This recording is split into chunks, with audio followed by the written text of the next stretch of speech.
This is Audible. Flotilla, Paying the Toll. Written by Erik Schubach. Narrated by Alison Voller. Prologue. Tabby, looking at the cup of coffee she had cupped in her hands at the pilot house of the Persephone, ignored her bestie and my boss and friend Paya and asked me, "So, Ange, any news on the healthcare front?" Paya squished her lips to one side of her face over being ignored and looking far too adorable for someone who ran the Flotilla project. I looked out the window to the fleet of barges on the Thames here in London. The amazement never left me when I viewed them. These modernized versions of the floating slums Tabitha had lived on before she was discovered for the musical talent she is by London Harmony. Now, these converted grain barges housed some very upscale condos for the downtrodden of the city, giving them a springboard. A second chance to catch their breath before getting their feet back under them before they went back into the world that had done them no favors to be needing our help like this. Our latest endeavor was to bring in-house a nurse-led clinic. Most of our community were just getting jobs again after finding themselves on the streets and couldn't get time off from work so soon to make their doctor's appointments or to pay much heed to their health maintenance during normal office hours. We are always looking for ways to remove the stress from our tenants until they have their feet firmly back under them. And we hadn't even thought of this one, as it seemed silly that in a country of socialized medicine where health care cost nothing, that some people weren't able to avail themselves of that luxury because of circumstances beyond their control. It had been Mrs. Yee being sacked from the cleaners, where she had just gotten a job, which catalyzed our resolve. She had yet to take so much time off to bring her children to the various doctor's appointments to care for her sick twins that her employers decided it would be best to look for a different person for the position. Tabby Cat, who originally organized and funded the Flotilla, met with me, Paya, and Lenore to brainstorm how we could alleviate the problem. That's when we learned of nurse-led clinics, where a qualified nurse could handle a lot of the day-to-day health maintenance concerns that people have, without the need of bringing a doctor into the mix. They could handle all the aftercare from physician visits, and even to an extent, prescribe medicines for common ailments, including handle simple things like casting breaks or evaluating if a prescription should be renewed and the like. And if it was something above their pay grade, then at that time they would refer the patients to the doctors for diagnosis and treatment. So we determined that we could set up a clinic in the Flotilla for the residents here and the people in our slingshot program, which provided permanent apartments for the people who moved through the Flotilla and into a place they could call their own. It took 6 months for us to get the Jabberwocky's pilot house set up as a mini clinic and preparing the captain's cabin attached to it as a residence for the onboard nurse, while also getting all the proper permits and red tape taken care of. One thing I have learned is that you don't ever say something is impossible to Paya or our good mate June Eris West. They moved mountains and proved that impossible is simply possible. I don't want to know what kind of leverage June has over London, as she seems to perform miracles whenever we need one. And Paya? She's a bloody force of nature. We must have interviewed 36 physicians to be on call to handle the more serious cases and to man the clinic every other Saturday with the nurse. We were pretty unanimous on hiring Dr. Michael Reen. He was younger than most, but had lots of experience being in Doctors Without Borders and practicing medicine in some pretty challenging environments in third-world countries that didn't have access to adequate health care. More troublesome was finding a qualified nurse for the position, which would require mostly after-hours and weekend work. Let me rephrase. They were all qualified, doing a job I could never pretend to understand. But the ones whose training was just one step shy of being physicians themselves, for what we needed, was virtually impossible. They had done their time in the trenches at the hospitals in London and the surrounding cities, with the shite hours and being on call 24/7. This was too much of a backslide at the pay rate we offered them, even if they would be in charge of their own clinic, so our circumstances were not as savoury as we would have hoped. We had finally settled on a younger woman who just barely had the qualifications we needed, the youngest woman in Wales to receive her ANP, Advanced Nurse Practitioner, certification. And she was so very excited to have, as she put it, such an amazing opportunity to run my own clinic. Though we were a little reticent about her lack of experience. She had all the qualifications we needed, and she seemed genuinely thrilled to be able to help the people in our little flotilla. You'd have to be blind to not have seen the sincerity in her eyes as she said it. I smiled as I shared. Nurse Davies will be arriving late tonight to assess the clinic and to move into her new quarters. Tabs grinned. Grand! She was such a sweet woman. I'm glad we lucked into her. Our ignored mate snorted and added, Not to mention she's the only one young enough to not realize what a challenging position it will be. Tabby didn't look at her, as she said while still looking at me. Not talking to you. I added in my own snort, as she finally looked at Paya, and they shared silly, snotty looks with each other. Well, I, for one, was on Tabby's side in the two best mates' current disagreement. So I prompted, Now spill, you cantankerous Indian Brit. Who's the bloke that you've been seeing these past months? You could at least introduce us to him. She blushed as Tabby grinned maniacally, while nodded fervently. Then she gobsmacked us all into silence, when she went off topic, saying as she looked out across the river, I'm thinking on holiday in the colonies come the end of next month. It took me a full 5 seconds before I was able to get my wits about me. Paya taking time off? The improbability of that was akin to the Queen popping in for tea with us. A virtual impossibility. Something that has never occurred since Paya took the reins of the flotilla. She devoted every waking minute to the place, caring for others no matter how much Tabby, Speedy and I argued with her to take time away for herself. Tabby looked twice as shocked as I had been, and if our dear Speedy had been here, Lenore surely would have uttered some colourfully inventive curse of surprise. Tabs blurted, Yes, of course. The girls of the flotilla take all the time you need. My exultation that Paya was speaking of taking time for herself was quickly dampened as I paled in the realization that the day-to-day operations of the flotilla would fall upon my shoulders, as I was Paya's executive assistant. It would take an army a week to do everything she did in a day, but she had faith in me, and I was not going to let her down. She literally took me off the streets and gave me a reason to regain my pride, and I rose up from a runner to her second-in-command over the years to alleviate some of the pressures from the woman. But with Speedy and hopefully Tabby's help, unless she conveniently scheduled a tour while Paya was away, we should be able to keep the flotilla from sinking and burning in the Thames until our fearless leader returned. Then the copper-haired woman slowed with a thoughtful furrowing of her brow, a tiny tinge of a Russian accent coming through as she grinned. Aha! The bloke is a Yank. Oh, I should have known. You first went doe-eyed when that group from Harmony Tracks hopped the pond to have those planning talks with London Harmony 6 months back. He was with the group speaking with June, wasn't he? My own eyes widened when I realized she had to be right. And Paya had ditched a Thursday night 3 months back when the group returned to finalize things.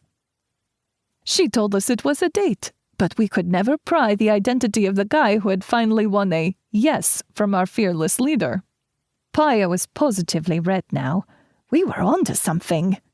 She grumped out, All right, that's enough from you two manking bits. She pointed across the docks toward the freestanding storage units for the tenants and our small fleet of official flotilla vehicles. Speedy is pulling in now. Aren't you going to turn into a pumpkin soon if you don't head home to the Water Witch? Won't Teresa and Terminator be waiting to have dinner with you?"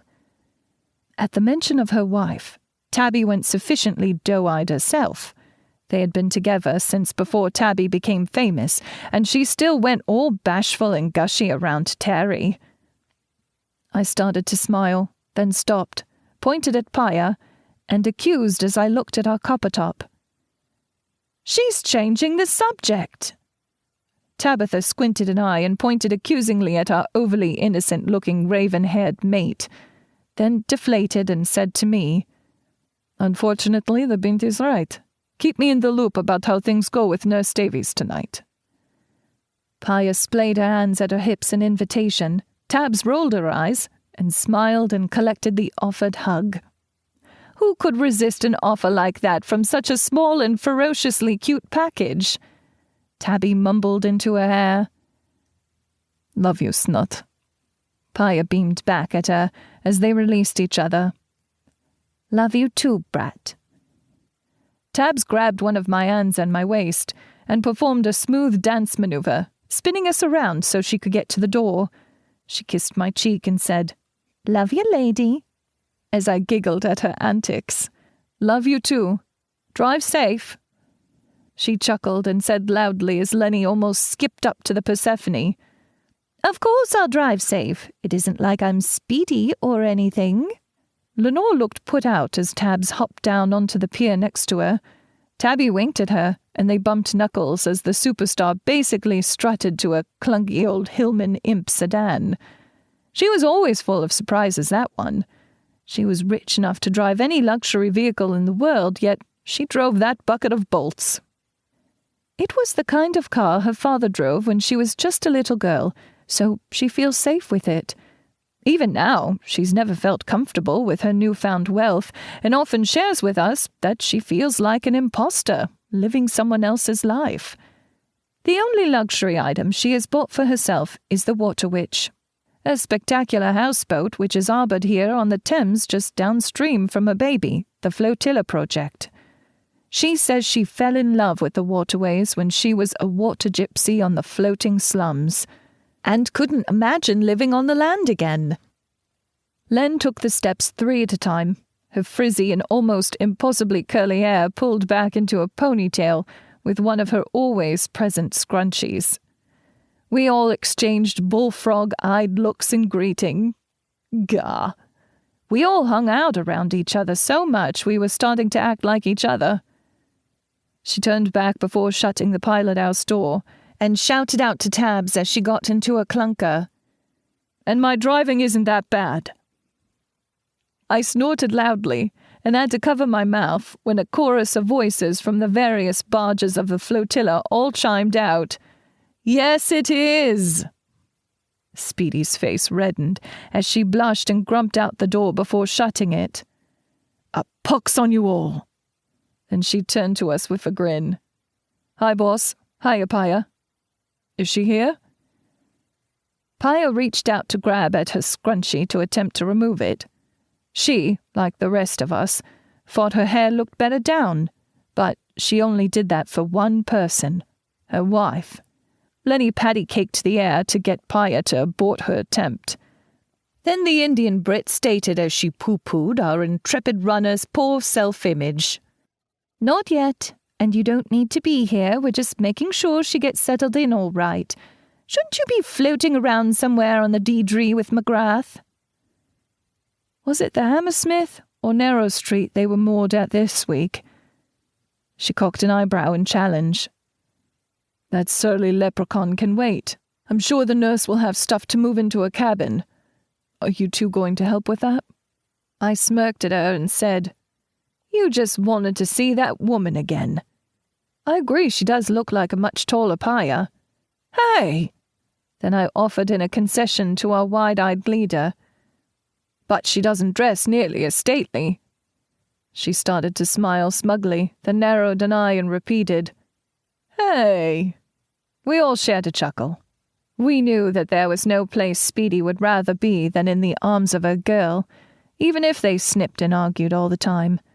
It was all nothing but a build-up of passion between them. I'm pretty sure that both of them were so contrary with each other expressly for the make-up sex.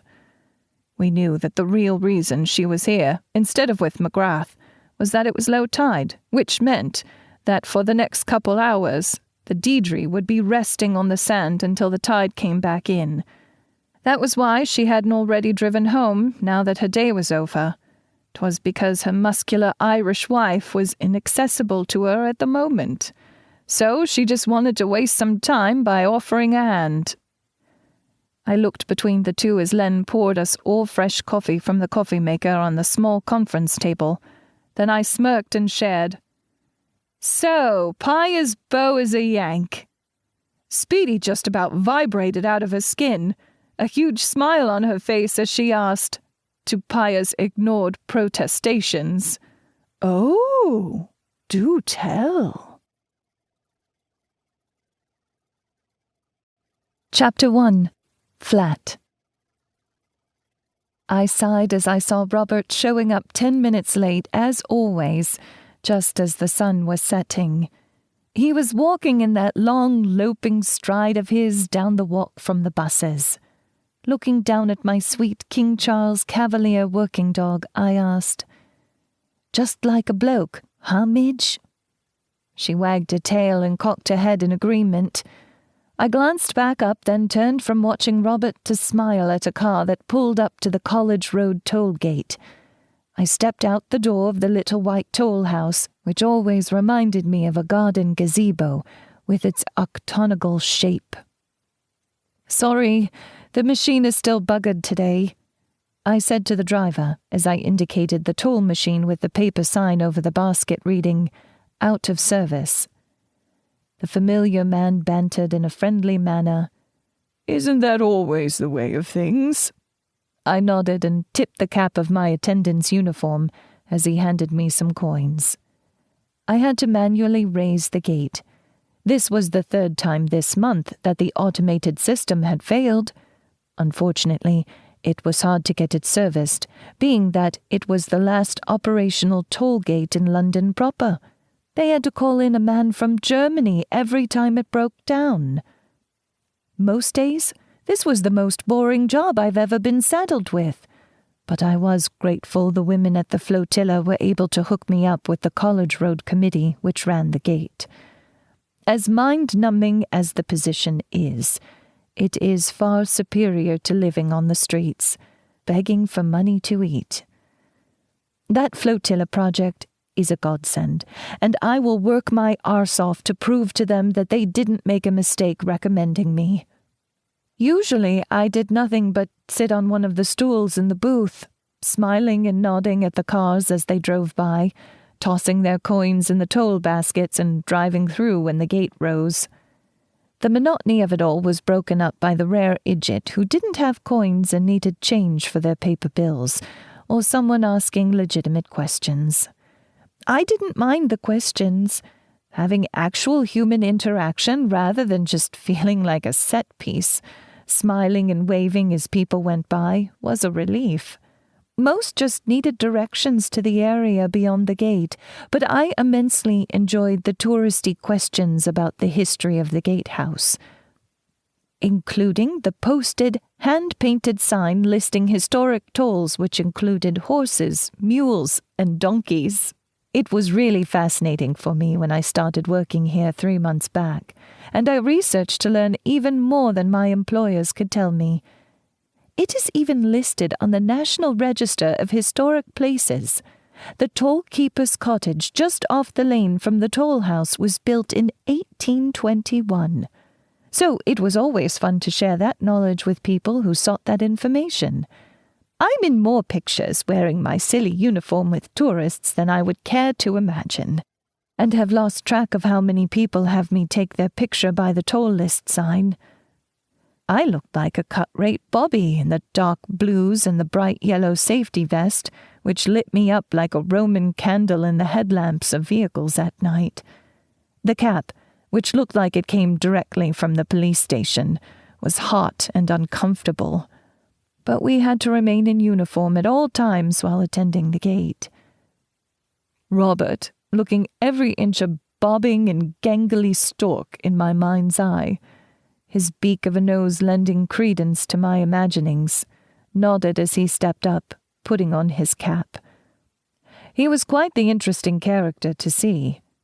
My mind's eye sees him as Ichabod Crane in that spooky story by Washington Irving, and as aggravating it was that he was late every single day, and I covered for him each and every day by punching his time card at 6 for him, he just had something about him that made you want to be his friend, and I viewed him pretty much as my best mate.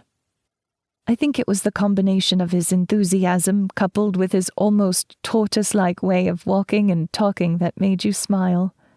Not to mention, he really was a sweet man. He said to me, that cheerful and slow drawl, "Hello, Emery. Wonderful night tonight, isn't it? Sorry for being late. Took a spill running for the coach. Had to take the next." My eyes widened as I took a toll from another car and lifted the gate, while I looked the scarecrow of a man over in concern, checking for scrapes or damage to his uniform. Why are all clumsy men so lackadaisical about it? "You're right, then?" He nodded with a smile as he pulled on his cap and reached in to drop his supper on the counter and punch his time card, but stopped when he saw he was already punched in. He said as he punched mine out for me, "Right as rain. I suppose I've just 2 left feet." I scolded as I reached into the toll house to snag my purse and the romance novel I was currently poring through. "You need to be more careful." I smirked, then added, "A fall from that height and you're liable to break your fool neck." He chuckled at me when he first bent to ruffle Midge's ears as I took her lead, then stood to ruffle my auburn locks when I slid my cap off. He assured me with a lopsided grin on his face, "I'm sure it seems that way from way down there, but I'm fine, Emery. Now off with you two. I'm sure you want to get back to your borderline porn." He nudged his chin toward the book in my hand, and I felt my cheeks burn. I defended as he straightened for a car like a tin soldier, took the coins, then lifted the counterweighted gate with a single finger. "Hey, my stories are romance, not erotica. They are good stories with emotionally deep characters. But you wouldn't know now, would you? Not with those silly space adventures you read." The bloke just gave a satisfied grin over the fact that he was able to ruffle my feathers. I smiled, rolled my eyes, and waved him off as I teased, "Good night, Bob. Don't fall asleep again. Orville told me he found you in a pool of drool when he got in this morning for his shift." Truth be told, I do not envy Robert the night shift. I had it my first month on the job, and I still don't have my internal clock fully reset to a normal workday. He called out and waved his inordinately long arm, smirking like I hadn't just zinged him. "Good night, Midge. See you tomorrow." I started the 2-block walk to where I park my old 1985 Skoda 130 sedan, my dog trotting excitedly at my side. How my old clunker hasn't fallen apart already is a minor miracle which I am thankful for every day, since it had literally been my home for 7 months until a chance meeting with Angie from the Flotilla. She informed me of the project she helped run and got me situated in a cabin on one of their barges and off the street, and they had set me up with this job. I'm currently on the waiting list for their slingshot program to get a proper flat of my own. Where my car's ability to survive the abuse I put her through is a minor miracle, those women at the Flotilla are true miracles which I thank whatever powers may be for every day. I looked back at the gatehouse before I turned the corner and had to smile. It seemed like it stood out of time, a relic for another time in our modern world. A lot of things in London have that feel to me, like this city is some sort of mismatch of eras, where Victorian architecture blends seamlessly with the glass and steel of progress. They live in harmony instead of opposition, and that gives this city the flavor and personality that is so very hard to find anywhere else in this world. My smile widened as the shiplap-sided building in the middle of the historic road went out of view behind the trees on the park-like road up to the college. I saw up the block, my rusted, faded green vehicle with the duct tape patches on the vinyl top. Don't laugh. Duct tape makes a great waterproof seal in a pinch. I gave old Annie a sad smile as I looked her over, with her mismatched wheels and tires. I could afford to replace the front passenger side tire now. It was as bald as Mr. Silverman, the head of the committee which gave me my job. I said to her as I walked around to the passenger side and yanked twice to get the door open and slid through to the driver's side since the driver's door was wired closed, so that it didn't open whenever I hit the slightest bump. "Hi, darling. I promise I'll be able to afford to pay for some proper attention for you soon." Midge curled into the passenger seat as I closed the door. She was such a sweetheart and did her job for me like a trooper. I had used most of the money from panhandling to make sure she was well fed, better than I fed myself.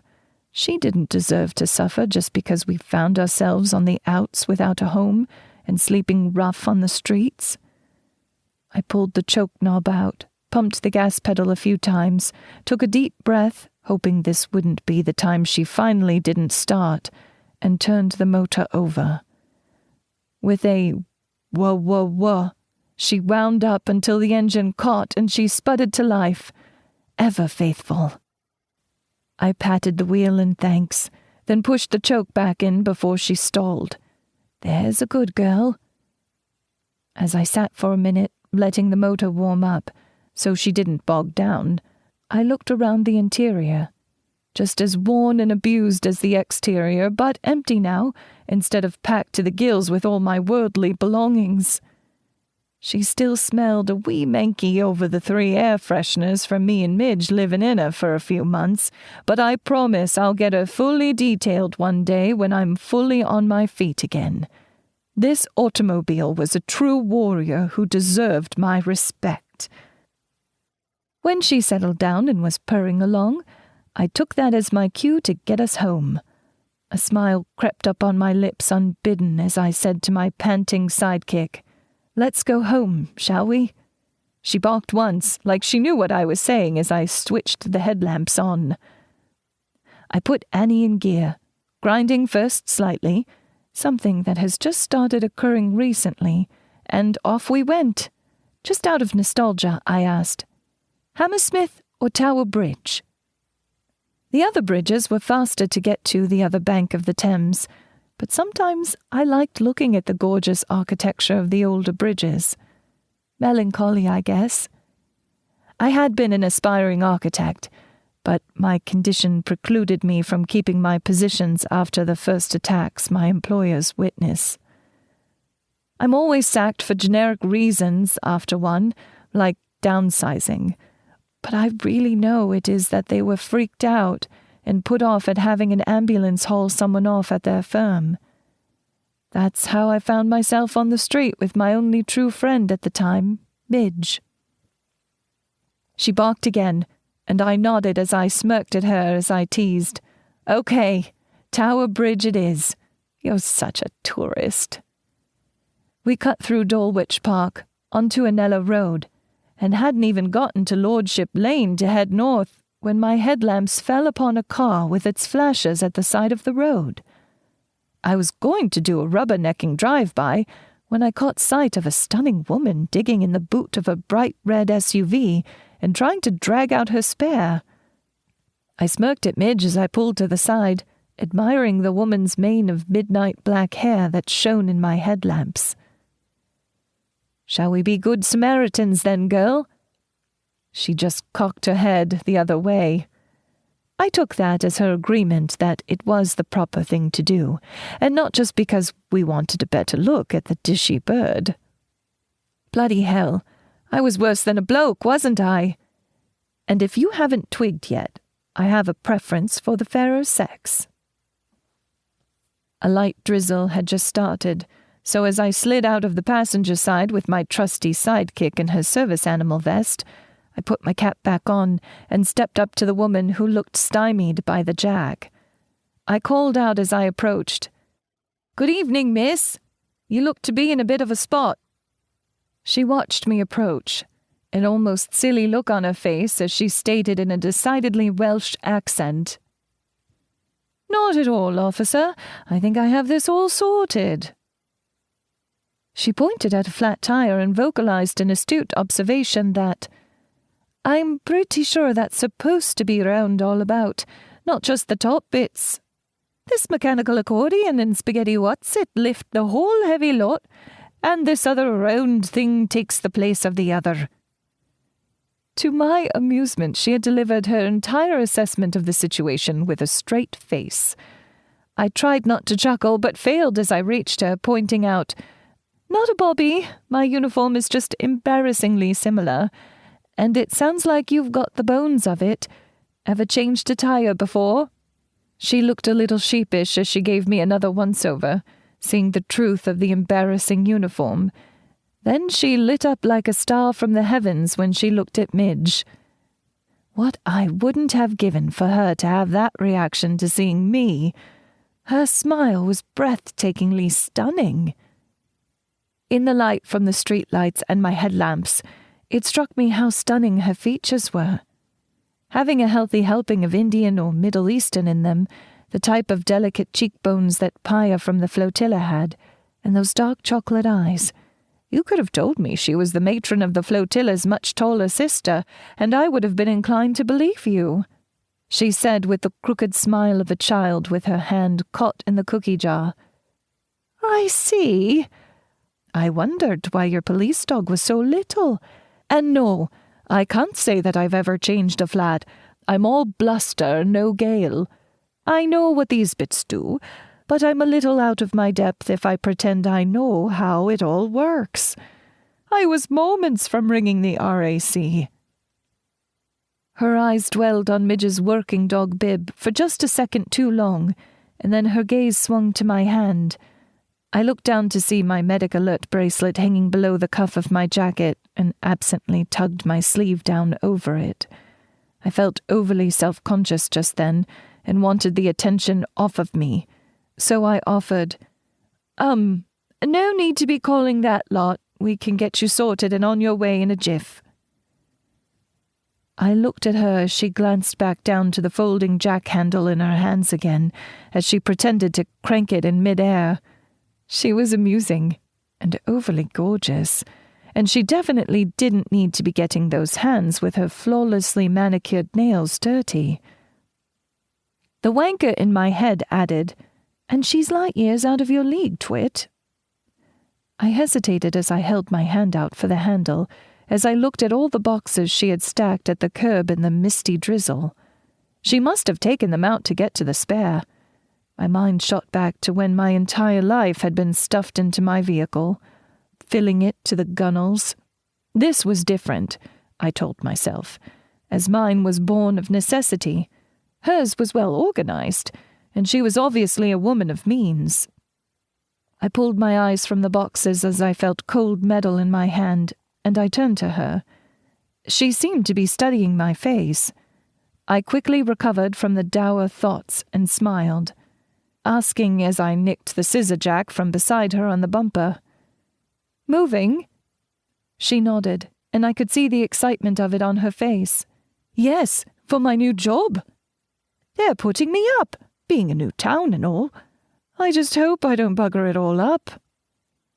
I assured her as I placed the jack under a hard point on the frame and started turning the handle. "I'm sure you'll be brilliant." Then offered, "Emery, by the way.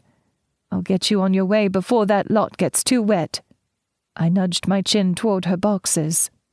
She cocked her head with an unreadable, wistful expression, like she was considering and weighing my name, and the corners of her mouth twitched up as she inclined her head. "Margot, Liz, but everyone just calls me Liz." Then she added, "I'm not too worried. It's mostly clothing and linens in those that I can wash. And this is no self-respecting rain, as it's more of an aggressive fog. I mean, a decent rain has the common decency to at least drench you instead of making your hair go flat." I tried not to smile any more than I already was. This woman was endlessly amusing, it seemed, and her accent was at odds with the way she held herself. It sounded more common workabout than upper class, like her clothing and appearance alluded to. And I was used to having the most uncommon name in any situation. Until now. Hers really fit her for some reason I'm not able to explain. Maybe it was that it was as unique as I viewed her. I inclined my head as the tire started to move slightly on the ground. "Liss it is, then. Hand a girl the wheel brace." She nodded with authority and said with all the confidence in the world, "I'm sure I have no inkling what you're asking me for, Emery, and shouldn't that tire be, up in the air? Not that I'm telling you how to be saving the damsel and all." I shook my head and put her at ease. "Perish the thought," I pointed. "The wheel brace, to take off the lug nuts." This got her nodding and saying with just as much surety as before, "Ah, of course. Still, I'm quite sure you're just speaking another language now, just to stymie me." She held her hand tentatively over the only other tool sitting beside her, eyebrows raised in question. I rolled my eyes and she smiled and handed it over. I smirked and teased. "Very astute." She nodded and offered helpfully, "Mother always says that about my obvious choices. I'm gifted that way, you know." Then I said in a scholarly manner, "I really think that people shouldn't be able to get their licenses if they can't drive a manual nor change a tire. It should be part of the process." She barked out a high squeak of laughter at me, which startled me and made me smile as she said, "I know perfectly well how to change a tire.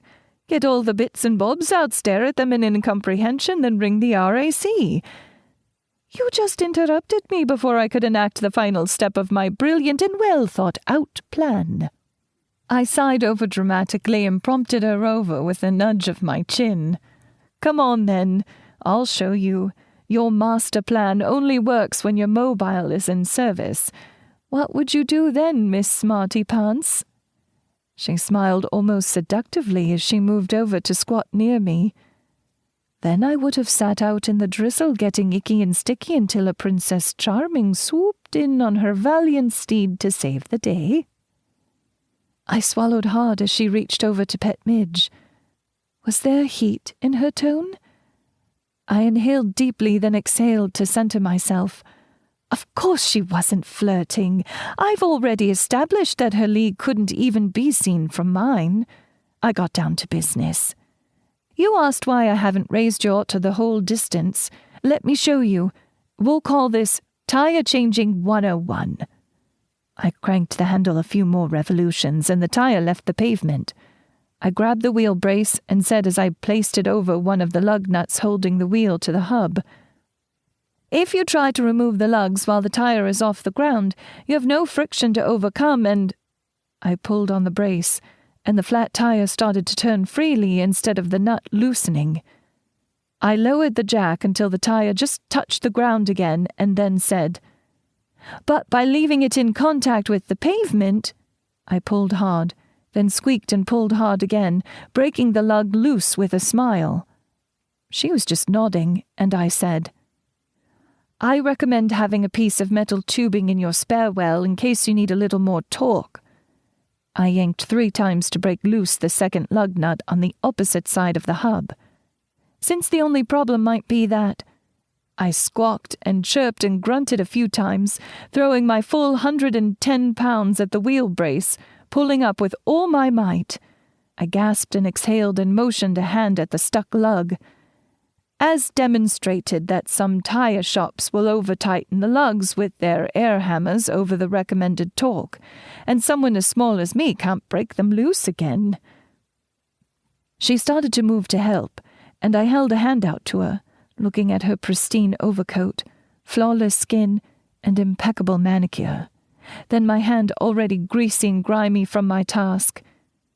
Just give me a moment. No need for a lady like you to get your hands dirty." Liz exhaled in exasperation, shaking her head at me as she grasped the brace below my hands and said, "Ready then, Emery?" I nodded with confidence, grinning inwardly that she wasn't the prissy type who was afraid to get her hands dirty. "Right then, on 3. 1, 2, 3. We both yanked, and I wasn't sure who squeaked louder, me, her, or the lug nut which budged less than a millimeter. I chuckled and said, "One more time." We both yanked up, and then the unthinkable happened. I should have been prepared. With a groan of protest, the lug nut came free, and the sudden lack of resistance had us sprawling onto the pavement. I tried to position myself under her, but that just caused her to tumble, and we both wound up with our arses on the grimy and wet roadway. In terror, I looked at her sitting on that overcoat which likely cost more than my entire wardrobe. Then Midge just calmly licked my face, which brought an explosive bout of laughter from the woman. I glanced at my dog and gave her a crooked grin. "Thanks for the help. Where were you 5 seconds ago?" She wagged her tail in answer. Then I looked at Liz and couldn't help myself as we both burst into uncontrollable laughter when she said plainly, "Well, that's 3. A large work van pulled up alongside us. The bloke looked out his window at the state we were in and offered, "You ladies need some help?" Liz stood, dusting her soiled coat as she grinned at the man, getting her laughing under control as she assured the man, "Thank you, no. We have things under control. Thank you for stopping, sir." The man looked between us when we stifled another bout of giggles. He tipped an imaginary hat, his brows furrowed. "Right then. Have a good evening, ladies." I inclined my head. "Sir?" And we watched him go. Then Liz prompted, "Okay, what's next?" I successfully loosened the other nuts, then jacked the car up, and then unthreaded the nuts the rest of the way off. I slid the flat off and smiled at her and said, "Now you just slide the new one in its place." She beat me to it and rolled it over and squatted to try to line up the lugs on the hub to the wheel. As she started to slide it on, I prompted with a serious tone, "Make sure you have the top side up." "Right." She turned back to the tire with a pained expression and started to pull it back off before she realized I was playing with her. She slid it back home and stood, pointing out the obvious, "Wanker." I chuckled at her and just finger-tightened the nuts and started to lower the vehicle. She blurted in concern, "Shouldn't we tighten those before—" She paused when I stopped just after the tire touched the pavement and nodded. "Ah, right, don't want it spinning all loosey-goosey on us." I smirked and agreed as I shook my head. "We can't have that now." She nodded in staunch agreement. "Right, can't have that now, can we?" I showed her how to tighten the lugs on alternating sides until they were tight-ish, then lowered the vehicle the rest of the way before giving them one last tighten, using all the leverage I could muster pulling against the ground. Then I went about hoisting the flat into the spare well and replaced the tools, covering it all with the floor panel. Then I hustled over to where she was moving toward her boxes at the curb. I shooed her away and put them back in for her and shut the boot. She grinned like a loon and dusted her hands together and pronounced, "There! Told you I could do it." I looked at her like a trolley had lost the track and asked, "You?"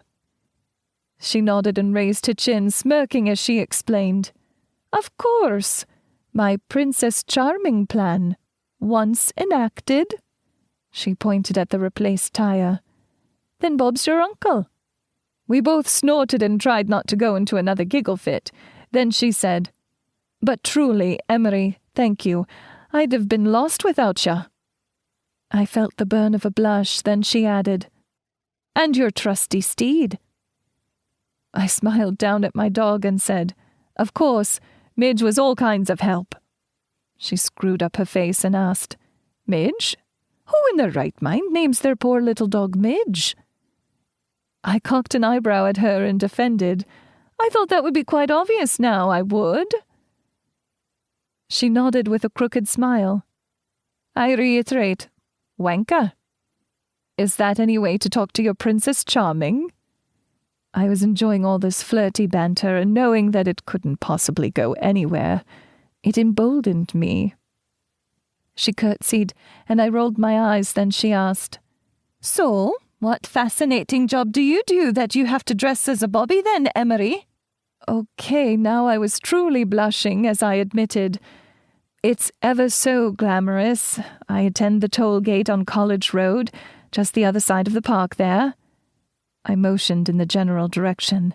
She brightened and shared, Oh, I love that gate. The little toll house is adorable. I go through from time to time from Hastings on the coast when I drive to visit my folks in Cardiff. Then she added as she gave me an appreciative, appraising look again, Maybe I'll see you there sometime, Emery. Can't resist a girl in uniform. My kryptonite. Whoa, wait. Had our flirting been real? My gaydar was a finely tuned instrument, and she hadn't so much as pinged it through all our antics until that look. Now it was pinging all over the place like a screaming flock of gulls being tossed a chip. I squelched my building smile, reminding myself with an appreciative glance myself that she was above my pay grade. It was just meaningless banter with a fun, flirty edge, and I was just happy she didn't look down upon my lofty profession. I gave a half-felt smile as I opened her driver's door for her agreeing. Maybe. You have a great rest of your night, Liz. It was truly a pleasure meeting you. She seemed to deflate a bit as she bit her lower lip. I felt self-conscious with that look. Was I rushing her away? What more was there to do or say? But just as fast as it had come, the look was off her face, replaced by a cocky smile as she inclined her head in thanks and moved to the open door, pausing to lock eyes with me, mesmerizing me, then leaning in to kiss my cheek and whisper, My hero. The closing door knocked me out of the heated fantasies her soft lips on my skin had elicited in me. She rolled down the window and said to me as she started her car, Lancelot. Then to Midge, Noble steed. And she drove out of my life, leaving me standing there like a muppet, just waving at her in the rain. Chapter 2. Announcement. I had a silly smile plastered on my face as I drove straight away to the Flotilla, not bothering to stop at the Tower Bridge for inspiration. I had already gotten inspiration from an unexpected muse. As always, I was later than most getting home, so the car park spaces reserved for tenants of the project were full up. So I parked just down the lane. One day I'll actually get a spot in the car park, and then I'll never move my vehicle again, setting up a fortress to defend my tires on the sacred soil. I was lost in my own world as Midge and I stepped out into the rain, which had been deciding what it was going to do on the whole trip home. Off again, on again. I grinned at the drizzle, acknowledging how apt Liz's term, aggressive fog, was. I'm sure I would be adding it to my own lexicon from here on out. I looked up as we passed the flagship of the Flotilla fleet, the Persephone, when I noted the lights still on in the pilot house. Those altruistic women seemed to be working all the time, championing those who just needed a hand up from the mire they find themselves in at a low point of their lives. I absently wondered what had them staying late this time. I got to the Tennessee, and we scurried up the gangplank and down to the aft of the barge. I took a moment to wonder at the architecture of the floating housing units that were more akin to modern condos than a homeless shelter. There were 2 levels, not counting the pilot house, above decks, and 1 level with only 2 flats below decks. I had one of the smaller one-person cabins on the main deck. I loved it. It was more spacious than the dormitory I had stayed in at university, with the added bonus of a loo of my own instead of sharing one with other tenants. I looked at Midge as we slipped inside, the space illuminated by the lights of the city before I switched on the lights and knelt to take off her bib and harness, ruffling her ears as she wagged her tail, barking once in her perpetual excitement of life. "There's a girl. Let me get into something a little less soggy, and we'll see about filling your little belly, shall we?" I stripped out of my uniform and draped it on the couch to dry out a bit, slipped into a robe, and started preparing a light meal for me and a bowl of Midge's favorite kibble, topped with a bit of wet food as a special treat. I told her, "After I eat and get cleaned up, I'm going to use this burst of inspiration." I stared at my portable drafting table sitting on top of the cabin's built-in desk. I've barely even touched it since I was booted from Simon and Harrington. I try to get inspiration by viewing the architectural marvels around the city, but it is hard to ignite the fire and drive I once had to come up with inspired building designs. Well, not that either of the firms I was hired at after university let me work on my own designs. It was mostly refining their conceptual designs on the drafting board or using computer-aided design tools. But just then, I was feeling that old spark of creativity burning red hot when I thought of the smirky smile on Lys's face when we had had our flirty banter session. It hit me like a lightning strike as I was toweling off after my shower, thinking of all the amenities the Flotilla afforded people like me who were down on their luck. I couldn't slip into my nightshirt fast enough to get to my drafting tools.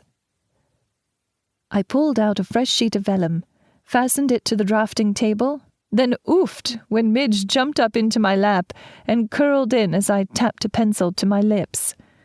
I winked down at my content-looking dog and said, "I know just what to do."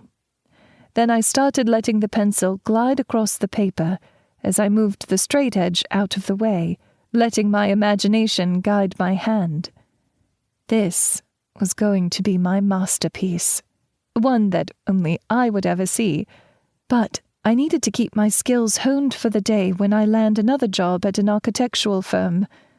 I had given up on my dream, but now? Just then, I felt like I could do anything. That's how I found myself waking up at 6 a.m, my face plastered against the drawings that I had been sketching out like a madwoman. A sleepy pup was looking up from my lap in annoyance. I spat the hair out of my mouth and squinted an eye in familiar apology. "Sorry, girl, it's been a long time since that's happened, now hasn't it?" She was not amused. I stood, hugging her to my chest as I said, "Come on, let's get some cuddle time in bed before we have to get ready for work and get you out for a walk to do your thing." I'm pretty sure she was already asleep once I picked her up. Midge really loved snuggling. Can you blame her? I glanced back once and smiled at the work I had done before I had drifted off. I haven't felt so right in a long time. I set my alarm for an hour and a half later and snuzzled the one girl who loved me unconditionally, almost swallowing my own face in a big yawn before getting in just a few more decent minutes of shut-eye. I sat up in bed in a panic. The alarm hadn't gone off. I was going to be... Oh, never mind. There it was. Heh. Paranoid much, Emery? It was understandable, I would think, not wanting to be sacked a third time in just a year. This position was just a stepping stone to get me back on my feet before I got brave enough to search for a job in my chosen profession again. But it was the job I had. Midge wasn't impressed with the mini-waking panic which had denied her from leeching more of my body heat. I patted her, giving her good side thumps and scratching behind her cute floppy ears as I got up and started my morning ritual of yawning and stretching. I was a little sore and stiff from sleeping most of the night in a chair. I scratched my head and started to shuffle toward the loo to get ready for the day. I grinned at the sound of the 2 short peals of the little bell outside the pilot house of the Persephone that signaled 8 o'clock to the residents. Speedy, the flotilla's runner, had taken to doing that when Angie, the master of the Persephone and second in command of the flotilla, had the cute ship's bell with the little string attached to the clapper installed. It was just another endearing addition to the cozy and tight-knit community here. The flotilla felt like its own little village to me, and maybe that was part of the inspiration for my new drawings. Besides the barges, the flotilla had 3 apartment blocks, 1 more being renovated, and 2 support warehouses recently purchased on the old docks. I absently wonder just how many people they have helped over the years, as I sniff-tested my uniform draped on the couch. Nope. I trundled back into my bedroom and put on my second uniform after stuffing the manky one into the little half-load washing machine that was stacked under the dryer in the little cabin closet with its accordion doors. The numbers had to be in the hundreds, if not the thousands. As I sat down for breakfast, putting some of my scrambled eggs into Midge's dish, I know I'm not supposed to do that, but I liked spoiling my girl. I glanced over to the door when a sheet of paper slid underneath it. My fuzzy sidekick was there lightning fast to sniff at it as her tail swished like a furry fan. I moved over and picked it up. It was an announcement from the project. I had to grin at how it felt like some sort of decree in medieval times that the town crier would walk around reading as he rang his handbell. I looked at my excited Cavi. What's this all about now? I read the announcement, my eyebrow cocking higher with each sentence. I muttered, "Brilliant," as I finished, my smile beaming. As if the women of the flotilla and slingshot haven't done enough for us, their charges, they were opening an all-hours nurse-led clinic on the Jabberwocky. They even mention a physician will be available every other Saturday to do referrals from this Nurse Davies. That was pretty exciting. I'd have to check to see if I could do the health maintenance for my condition there, or even just pick up my prescriptions there instead of at the chemist 6 blocks away. Being able to go to a clinic after hours was a dream. I'm always afraid that if I take time off for my frequent checkups, that my employers would see me as less than desirable for any position. I realized that this is exactly why Paya and the girls must have done this, to give the people here every possible advantage to maintain their employment at such a challenging stage in their lives. I've often wondered how much lolly it takes to run the flotilla's ever-growing infrastructure. It had to be in the millions per month. I know that Tabby Cat donates the bulk of her ever-expanding wealth as one of the hottest singers on the planet, this being her brainchild and all, and rumors have it that London Harmony, specifically J8, June Harris West, matches her donations quid for quid. A lot of other performers are said to donate as well, even from as far as the States. I know there were many other sources of revenue coming in for the flotilla as well, with all the fundraisers and events you see throughout the year. But things like providing medical professionals and having their own in-house contractor and a manager for the various properties had to put a strain on the incoming funds, surely, hadn't it? I moved over to the fridge and used a platypus magnet to hang the notice on the door. I texted the number to request a meet and greet with this Nurse Davies, as the instructions read. I loved that an office visit would just take a short jaunt to the end of the pier to the Jabberwocky. I glanced again at my drawings, then said to my intrepid keeper, "Shall we be off then, girl? I'm in need of coffee before we venture back to Dulwich." I kissed the top of her head as I harnessed and bibbed her. Then we were off. She led the way, knowing my predilection for hot liquid caffeine in the morning. I'm quite sure her excitement had nothing to do with the fact that Jake, the barista at O'Donnell's Cuppa across the way, has started supplying her with dog treats since we started going there shortly after getting a cabin at the flotilla. I waved at the various people from the other barges, going about on the decks, or disembarking, like me, to head to their various jobs. Mrs. Kent's daughter came squealing up to us. I know I'm not supposed to let people touch Midge while she's working, but little Jenna is just adorable in her little dresses. "Good morning, Jen. Midge was just wondering if you were about." The 5-year-old girl crouched so cutely in her little dress as she patted a wiggling Midge's head with so much care, like she didn't want to break her. It was adorable times 2. Jenna's mum called out to us as she rushed along toward us and her energized daughter. "Good morning, Miss Brown. Good morning, Madrigal." I had to smother my grin when Mrs. Kent caught up to us and scolded with an inclined head of greeting to me. "Jenna Anne-Marie Kent, you know you aren't supposed to bother a working dog. She has an important job to do." I inclined my head back to her in a mirror of her greeting. "Mrs. Kent, good morning. Really, she's no bother.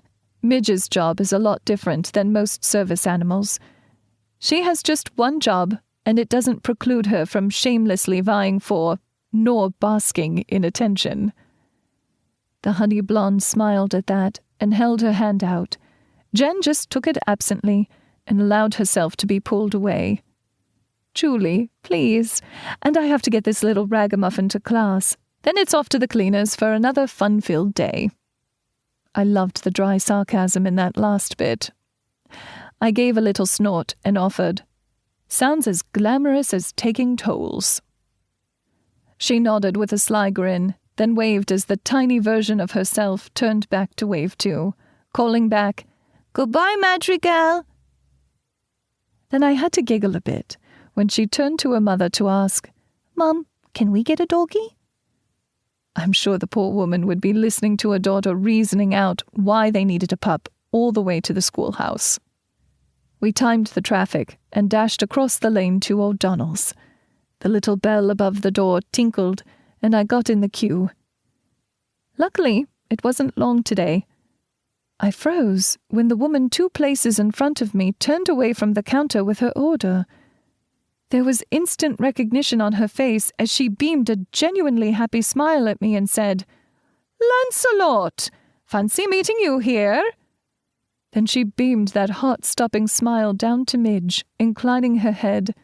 "Noble steed." My cheeks were hurting. I was smiling so wide, and my heart was thumping. If I didn't calm down, I'd have had an episode right there. "Liz, what are you doing here?" She held up her large cardboard cup of coffee with its plastic white top, eyes wide. I rolled my eyes and pointed out the obvious. Smart arse. Her musical laugh chimed out as she smirked. Then she offered, "My new place of employment is in the area." Then she unfocused a bit as she looked from me to the door, then the small cafe tables in the small shop. "Have a sit with me?" I was already nodding as I bit my lower lip and glanced at the clock on the wall. "I've only a minute or 2, but we'd be delighted." She nodded, gave me an indecipherable look, then scurried off to a table to sit. As soon as it was my turn at the counter, Jake already had an extra-large cup there for me with my name on it. I cocked an eyebrow and he said, "Black as midnight, strong enough it'll eat through armor plate." I gave him my cheesiest of grins as I uttered a long and appreciative, "Mmm." He pulled a cookie shaped like a cat from a little cookie jar behind the counter and leaned over the counter saying, "And for you, Miss Midge. My hubby Wendell made these just for you, liver and beef." I exhaled loudly in mock resignation. Between your man and the treats I sneak her, the poor girl is going to blow up like a balloon. Then I inclined my head a bit as I slid him some quid, including a hefty tip. "Tell Wendell thanks for us. I'm telling you, he could make a killing selling those things to the pet shops." He made a silly, dismissing face as he waved me off. "Don't have too much fun at work, darling." "Trust me, I won't," I promised. I moved over to the table Liz was sitting at, watching my exchange with Jake with interest. I felt so awkward again, as I noted just how posh and put together she looked, and I was looking like a singing telegram in a Bobby costume. She huffed out a breath and said, "Sid, just don't stand there. You're making me self-conscious. There's a hamster on my face or something, isn't there?" "Okay," I chuckled and admitted as I sat. "I don't know quite how to process that. Has anyone ever told you that you may be a half-bubble-off plum?" I could see the effort she put into stopping another burst of laughter as I grinned over my coffee as I took a sample sip. Strong enough to strip the varnish off a table at 20 paces. Jake really gets me. She said, "Let's see now." She held up a hand and started ticking off numbers. "There's you, and—" She stopped as she held her second finger and then announced in triumph, "And then there's you." I nodded and supplied helpfully to Midge. "All bat and no belfry, this one." To Liz's chuckle. Why was she so flirty and fun? It was like the ultimate tease to someone like me. Dangle the pretty starfish in front of the fish to make her bump into the glass dividing the tanks. But I could give as well as I got, and I did like to see her smile. It seemed so sly to me. Her mobile buzzed, and she held a finger up to pause our banter. She told me as she started flipping through screens. "Sorry, I've just been getting inundated with texts today, and I haven't even opened many of the—" She hugged her phone to her chest as she said, "Huh." Then she grinned at me, showing off her teeth. I started to ask if it was important, but she waved me off, responding to a couple texts, smiling almost impishly now, like she was ready to get into all sorts of mischief. Okay, if she didn't want to talk about the texts, then... "So, exactly what is it that you do?" My mobile buzzed in my purse, but I tried to ignore it for now, as all my attention was on this dishy woman in front of me. She shrugged and vague-booked me. "Oh, a little of this, a little of that. Nothing really exciting." I glanced quickly at my mobile when she looked down at my purse, and I squinted my eye at the screen. Nodding, I slipped it back into my purse as she prompted with a furrowed brow. "Is it anything important?" I shook my head. It was from the Flotilla clinic. I shared with her, "Just the new clinic where I live. They say the nurse can see me at 6:30 tonight. That's a godsend, being able to see someone without taking time from work." She nodded and asked with an odd tone and unreadable smile, "New clinic? Is everything okay?" She cast a look at my wrist, and I absently checked to be sure my bracelet was still tucked away under my sleeve. I deflected, not needing her to know my medical problems. I know I didn't have a chance with her, but I would most certainly not jeopardize the friendship we had already started to form, knowing I could have a seizure at any moment. "Everything's fine. Just wanted to check in with a new nurse and see if I could get some inconsequential prescriptions filled there." She cocked an eyebrow and asked, sounding genuinely curious, "Oh, a new nurse?" Then she whispered in a conspiratorial tone as she looked over her cup to the people in the coffee house, "Is she cute?" I chuckled at her. She was so bad. If only. But with my luck, Nurse Davies is likely 70-year-old cantankerous schoolmom type. She squeak-barked a laugh and schooled her face, and prompted an interest. "Nurse Davies, you say?" I just nodded as I sipped. Then I looked up at the clock and shared to my dismay, "Midge and I need to get on the road in a couple minutes, so tell me more about what brought you to London and—" She laid a hand on my arm, and I stopped breathing as she said, "So really, there has to be a story behind naming your dog Midge. You don't seem the cruel sort to me." I felt like we were playing some sort of deflecting game, avoiding each other's questions, but I sighed and gave in. I got it. I really did. We were after all perfect strangers, except for our adventure in automotive maintenance the prior night, that is. I could be the one to break the ice.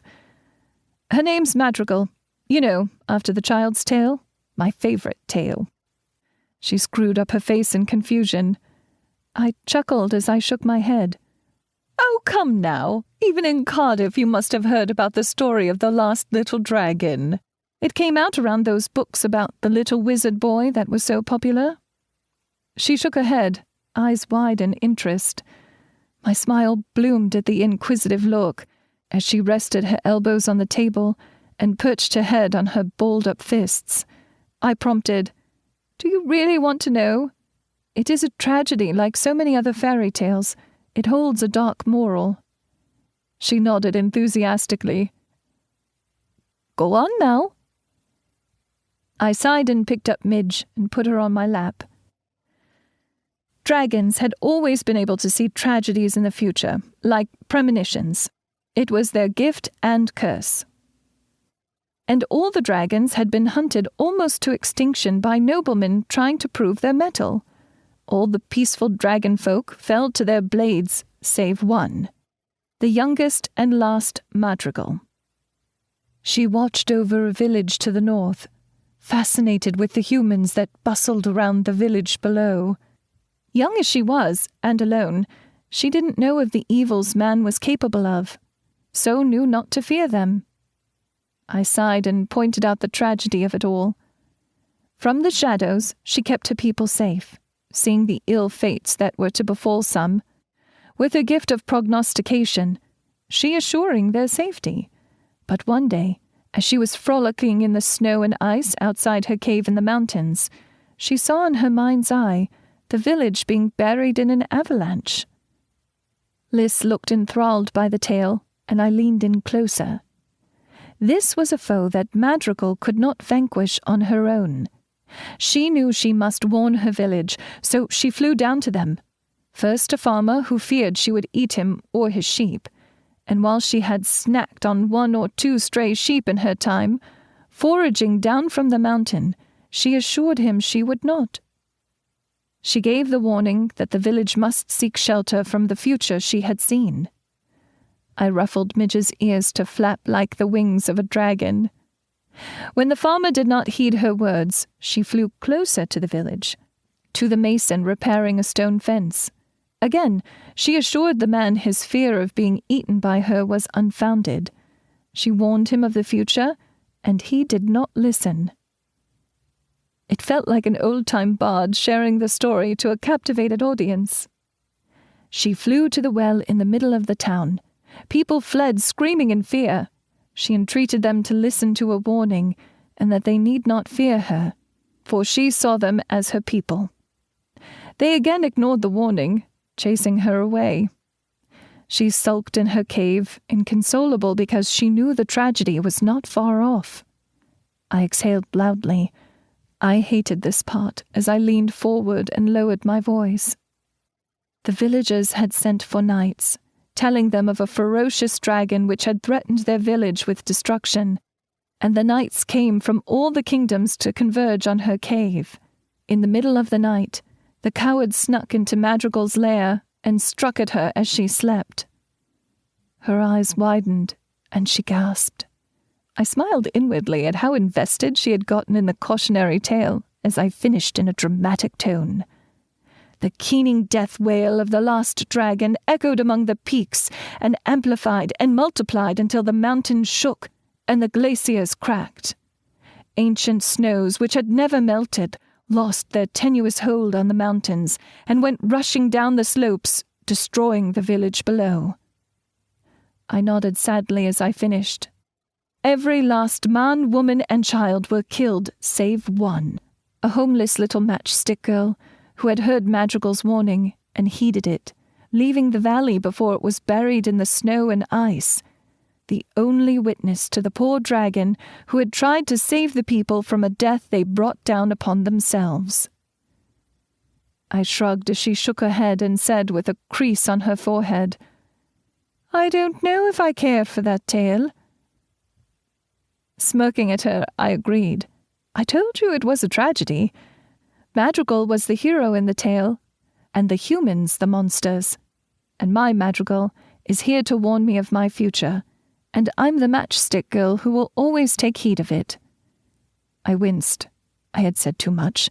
She didn't need to know how much of a freak I was, and it wouldn't take a rocket scientist to realize what a working dog could warn me of in the future. But she didn't comment on that. Instead, she just smiled cutely at Midge and mused, "Noble steed indeed." I grinned at that and put my pup down and said, "Sorry to depress and run, but I must get to work. Those tolls aren't going to collect themselves, least not while the mechanical bits are down." She stood with us and said, "Well, it has been surreal. We must do this again sometime." I nodded and agreed. We must. "You know where I work?" It was her turn to nod. Then she called out as I was heading out the door, "That is your favorite tale? Really?" I gave her a discerning look, made a decision, and then said with a note of wistfulness, "Yes, Madrigal was the hero in that story, and Midge is the hero in my story. Maybe one day I'll tell you about it." I was smiling like a loon as she called out, "It's a date!" Then the tinkling of the bell above the door as it closed cut off anything else she may have said. I almost skipped down the street to my car, responding to myself, "I wish," about her date comment. Then we slid through the passenger side of the vehicle, and I stretched across my little dragon to close the door. I mumbled, "Was it hot in there, or was it just her?" Midge didn't seem impressed by my humor. Fine. See if she got some of the cast-offs from my roast beef sandwich I packed today. I beeped the horn, which sounded like a dying goose as we drove past Liz on the walk in front of O'Donnell's. She shot me that smile that seemed to fill the world and waved at us. And I had that smile on my mind the rest of the day. Chapter 3. Nurse Davies. At the end of the day, when we pulled up to the Flotilla, the car park was again full. So we parked down the lane, as always. I was knackered, but I still had to visit the clinic for my meet and greet. I had a few minutes to spare, so I just dropped by my cabin to change first. It was quite humid and unseasonably warm today, so I started a quick load of laundry so I'd have a fresh uniform in the morning. Then I fed Midge and took a quick shower. I joked with my pup as I got dressed. We best be on our good behavior, or Nurse Davies might rap us on our knuckles. I snickered at the memory of my fifth-year schoolmom, Mrs. Salazar. Us students believed her to be older than God, but that was through the eyes of a child. I'm sure she had only been in her late 50s at most back then. I looked down at Midge and asked, "So, you coming or staying?" It's likely to be a boring intro and a game of 20 questions about my condition. She sat and wagged her tail as she looked up at me. I sighed as I clipped her up. "Okay, little dragon, but remember, I gave you a chance to avoid the monotony of it all." As we hopped to the pier and started down the Jabberwocky, a tall, powerfully set woman lumbered past carrying a lunchbox, which looked to be out of a steampunk novel in one hand and an electric generator the size of a small trunk in the other, like it was of no consequence. I smiled at the pretty, muscular Amazon as we passed and said, "Evening, Bee." I'm quite sure the woman is mute. As in all the time I've been at the Flotilla, their mechanical wizard, Beatrice, has never uttered a single syllable. But I adored the smile she beamed at me as she inclined her head, her facial expression somehow conveying her greeting and left the impression she believed it was a good night. I agreed as she moved along toward the car park. "Much better than last night's sorry drizzle. Say hi to Melinda for me." Without looking back, she just raised her lunchbox in acknowledgement. We turned back to our original destination as I thought about the woman. Miss Doshi had shared that there isn't a thing in this world that Bee can't fix, even if she has to build the parts herself. But that wasn't what I found most fascinating about the woman. Apparently, Beatrice and her wife are huge fixtures in the local steampunk community. Melinda is treated like some sort of royalty at the Victorian clubs of London, and they all have termed B to be a cold stone steamed Delilah. I'd never thunk it of the workabout, but then I saw some pictures online of the two of them and, oh, my God. They looked gorgeous and adorable in their steampunk outfits. The cherry on top of it all is that the two actually live on a streamliner steam train that they tell me Beatrice has restored to pristine condition herself. My life was so plain and bland compared to theirs, but one day I'll get out of my slump and run my own architectural firm, bringing back the artistry of the past in new modern structures. I mean, this can't be all there is to me anymore, can it? Midge whined, and I realized we were just standing on the pier beside the Jabberwocky. It was the largest and most modern and capable of the barges, built from the keel up to be the template for all future barges of the fleet. It was faster and had more room on deck and 2 more cabins for tenants than the others, but it sat in the shadow of the smallest and oldest of the lot. The crown jewel of the flotilla, the Persephone, flagship of the fleet. I don't care if the Wocky was gold-plated. It didn't hold a candle to the barge where one of the most amazing voices in the world, Tabby Cat, had lived when the barges were one step up from living on the streets. The floating slums where Tabitha Romanoff had been discovered by June Harris West and London Harmony had propelled the young water gypsy to superstardom. Well, okay, I know that she was just the flagship in name, as the master of the Tennessee, Captain McCrae, was part owner of the fleet, and he helped manage the ships from the wheelhouse of his vessel. He always had a wry grin when people introduced the Persephone as the flagship, so I knew the real score. It was his Tennessee. We headed up the gangplank, my eyes on the lit pilot house. It was odd to see any of the pilot houses lit in the evening beside the Tennessee and Persephone, as nobody lived in the other captains' cabins. We climbed the steps, knowing why they chose this ship over the others for the clinic, as it was the only one which had an elevator just inside the main corridor for accessibility. But I preferred the stairs. Lord knew I needed some exercise. Outside the door was a sign, proclaiming this as the Flotilla Clinic, then Nurse M. Davies, A.N.P. Then in smaller letters, if the door is locked, ring here. The arrow pointed to a brass doorbell button mounted next to the door.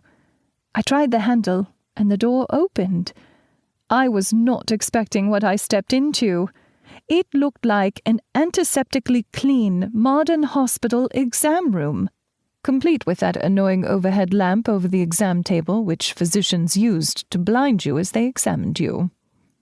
And in the middle of the space was the familiar control column with the oversized ship's wheel being the only thing to remind you that you were on the bridge of a ship. I stood there a moment in the empty space, then looked down at my trusty sidekick and shrugged. I called out, hello? I've an appointment with the nurse. Emery Brown. A rickety old voice called out from the door marked private. Just a moment. My, children these days are so impatient. I knew it. She sounded 700 years old. Oh, this was not going to be fun. But if I could save myself a walk to the chemist for my prescriptions, I could suffer through it.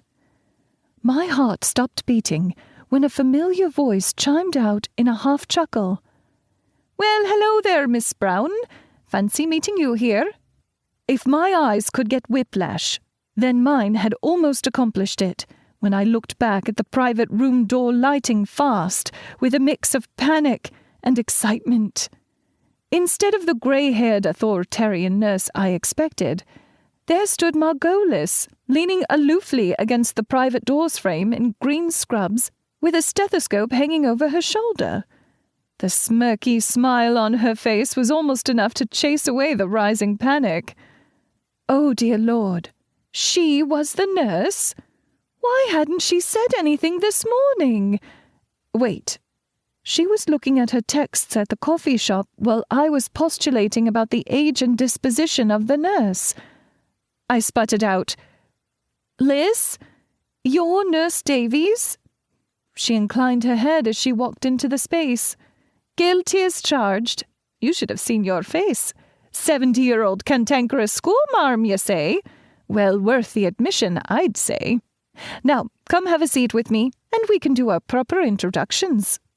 You'll need to sign the release so the clinic can access your medical records." Is someone in the heavens gunning for me or something? Was I a huge wanker in some past life that I needed to be punished for? Here was one of the prettiest girls who I had been taking a shine to, asking me to sign a form so she can learn about just how broken I am. I realized I had been backing to the door when I bumped into it. I was saying as my hands bumbled about for the handle, "I was just coming to meet the new nurse. Hello, I won't be needing your services. I just thought I could fill my prescriptions here, but, I shouldn't be lazy, and I'll just be taking a walk now." I was blurting out, "It was great seeing you again, Liz." She was calling out my name as I shut the cabin door. I was panting, and my heart was racing. Midge was growling at me in warning as we dashed down the stairs. I heard the cabin door opening above us, and I chanced to glance back to see Liz standing in the doorway with a concerned crease on her brow. Then we were hopping over onto the pier, Midge growling and yapping once at me. I told her, I know, I've got to calm down. I'll settle in our flat." That would be the icing on the cake now, wouldn't it? Me collapsing on the pier in front of the woman watching me and convulsing in a drooling puddle. I almost slammed the door behind us as we got inside at home, and I moved to the couch and closed my eyes and slowed my breathing. I took another anti-seizure pill, just in case, as I just ran my fingers through Midge's hair and concentrated on long, deep breaths, slowing my heartbeat. When my fuzzy partner's whine subsided, I knew we were back in the green. I took a few more minutes, emptying my mind. I exhaled one last time. Bloody hell. I had gone and made a git out of myself now, hadn't I? I scrubbed my girl's ears, and then almost jumped out of my skin at a light rapping at the door. Jesus Christ! I stared accusingly at the door, already suspecting who it likely was. Then I steeled myself and put on my best. "Why, no, I didn't just freak out on you and run." Face.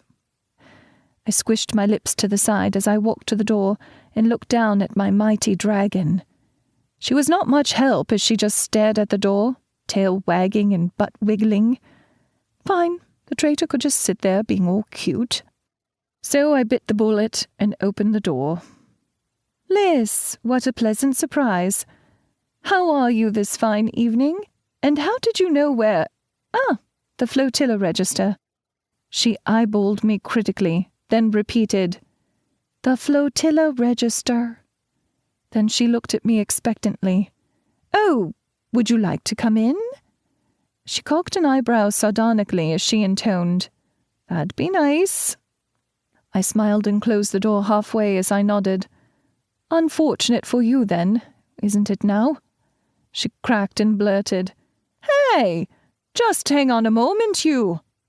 I rolled my eyes and opened the door, making an ushering motion as I shared, "You're just lucky Midge here thinks you're cute. If I were left to my own devices, you'd be taking a swim in the Thames about now for that dirty trick." Not one iota of regret made it past the cheesy grin which she couldn't hold at bay. "That may be true, but your face, it was priceless. It was just too good of an opportunity when I read your text while we were bantering over coffee. Imagine my surprise to find you lived on the Flotilla." I pointed at her in accusation as she moved past me and took a seat on my couch without asking. My traitorous fuzz bucket shamelessly hopped up beside her to get what the more base part of my brain thought would be great to receive from the woman in the nurse outfit, some good lovin'. "Oh, sure, just make yourself at home. Don't mind me. It being my cabin and all," she told Midge. Your human certainly is an excitable one, isn't she now? Then to me, before I could volley back a round of my own. You don't have to use the Flotilla clinic if there is something that bothers you. Nobody is forcing. Good. Now that conversation is over. Would you care for coffee, tea, or maybe something to eat? I was about to sit down for supper before you came charging in like a bull and illustrating to me that my dog is a turncoat. She exhaled, looking at me patiently. Then she pulled Midge onto a lap and really started giving her a thorough snuggling. Is she always like this, Midge? Then to me, actually, I wouldn't mind. As fate would have it, I've some free time. Some brash tart just cancelled their appointment. My last meet and greet for tonight isn't for another hour. I pointed a finger at her and threatened as a smile twitched at my lips. Don't think being all cute and funny is going to save you from a good trouncing, lady. Chicken fried rice? She groaned, hooding her eyes at the offering, then nodded. So, you think I'm cute, do you? Oh my God. It felt like my cheeks were on fire as the heat washed over them and down my neck. I narrowed my eyes at her and shook a finger in warning, then went about prepping the rice. Liz said almost absently, You know, there's no shame in having a medical condition, and you're managing your seizures in the most responsible way. What with Midge here and the anti-seizure meds? I stopped what I was doing, staring down at the pan, my heart starting to speed up a bit. Had she gotten into my medical records even though I didn't give consent? I finally turned toward her, and I may have had an accusing look on my face because she held a hand up to stop me. It doesn't take a rocket scientist to put the pieces together, Emery. A working dog of a breed that isn't physically helpful. Your Felbatol prescription bottle on the side table here. She cocked an eyebrow in challenge. Oh. She was a smart one, wasn't she? I felt ashamed and embarrassed about my condition, and was torn between sending her away and ignoring the whole mess I'd made, until I wound up snorting when she got a crafty look on her face and admitted in a half-whisper, And the handy medic alert tag you have on your baby dragon's collar here, saying that you are epileptic, is a clue. Why was I so amused by her? I pointed my spatula in warning, looking over it with one eye squinted.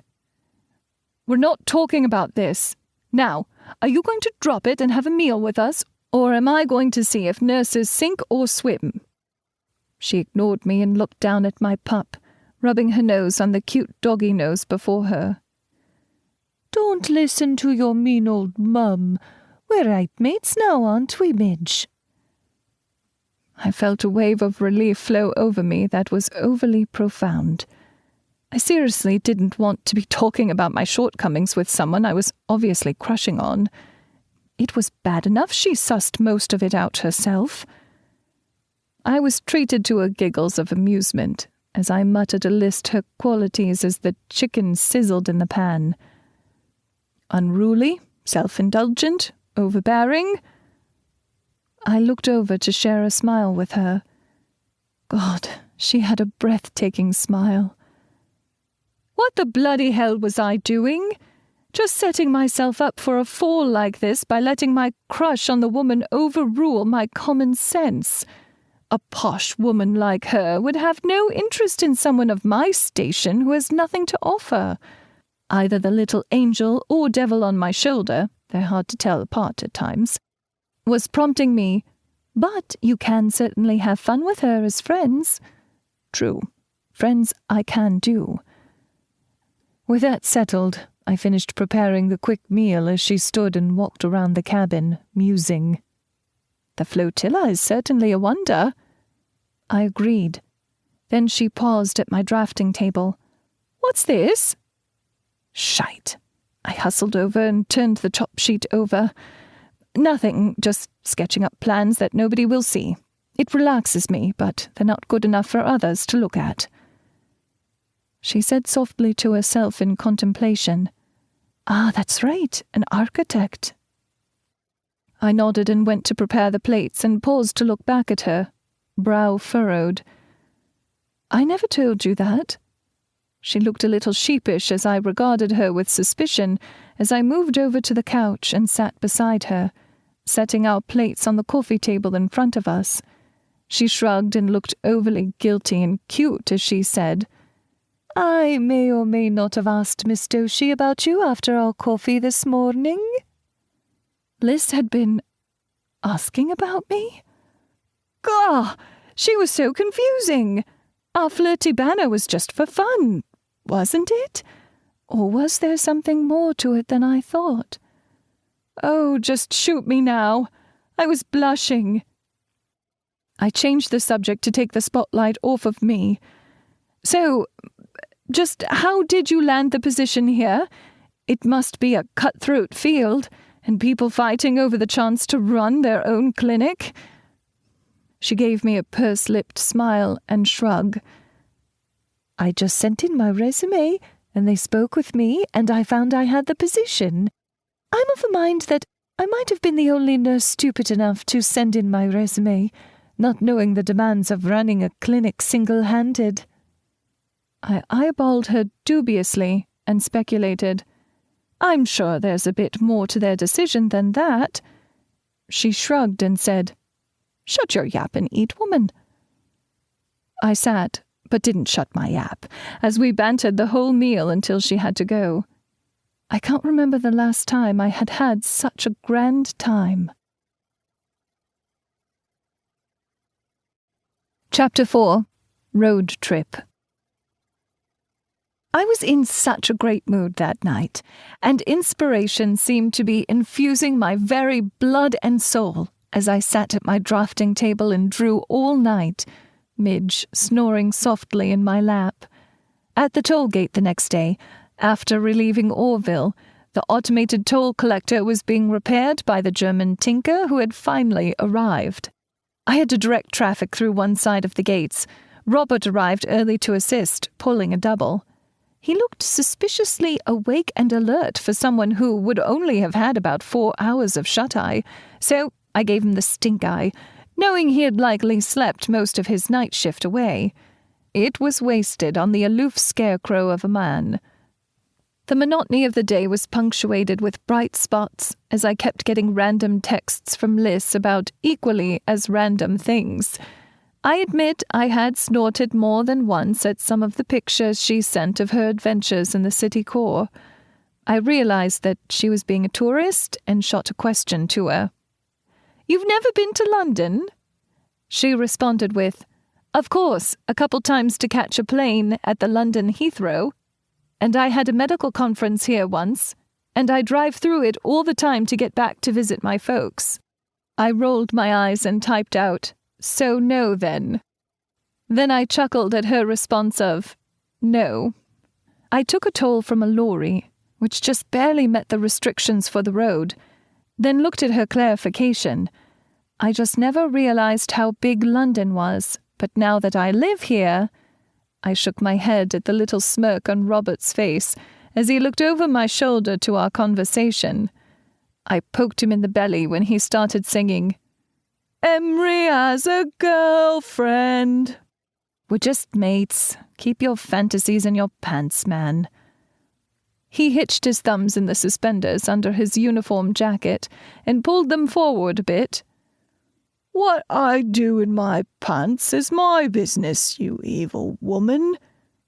Then he screwed up his face and tried to recover as I tried valiantly not to break out laughing at the poor awkward boy.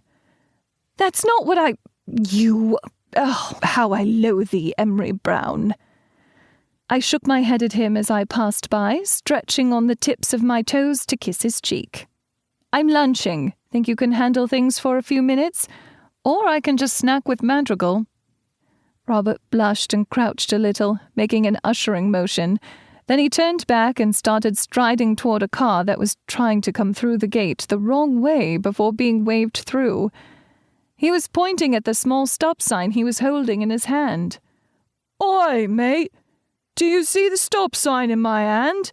I'm not holding it because of the aesthetic value or because it makes my eyes pop. Go ahead, read it out loud for me, and we'll sort this through together. S-T-O-P. That's right. I was grinning like a loon. Bob was a funny guy at times. I looked at my mobile and stared at the new text on it, and hesitated as I was accidentally letting some of the leftover chicken from last night fall to the floor of the toll house for my dragon to snuff up. Fancy a road trip tonight? Like going out and doing something with Liz? Just the two of us? Well, 3 of us? Or was I reading too much into it?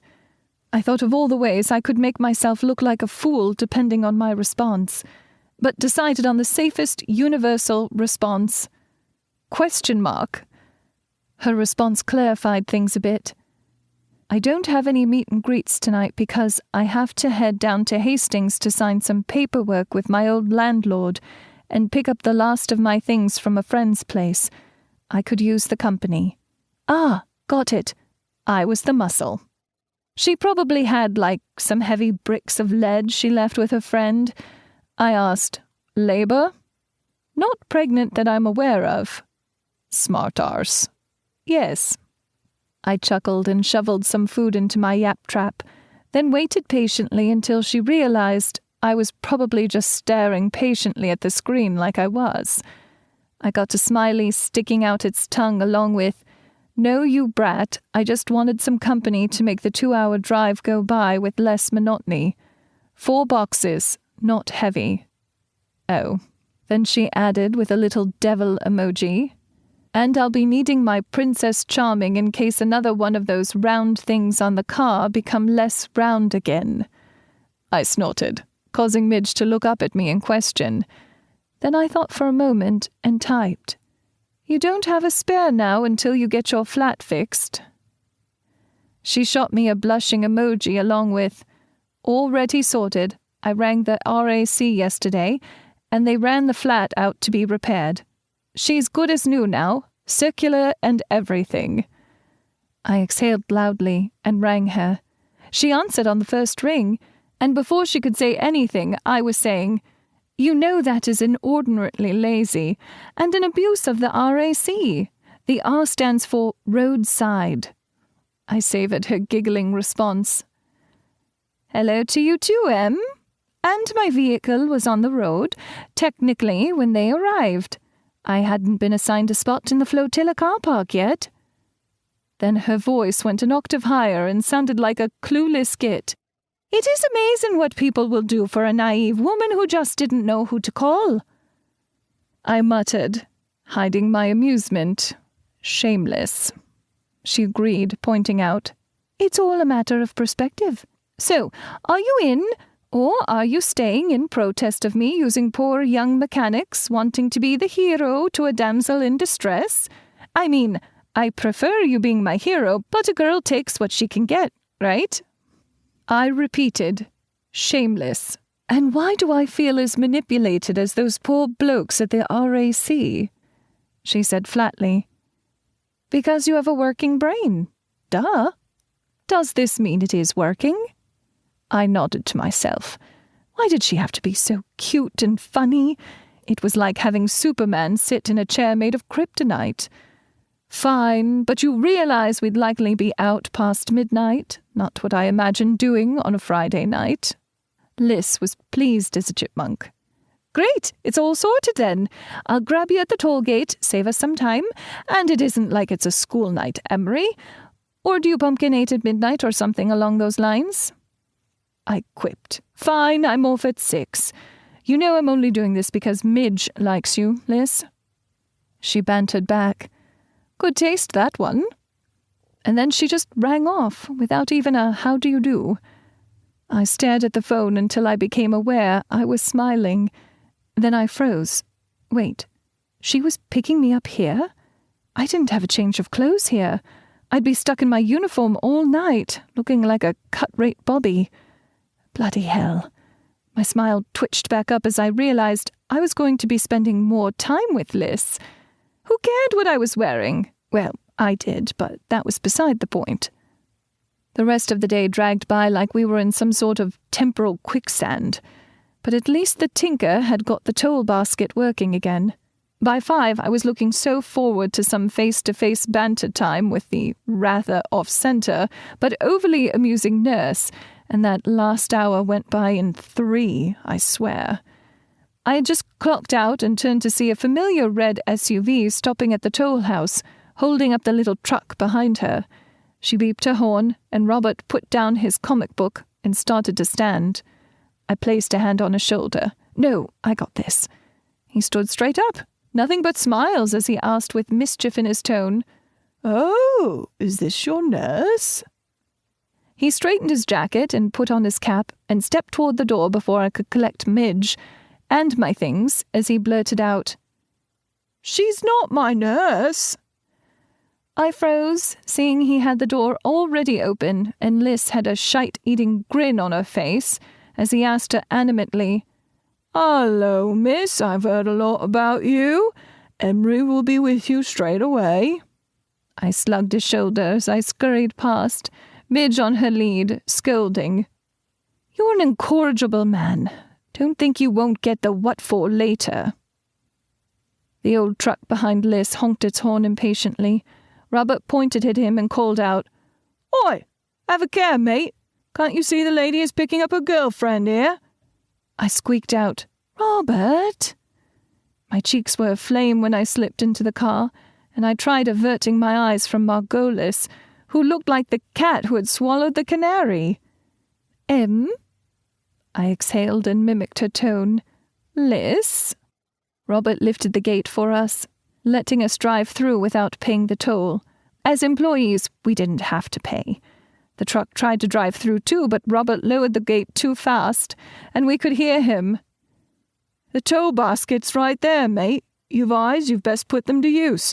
And that finger you're waving is unbecoming a man of faith, father." We cracked up laughing as we rolled up her window. Then she was all sly innuendo as she virtually purred out, "So, you're nurse now, am I?" I exhaled as she flipped a U to get us turned around, then warned her, "Just shut up, woman, if you know what's good for you." She made a show of looking away from me to Midge to acknowledge her. "Noble steed." Robert waved us through the other gate. I showed him the same respect the Padre had just shown him as we passed, waggling my middle finger. I could hear his chuckle, then snickered myself when the gate he had released to wave at us came down to strike him on the shoulder. He ducked and looked up like the sky was falling. Serves the clumsy man right for embarrassing me like that. Then we were on our way. I noted, "You owe me, woman." I ran a hand in front of me to indicate what I was wearing. "I'm stuck dressed like this for the duration." She cocked an eyebrow and looked me up and down appreciatively with a sly smile. "Oh, but I do love a woman in uniform." My cheeks burned again, and I heard myself squeaking out bashfully, "Oh, okay." Wait, was she just playing with me? Or were we really flirting? I was going to lose it if I couldn't figure her out. "You sorted? Or do we need to get some takeout along the way? I've emergency rations in the bag at your feet." I looked over at her as I unclipped Midge, who swirled into a lap, the traitorous fuzz munchkin. I eyeballed the brown bag at my feet in the passenger compartment. I exhaled in exasperation. I had to know what kind of rations she had in there. Nurse. So probably power bars and granola. Oh, God's help me. I imagined actual rations. I took a peek inside and found myself chuckling. "Sweets? Really?" She shrugged and informed me that a girl has to be prepared. She shrugged again and glanced over at me as she turned on the headlamps, then explained, "It's how I usually keep myself awake on the drives to Cardiff. The sugar rush." I held up a Jaffa cake and cocked an eyebrow. She just grinned and I rolled my eyes. Yes, maybe some place for takeout would be best, if it won't add too much time to our trip. Her smirk was priceless. and I wondered if this was how she was even in her professional life. I've never met a nurse as silly as her. I found it not only entertaining but admirable that she hasn't lost that spark through her medical training. Not to mention, she was cute as hell. Burgers or sarnies? I waggled my finger in a royal flourish and said with an aristocratic flair, "Whatever you deem fit, James." She looked down at my pup, who was almost asleep, and asked, "Is she always so snarky? How have you been able to put up with her?" I sighed and pointed out, "That blade cuts both ways, lady." She just flatly said, like it was a surprise to her, "I like you, Brown. You can keep up with my verbal banter. To be honest, it has been my biggest shortcoming, especially in my profession. I don't know why, but I feel like I can be myself around you." I didn't know what to say to that. I went with humor. It was the best armor. Huh, was it her armor too? "It's the uniform. The ladies can't resist it." She gave me another look, taking in my uniform, and just smirked, cocking an eyebrow in apparent appreciation. It was getting a little warm in the vehicle just then. I attempted to take the focus off of me. "So, why nursing?"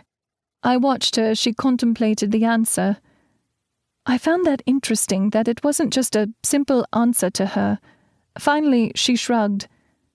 "I think it comes down to simply wanting to help people." I shook my head and replied as I studied her closely, "Not buying what you're selling, lady." She didn't look at me and then just sighed and admitted, "Partial truth." Okay, now we were getting somewhere. I wondered if she trusted me enough to share something so personal with me, but I was a virtual stranger to her. She muttered, "You're staring at me?" I nodded and agreed. "I am." Then she sighed and caved. "I'll tell you after we eat, if you tell me what inspired you to be an architect." I chuckled nervously and countered, "I'm a toll attendant." She actually growled at that and snipped, "No, you're not. So, do we have a deal or what?" I just looked at her for 3 heartbeats. Could I share with her? I was endlessly curious about her answer, and if she would trust in me, then I could put my trust in her. I nodded, and she gave a playfully evil chuckle. Why did I feel like I had just been played? We picked up sarnies at Marks & Spencer in Croydon, and I had to shake my head at the woman when she grabbed some ginger cakes as well. "You've a sweet tooth any self-respecting 8-year-old would envy." She chuckled and countered, "And you with your pork pie and egg is any better. I'm amazed you're as tiny as you are. That sandwich is over 1/3 the recommended caloric intake for—" I cocked an eyebrow in challenge at her, and she glanced at me and turned her eyes back to the road, a smirk on her face as she nodded once as she said, "Right, I'll not be a nurse on our road trip here." I nodded for emphasis. "There's a girl. Besides, I'm not the only one consuming it." I put some of the pork and egg on a wrapper and placed it beside me. Midge helped herself, devouring the offering with gusto. "You've upset her feeding schedule with our little adventure here," Liz offered as she spoke to Midge. "All part of our master plan, wasn't it, girl?" I shot one of her smirks right back at her and spoke out of the side of my mouth. "Sure, yuck it up now, lady. You've never experienced dog-egg farts in the close confines of a car before, have you?" The ebony-haired woman looked genuinely concerned and aghast about the possibility of biological warfare in her pretty SUV. "And you went and fed her some? Are you masochistic?" I shook my head and shared, "No, but I can suffer through it for my sweet vengeance. Payback for calling me officer and ma'am in the queue back there." Her burst of laughter was almost magical. "Well, that old woman in line kept staring at us, and I thought I was going to lose it when you told her you stripped at the Sophisticats and was just popping in for a snack between shifts." Well, then she shouldn't have been looking down her nose at me with her silent judging now, should she have? The old woman in the business suit had been looking at the way Liz had been leaning into me and laughing at everything. It was obvious she believed we were a couple, and she didn't approve. My uniform had her brow creasing. Ugh, how I loathe these uniforms, mimicking the police like they did. Liz looked at my pup, who was hoping for more sarnie. Wicked, isn't she? Then to me, Liz said, I thought she was going to bust a gusset before she stomped off when you told her Wednesday nights were for twofers, and she should bring her man by, and you'd treat them. I smiled, but I was also so weary. You realize the woman thought we were a couple, don't you? I just wish the whole lot of haters would just get over themselves and realize that it's none of their business who someone dates. I used to feel ashamed when I got those looks when someone caught me appreciating a waitress or a female classmate. I think my whole brashness like that. Trying to embarrass them the way they embarrass me is a sort of crude armor I wear. Her own smile was replaced with one a little more thoughtful as she cocked her head as she watched the road. You've a tough time of it, coming out?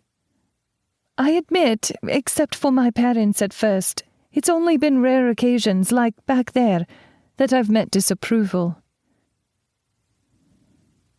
I muttered to myself, that's because you're gorgeous and sophisticated, a whole different world than mine. She turned to me, eyes wide. Fuck, she had heard. I added quickly, in a good way, of course. Her cheeks were a nice rosy colour as she prompted. Like someone calling you gorgeous and sophisticated could ever be taken poorly. I wanted to bury myself in the sand and forget to mark the spot for later retrieval. All I could muster in my defence, oh, just shut up and drive, woman. Why was I smiling? I narrowed my eyes, realizing that she was just stalling. I was having none of that. Right then, Margolis, didn't you owe me a story? She exhaled long and loud. That's right, you can't fool me for long. A day or two, or 3, a week at most, but I eventually catch on. Okay, so maybe I'm not so swift at times. I loved her sarcastic, snotty tone. Fine, Emery. Then she winked and said, after taking another bite of her meal, When I was 8, I was diagnosed with hepatocellular carcinoma. Due to a birth defect, I had a damaged liver and cancerous tumours had been growing. After treatment, including having a third of my liver excised, I wasn't in the best of conditions. It was touch and go. I found myself grasping her arm and giving it a little encouraging squeeze. Carcinoma? Cancer? The revelation was heartbreaking. I know how draining cancer treatments can be for adults, so it had to be hell on a child. Her voice sounded almost contemplative, like she was just now putting the pieces together. Through the entire process, the nurses were always there, taking care of me. Through the embarrassing times where I lost control of my bowels or bladder, to the times I'd wake up after going into cardiac arrest after the surgery. They were there, and always smiling and encouraging me. She shrugged.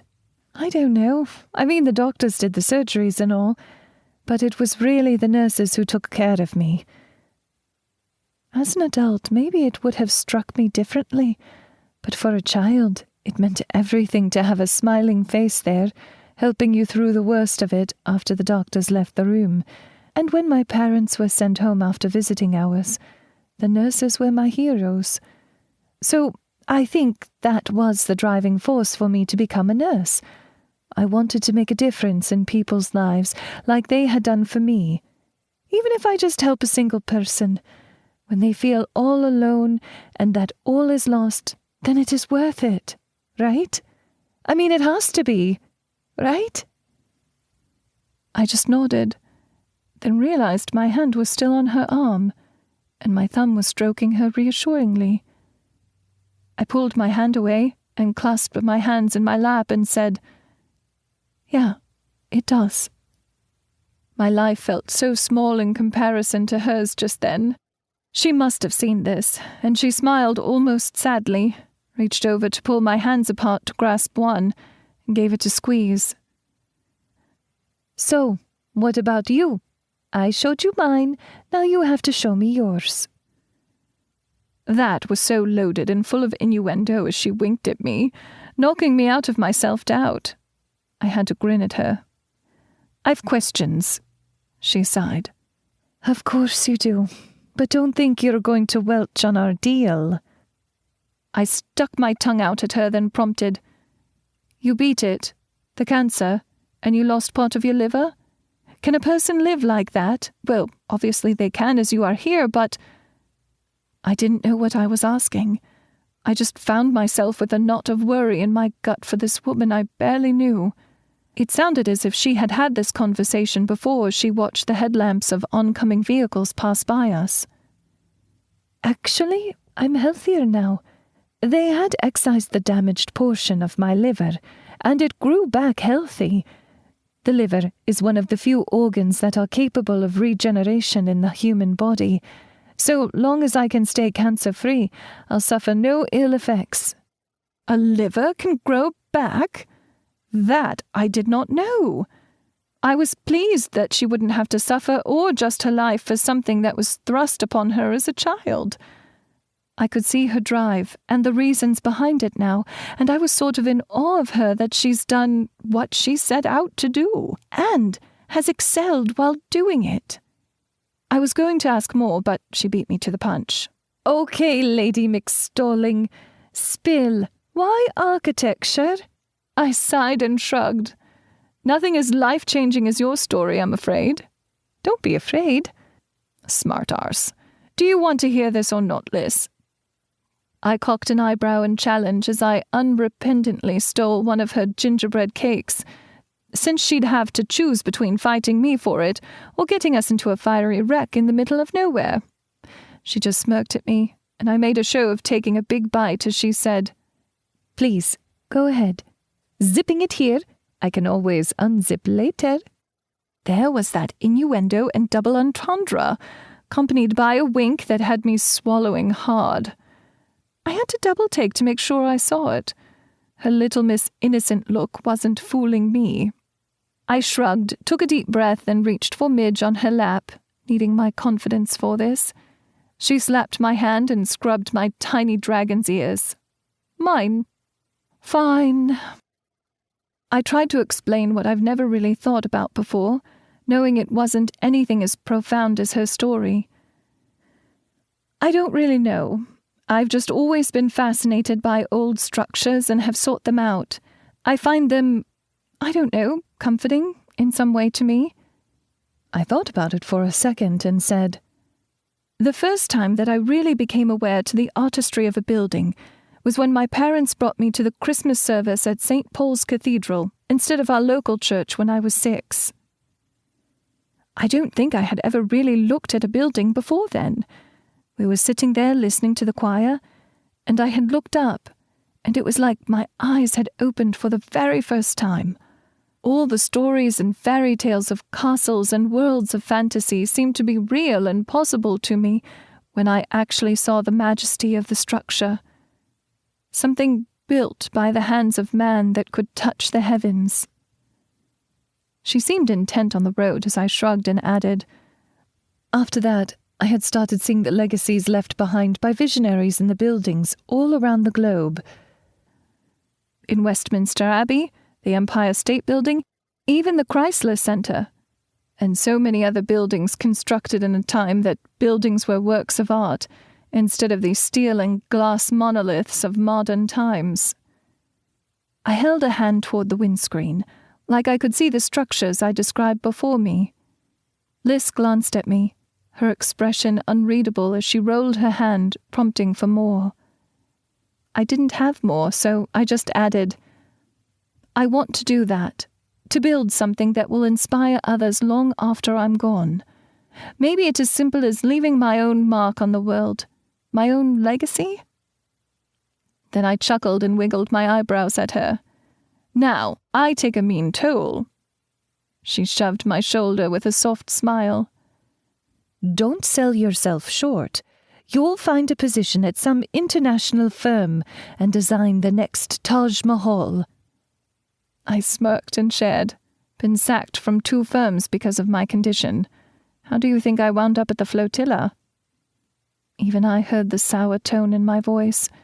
I played it down with a shrug and an apologetic smile as I made a show of popping the last bite of the gingerbread cake into my mouth.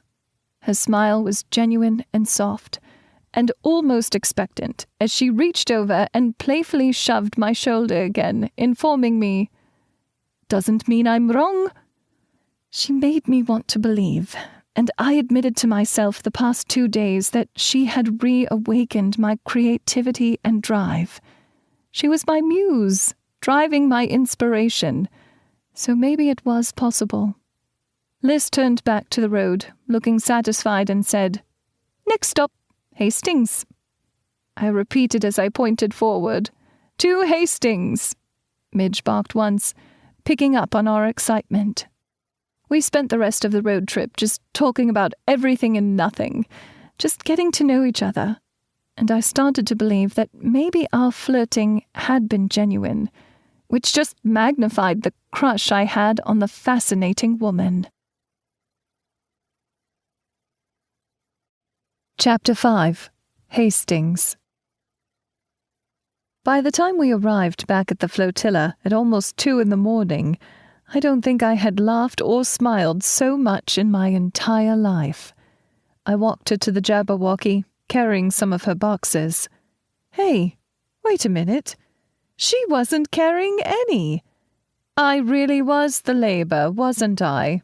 The sneaky woman. The smirk on her face, seeing my realization, proved it. I muttered, "Don't get smug thinking you're too cute for the nurse float test, lady." Liz chuckled and assured me, "Oh, shush, I'm getting the rest myself. I was just seeing how long it would take for you to notice. Besides, I have to unlock the door for you." Hardy ha ha. I kicked her butt, which just made her smile more wry. She had been doing that all night, and it confused the hell out of me. I was a little caught off guard when we had reached Hastings and she brought us to a cute little house a couple blocks from Conquest Hospital. I often forget how spread out yards can be compared with the big city, and there are more single-family dwellings than apartment blocks. The house was an odd mix of Bavarian stucco and open beams, capped with a Spanish terracotta tile roof between the 2 stacked stone chimneys. I'm positive the roof had been done at a later time, since most Bavarian-style houses would have a cedar or slate-shingled roof, and I can't imagine any architect mixing the styles. But it did give it an eclectic charm that you saw all throughout the UK, since we have had so many cultures blended in the past century or so. She started to just open the door, which was unlocked, then paused and gave me a sheepish look. "Awkward. I don't live here anymore." Then she pulled the door shut and knocked. "I thought you said you left your stuff at a friend's." She gave me a plaintive look. "My flatmate is my friend. My best mate." Then she was nothing but grins when the door was swung open by a curvaceous black woman in an oversized tee and some cute pajama shorts, her long shapely legs on display. Her curly black hair flowed down her back, making me absently reach my hand up to push my shorter, shoulder-length chestnut locks out of my face. I was feeling all kinds of awkward as the gorgeous woman smiled and eyed Margolis up and down appreciatively, then engulfed her in a hug. "Hey, Liz! I was starting to wonder if you were really coming." They pulled apart and gave each other a peck on the lips as Liz chuckled. "I said I'd be here, eh?" That looked a little more than friendly to me, and I felt myself getting jealous. I had to remind myself that I was only crushing on the woman and had no claim on her. Then I found myself being evaluated by dark eyes. "And who is this cute little package?" She cocked an eyebrow and only partially turned back to Liz. Then she brightened and crouched. "Oh, puppy, may I?" She hesitated as she reached toward Midge, seeing her working bib. I just nodded dumbly as she made baby talk with my fuzzy girl as she gave her expert lovin'. Liz made the introduction. "This is the Princess Charming I told you about, Emery Brown. This is my ex, Ray Parker, now my best mate. And that adorable ball of fur is Madrigal." The woman stood and took me by surprise when I offered a hand, and I found myself drowning in her generous cleavage when she engulfed me in a hug. She released me as a blush burned on my face, and she said, "Thanks for watching her back, Emery. She's shite with anything mechanical." Liz defended. "Hey, now you bint like you're any better." "Really? Who fixed the leaky faucet in the kitchen?" Liz stated matter-of-factly. "Kimberly." Ray nodded. "And whose girlfriend is she?" "Mine, wanker." I felt like a spectator, and these two obviously had history. I just rocked on my heels, looking around, not knowing what to do. Ray must have seen my uncomfortable posturing and nudged her head inside. "Get in here, ladies." Then she added in reprimand, "You don't have to knock, Liz, you know that." A tiny woman with Chinese features wandered into the sitting room as we entered. She stretched. The large band tee she wore hit below her knees, making her almost look like a child wearing her father's shirt. She yawned as she approached us, then said through another yawn in an American accent, "Hey, Liz, glad you made it." She stood on her tiptoes and gave her a kiss on the cheek, then took Ray's arm and ducked under it, Ray holding her to his side in a loving, proprietary manner. The Yank looked at me and gave me a cute grin. "Hi." I realized I was smiling back as hers was infectious. "Hi." Ray exhaled and rolled her eyes. "Kim, Emery, and Madrigal. Emery, Kimberly." I waved like a git. "Kimberly." She inclined her head, then looked up at her woman. "I'm heading to bed. See you in a bit? We both have the early shift in the burn ward." Ray leaned down to kiss her girl and nodded. "Be there in a jiff, sweetie." The American girl inclined her head to me again. "Night, ladies." Then she shuffled away melodramatically, demonstrating her exhaustion. I had to chuckle at the besotted look Ray had on her face while her eyes followed Kim as she went back through what I assume was a bedroom door. I pointed out helpfully, "You've got it bad, lady." Ray smirked at me as she looked between Liz and me. "You don't know the half of it." Liz explained to me, sounding entertained. "Kimberly is the girl Ray was cheating on me with. Why, we're not still together. What we had was a relationship of convenience, but what they have is real."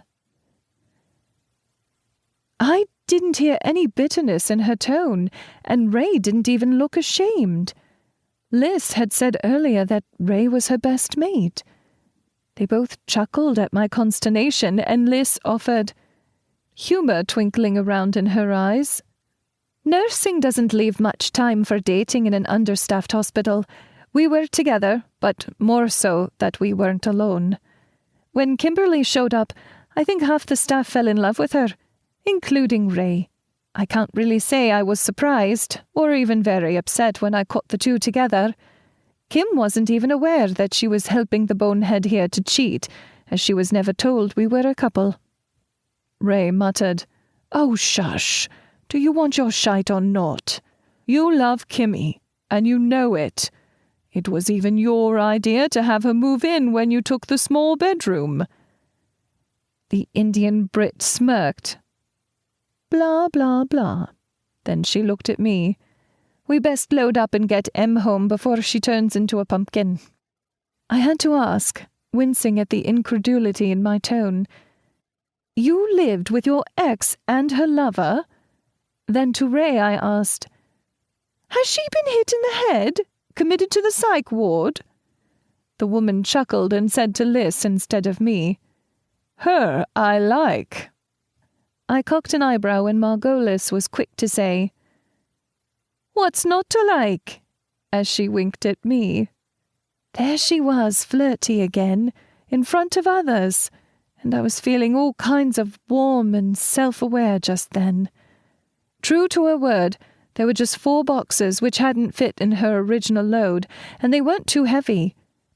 I noted I carried 2, and each of them just 1. Their smirky smiles showed their shared history. That's when I realized she was getting back at me for implying I was just there for the labor. Hey, Snot.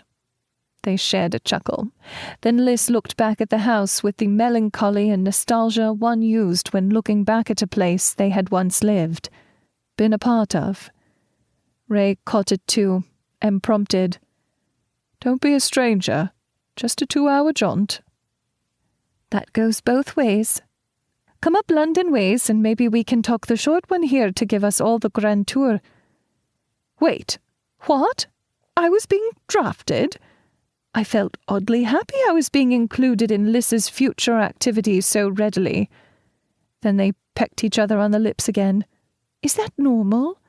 And I was glacking as Ray pulled me into a hug from behind. She told me, Nice meeting you, Emery. Take care of our girl. She's not as well put together as she'd like us all to believe. I didn't know what to say, so I just nodded as she granted me my freedom from silly constriction. So I just nodded. Then she crouched to give Midge a good jolly ear rub. Liz chased her off. Shoo, lady. You've a perfectly good Kimmy going to waste in there. Ray waited at the door until we were on the road again. Then she disappeared back inside. I said, Well, she was... I had no words. My ebony-haired beauty said, Exactly. Her grin was catchy. I noted, You two were awfully kissy for being exes. Good Lord, Emery, could you sound any more jealous? She sighed and appeared to think about it, offering an explanation. Old habits, I suppose. 2 years together and doing that every day sort of makes it an automatic response. Muscle memory and all. She's firmly on Team Kimberly now, and I'd wager good money that she'll not stray this time. Do you miss her? Zip it, Em. What are you thinking? The woman smirked this time and glanced at me, an eyebrow raised. Sometimes. You saw her, and let me tell you, in the bed she's... I covered my ears and called out, La la la, I can't hear you. She was chuckling, and I realized she was just playing with me. I pointed out, Good God, woman, can you be a right wanker at times? All part of my charm. Bint. Guilty. Have you no shame? I'm disparaging you here. I'll let you know when you stray from the mark. A firm swat on the nose with a rolled-up paper, I suppose. Okay, she was inordinately funny and uninhibited. Though I did think about what Ray said about Liz not being as put together as she projects.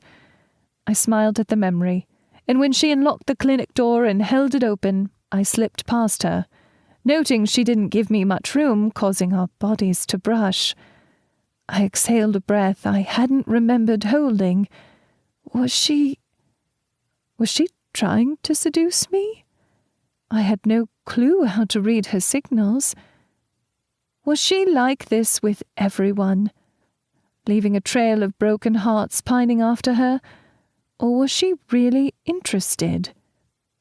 Hell, I'd be fine if she was just slumming it with me. Well, okay, maybe that wasn't true. I'd not want to be discarded after she got bored with me. I really liked the woman. It felt like we were becoming good mates, She led me to the back cabin, and it was pretty posh. A little smaller than the cabins for the residents, but much nicer in many respects, with all the polished wood and brass everywhere. Very nautical. I glanced around, then started back out with her as I marshalled my courage and decided to just come straight out and ask. She cut me off at the door as we stepped out to the chill night air before I could say anything by saying, "Thanks for keeping me company. It was fun. Not as bad as far as first dates go, wouldn't you say?" First dates? She gave me a peck on the lips as I tried to process her words, which was hard to do as my inner voice was squealing like a madwoman. She yawned, stating, "I got the other boxes. Lunch tomorrow. I have quite a few meet and greets all weekend." I was still trying to form words when a realization hit me. My car! She acted innocent and surprised. I wasn't buying it. She looked down at Midge. "We'll get you and your slow one to your car tomorrow, noble steed." She walked with us down to the pier, and we stopped in front of the Persephone. I really didn't want the night to end, but there it was. I found myself blurting, "Date? Have we been, flirting? Were you seducing me?" I wanted to just jump into the Thames and let the current take me to my watery doom. What the hell was my mouth thinking? She just gave me that sly smirk I was growing quite fond of as she leaned in, her lips a hair's breadth from mine, and she whispered seductively, "What do you think, Lady Lancelot?"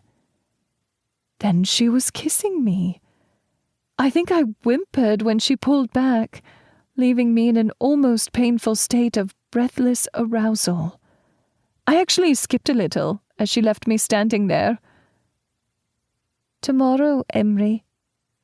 I found myself giving her a tiny wave in my happy shock as I touched my lips. Tomorrow? Wait, that was a yes, wasn't it? Was she still playing with me? She had some extra swish going on in her hips as she headed to her car. I found myself smiling widely, and I looked down at my fuzzy companion. "Let's get home, girl. You look beat." First I brought her over to the little patch of grass by the car park so Midge could do a thing. My mind kept drifting to the fact that Margolis had kissed me, awakening so many things inside of me. Let's sigh. When we got home, I found that I was still too wound up to sleep, so I moved over to my drafting board and, with Midge curled up in my lap, let my inspiration flow. Chapter 6. Is it possible?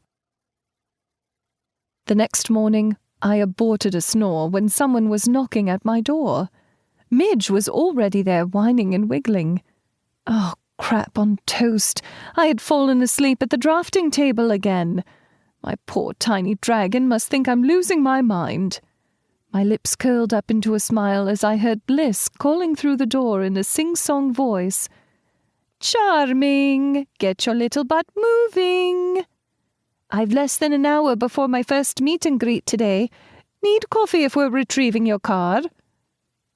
I yawned as I moved to the door and just unlocked it and started trundling toward my bedroom. I heard her slipping into the cabin as I yawned out. "I thought we were doing lunch." She snorted, and I looked back over my shoulder to see her covering her grin with a hand. "What?" Liz pointed at her hair, sleek and shiny as always, and whispered as she nodded. "You might want to run a comb through that nest." I reached up to touch my hair as I pushed some of the chestnut strands out of my mouth with my tongue. How did it always seem to migrate there while I slept? Wait, bloody hell! She was seeing me like this? Kill me now! I squeaked in distress and slammed my door behind me. Then she was calling out, "Maybe I just wanted to see you before then." I sighed and replied as I changed my clothes to something casual that could ward off the chill in the morning air this time of year. "See, right there, woman. I can't tell if you're just flirting or if you mean it. I don't have a clue where we stand. You're so frustratingly unreadable." The cryptic response was of no help. "Your little dragon here knows. So it just has to be you who is daft." Grr, okay, whatever. If Liz keeps kissing me like she did last night, she can be as confusing as she wants to be. I looked at myself in the mirror above the dresser and winced, then went about attacking my hair. I looked only fairly presentable without a shower, and I smoothed down my light sweater and steeled myself, putting a smile on my face and stepped out, just to freeze for a moment. Liz was standing at my drafting table, holding Midge up, her cute puppy face resting on the woman's shoulder as she looked over my drawings. I hustled over and placed a blank sheet of vellum over the other sheets, slapping at her hands in a patty cake motion as I squeaked, "Hey, I told you they were just for me." She looked at the top sheet like she could see through it, then gave me a measured look as she said in a measured voice, "Looked pretty amazing to me." I nodded and poked at her. "That's because you're a nurse and don't know a right from a sinnin." She looked at Midge and said in her puppy voice, "We know who Frank Lloyd Wright and Mima Arsenian were, don't we, Madrigal?" "Yes, we do. Emery is being a poopy face, isn't she?" "Yes, she is." I squinted one eye, though I was pleasantly surprised she knew the references. Then she said to me, "You're an architecture snob, but I like you anyway." Okay, I'd take my deserved lumps if she qualified things by saying she liked me. I grabbed my bag and tapped a toe on the floor, causing Midge to start squirming in her arms to get down. Then the little scamp scurried over to me so I could put on her vest and harness. I asked back over my shoulder as the two of us headed to the door, "You coming, lady? Coffee doesn't drink itself." Her musical chuckle as she hurried to catch up set off a tuning fork deep inside me, which had me shivering in pleasure. She chirped out, "Tosser," as I locked the cabin behind us. I chanced offering an arm to her, and she wrapped her arms around it and hugged it to her as we headed to the gangplank. I must have sounded like some besotted schoolgirl as I half whispered, "I'm glad you came early." I got my very own kiss on top of my head to show for it, as she said with that sly smirk of hers on her lips, "I just don't like to drink alone. And you seemed handy, being just down the dock and all." Out of curiosity, I asked, "Is there only one setting on you, full on, all the time? I'm not complaining, mind you." She shrugged and hugged my arm tighter and said thoughtfully, "I suppose so. I guess it's just my armor, so I don't have to deal with the harsh realities of life. As a nurse, seeing death come in so many ways, you have two choices, either become impassive and jaded, or put up some emotional shields, look for the good instead of the bad, and soldier on through it." I could see that.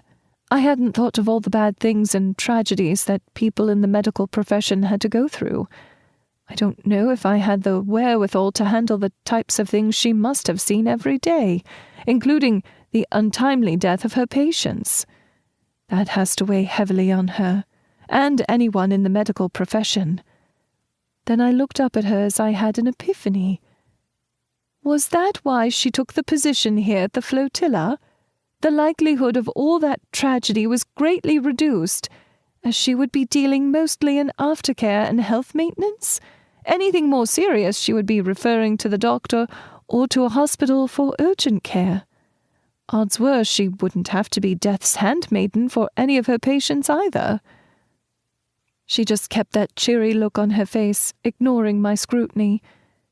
Was I twigging upon deeper parts of the woman who tried to project a snarky and fun visage full of witty banter? I felt I understood her better just then, Was it wrong that I felt the need to protect her? I almost snorted at the absurdity of me capable of protecting anybody when I couldn't even protect myself. But I could try. We crossed the lane to O'Donnell's, and I held the door for her. She got that adorable half-smile. "Very gallant," I growled, then smiled at the tolerant look she gave me. Mornings were usually crazy at O'Donnell's, but I'd never been in this early on the weekend. It was insane. We'd stop just 2 steps inside the door to queue up. Me, being an articulate font of small talk, just stood there in line, feeling awkward, rocking on my heels and looking at my fingernails. I almost sighed in relief when she started asking questions about my childhood and family, neither of which I had much to share about, especially my parents, who thought me being gay was something that needed to be fixed, just like my epilepsy. But the questions afforded me the ammunition to fire back a volley of similar questions of my own. I don't think the smile ever left my face as I learned more about the woman, my mind flashing back to our kiss, and my eyes focused on her lips. I had to blink when she chuckled while she was talking about her family's yearly excursions to India to visit her grandparents, and how different the culture was there from the UK. "Hey, short stuff, my breasts are down here." She motioned with her hand. I blinked and met eyes with her, realizing I got caught obsessing over her lips, knowing how sweet they tasted. Then what she said sank in. "What? You're a weird one." She chuckled and asked, "So what were you just thinking about, Em?" She was baiting me, and I knew it. She knew I knew it.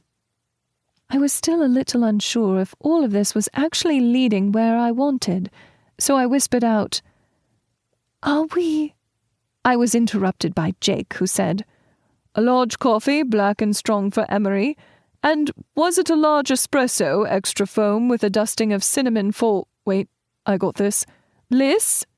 His eyes widened in question to the tall woman, who seemed amused that I didn't get my question out, like she knew what I was going to ask. She inclined her head to him as I looked around. I hadn't even noticed we had talked all the way through the queue, and we were standing at the counter. "Very good." She looked at his name tag. "Jake the Destroyer?" He chuckled and explained. "Long story." He slid my coffee to me and said, "Have the espresso in a jiff." I started to pull out a few quid, but Liz beat me to it and laid a $5 on the counter and stuffed a couple pounds into the tip jar. "My treat." I whispered to her, "This is feeling like a date." Then I hissed out to the middle-aged woman behind us who had overheard and put a sour look on her face. "Yes, that's right, Mrs. Nosy, we're gay. Wouldn't want to get too close or you might catch it too." She harumphed as Liz chuckled, and the woman left the queue and headed toward the door. Jake returned with the espresso and asked as he put the lolly in the register and the change in the tip jar when Liz indicated. "What was she on about?" I shrugged and he handed a cookie down to Midge as I supplied. "She has a problem with gays. She would have loved you if she caught a look at that wedding pic of you and Wendell on the wall there." He shrugged and offered, "Didn't recognize her. I remember every face, so wasn't a regular, no great loss." "I've got to know. What set her off?" he asked. Liz said, as she led Madrigal and me to a table which had just freed up. "She was put out that Em was asking if our coffee date was a date." Okay, right there. How was I supposed to process that? Coffee date didn't implicitly imply a romantical date. How was I supposed to process it when— She gave me a quick peck on the lips. "Stop overthinking and sit." Again, I felt a schoolgirl with a crush as my face and other more interesting parts of my body heated. Still, I wanted some sort of confirmation. "You consider this a date, not just 2 mates sitting for a cuppa?" She chuckled out, "Of course."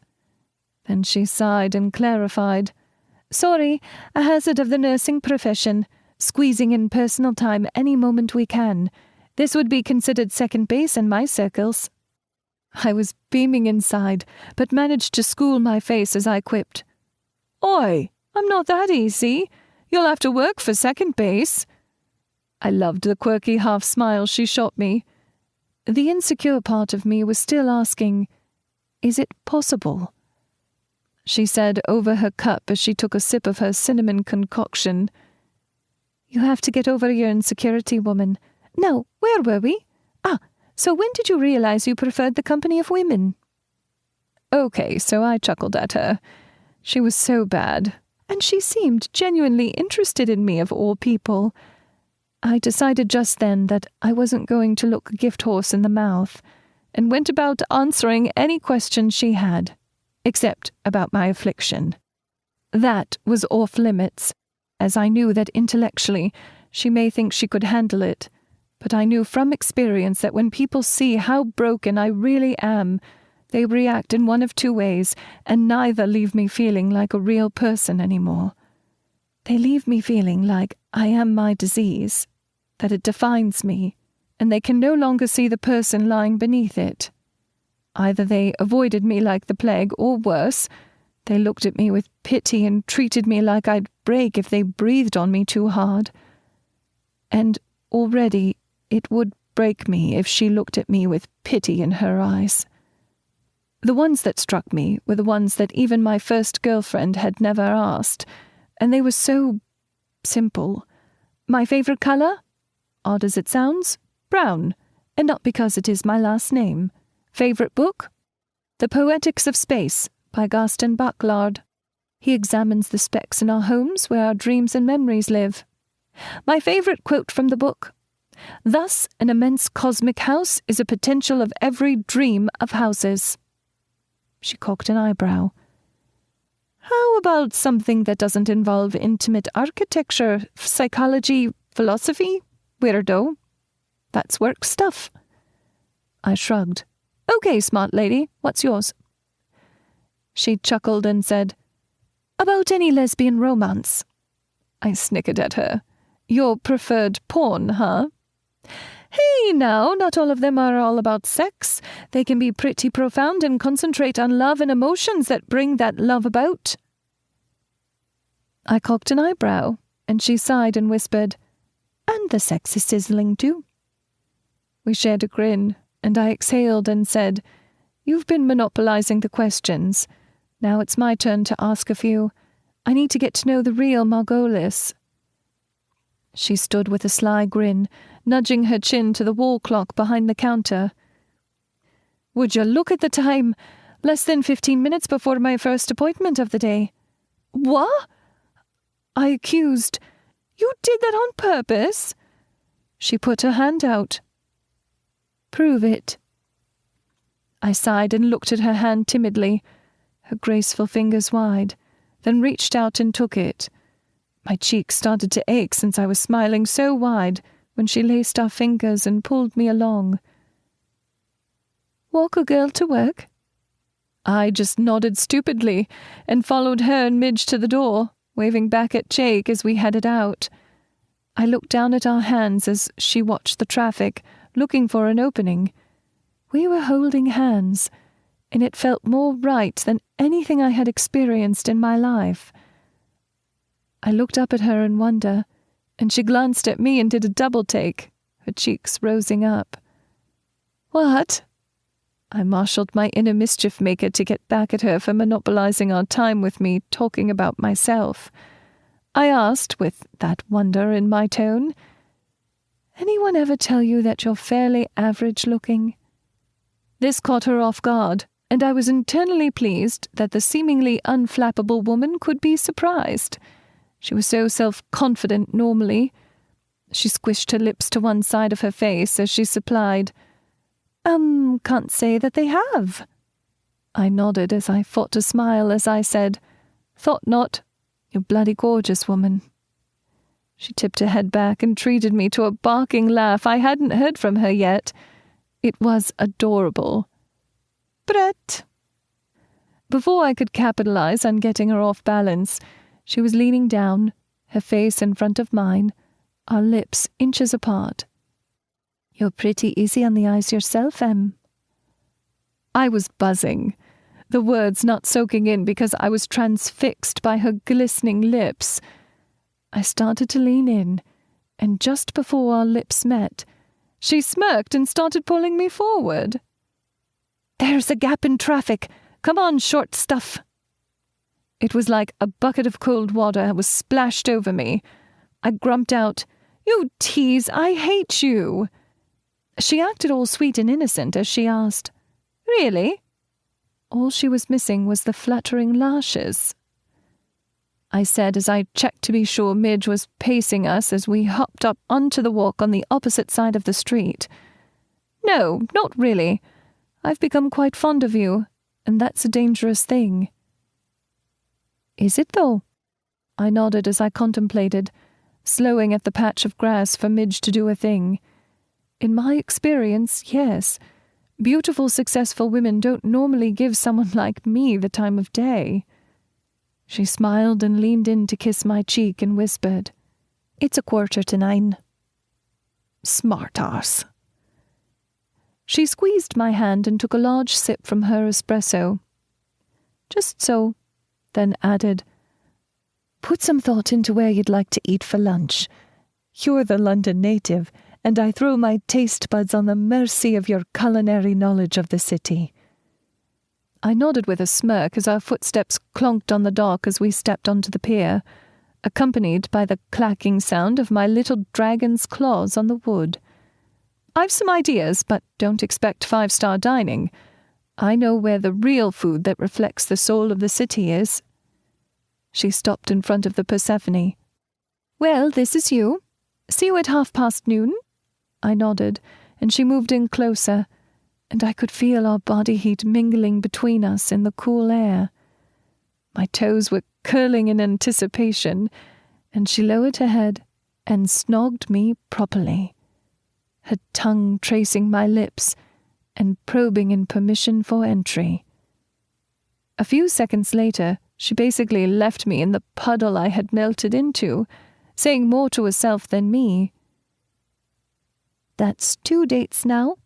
Is it the 4th or 5th that things get really interesting? I didn't care. I was still a little lightheaded, doing the backstroke on cloud 9. She could get interesting with me any time she wanted. I realized as I watched her ass sway toward the Jabberwocky.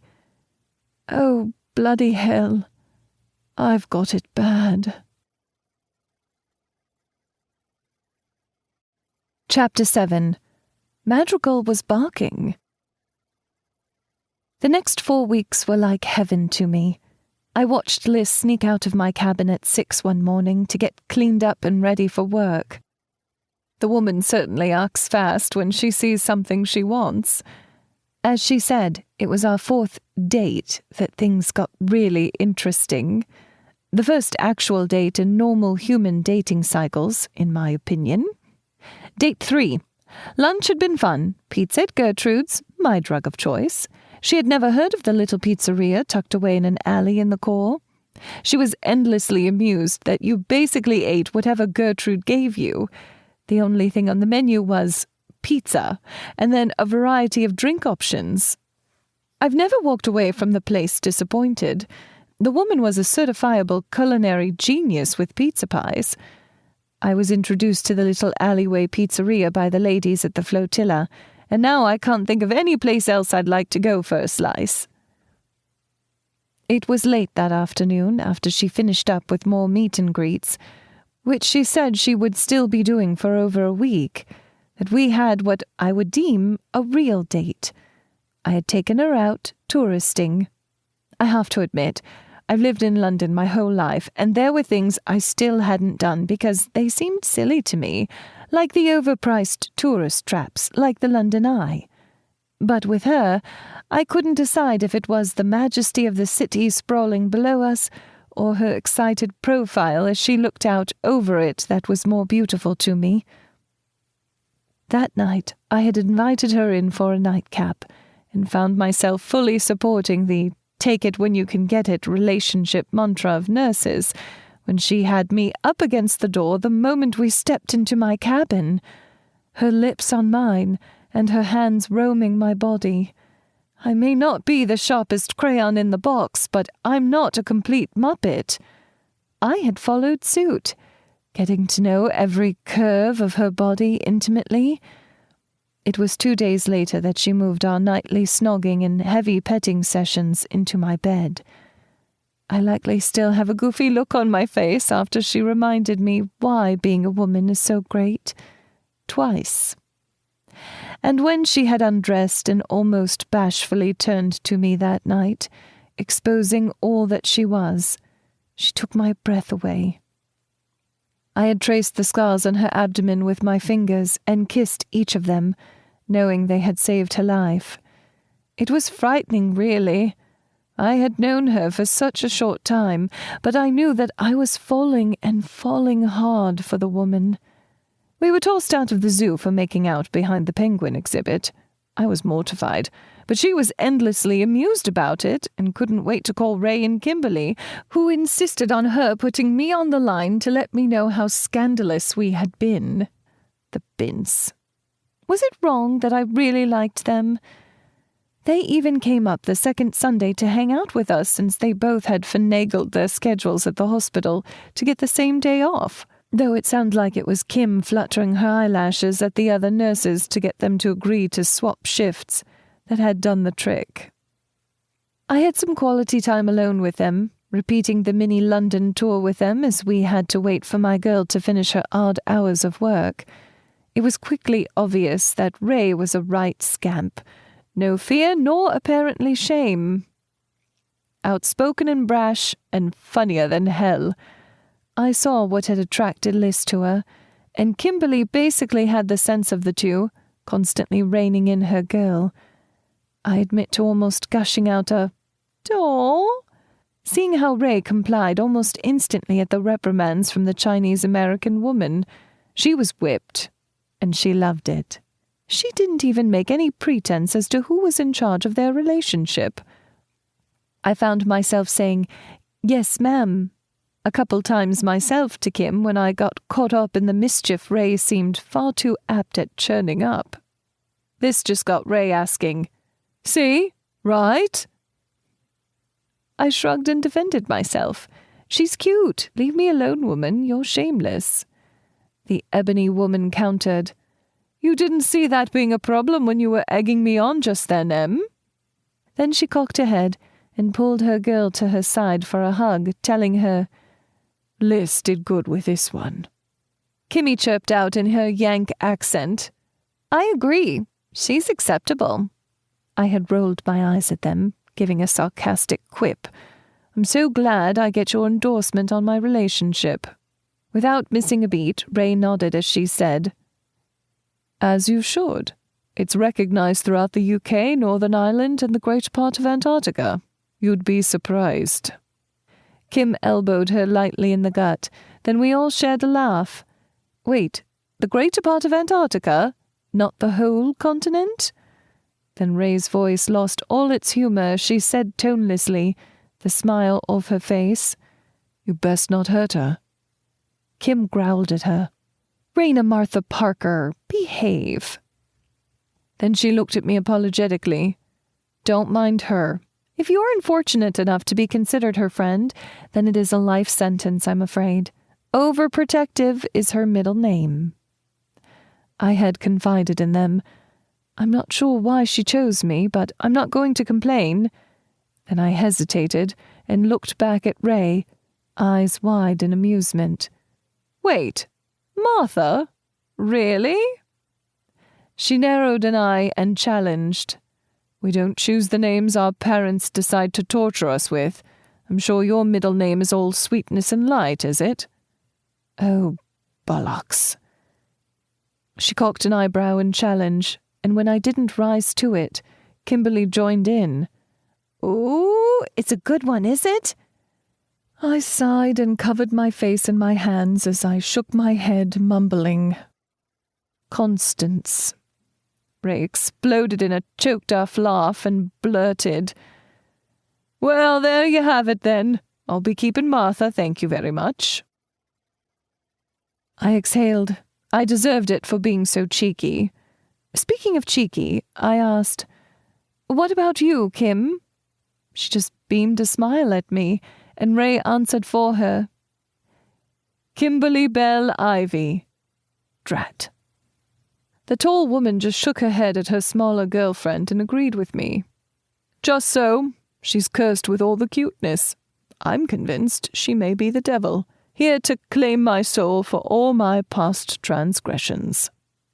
Kim bounced on her toes and assured us, "It's true, I'm the devil." Then she added tongue-in-cheek as she bumped her girl's hip, "I try to claim this one every night." I squeaked in surprise, then chuckled with her at Ray's expense.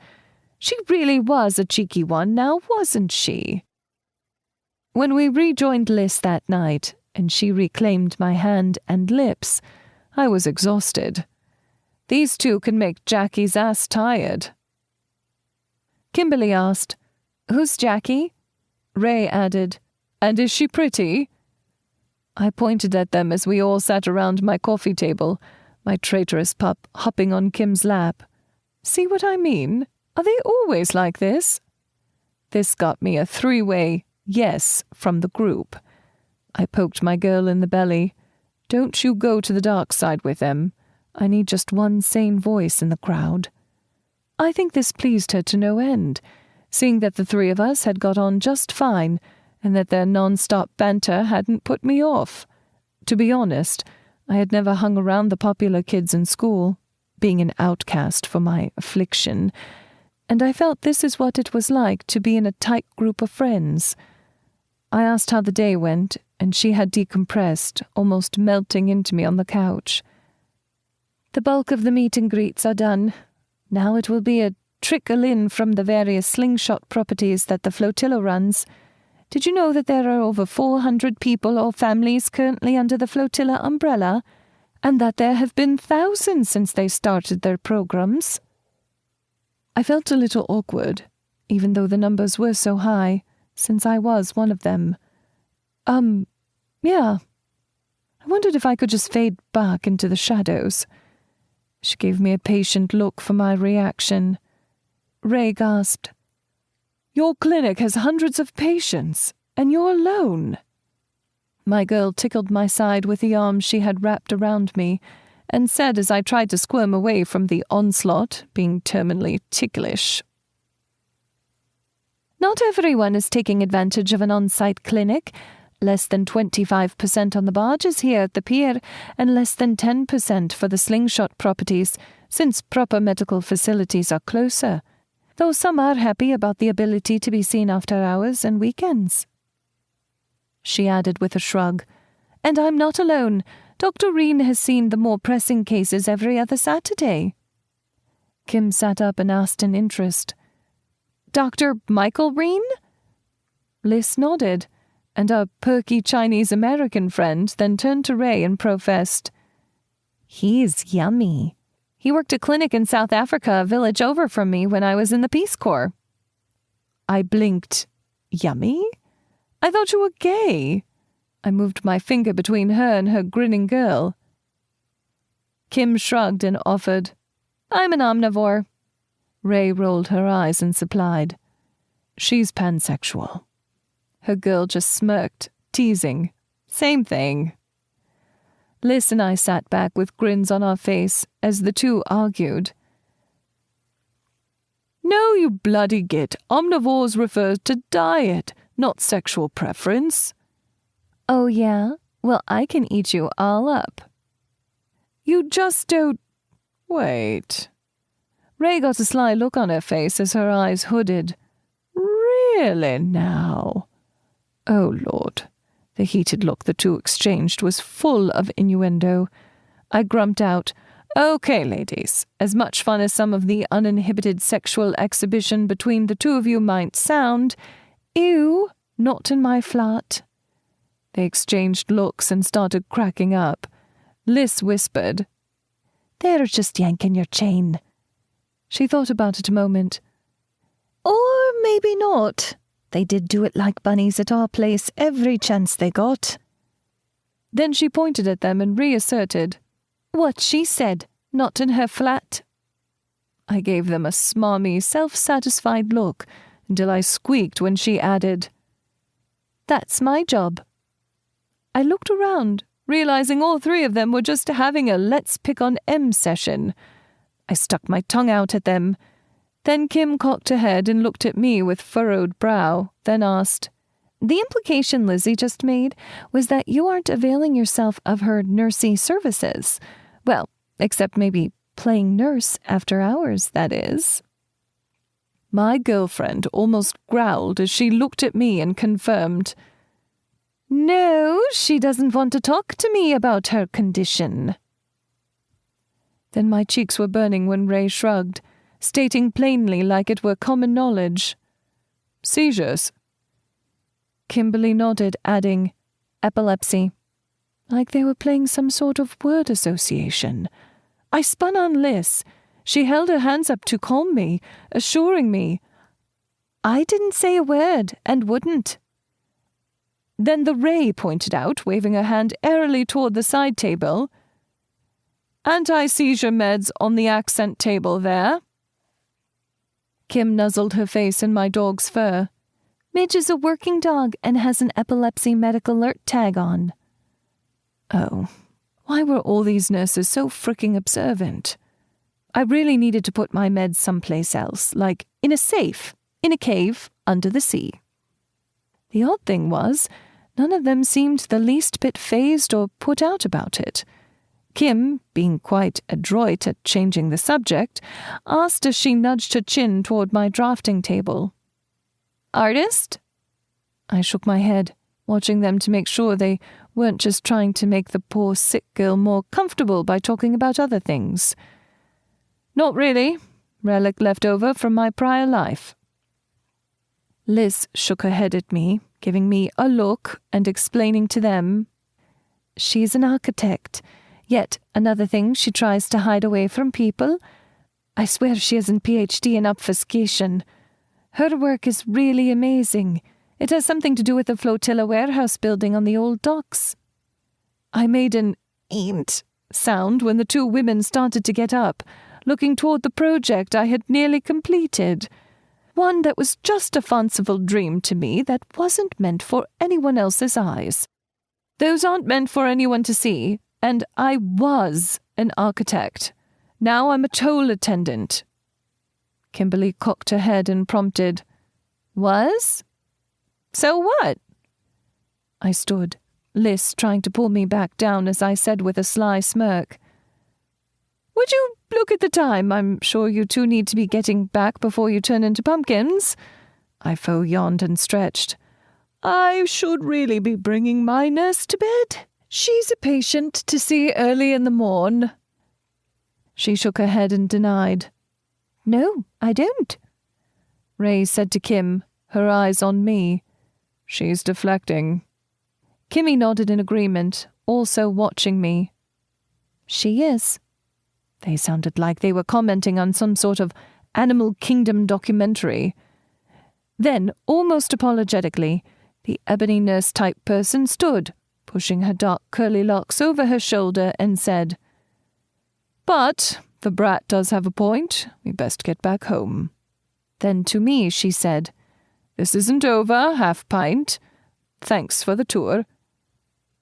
To Liz she added accusingly, Maybe next time you'll have time to actually visit with us. Margolis eyeballed her as she stood. You know bloody well what my schedule is. You're subscribed to my Google Calendar. We all know this was just you two wanting to covertly determine my girl's suitability for me. I snuggled into her to support her. Yeah, wait, what? Kim actually giggled at me. They had come specifically to what? To judge me? The Yank pleaded with bright eyes to Liz. I like this one. Can we keep her? I lost what little affront I had when my girl leaned her head down to kiss the top of my head, then agreed. Yes, I'm quite fond of this one. Okay, I melted a bit and found myself beaming at them all. Kim virtually skipped over to us and gave us each a kiss on the cheek, then saying, "We really need to get out and do something fun as a group together when our schedules align, and, don't pay much mind to us. You're now part of the coven." "Coven?" Ray said patiently to her, "No, sweetie, we're bitches, not witches. When is that going to sink through your thick skull?" I had to smile at the short-stacked Asian woman, then looked up to Liz and asked, "Is she always like this? Is there like an off switch or something?" My girl got an evil grin on her face as she said, shaking her head, "Alas, no. What you see is what you get with our dear Kimmy." Ray sneak attack hugged her girlfriend from behind, rocking her back and forth as she shared, "And we wouldn't have her any other way." I nodded and reached out an arm when she freed one of hers for a quick hug as I capitulated. Fair enough. Then Liz got a hug, and we were walking them to the door. After exchanging another round of good nights, I cleared my throat when they slipped out onto the main deck of the barge. I put my hand out expectantly, making grabbing motions. Kim pouted. "Drat," then handed me my little dragon. I scolded her. "Nice try, woman. Now scoot." She was nothing but sly chuckles as we watched the two go. I may or may not have cocked my head in appreciation of their swaying hips and shapely arses as they moved toward the gangplank. Then I was laughing as my private nurse placed her hand over my face, fingers splayed like a brain sucker, and pulled me back to shut the door. I grinned up at her and asked innocently, "What? I'm human?" She nodded with a smirk, then my eyes brightened as I asked, "Lissy?" "Dear Lord, you best forget that. Only Kim can get away with calling me that. She's too bloody cute to correct." I nodded in understanding as I pulled her to the couch. "Yes, Lissy."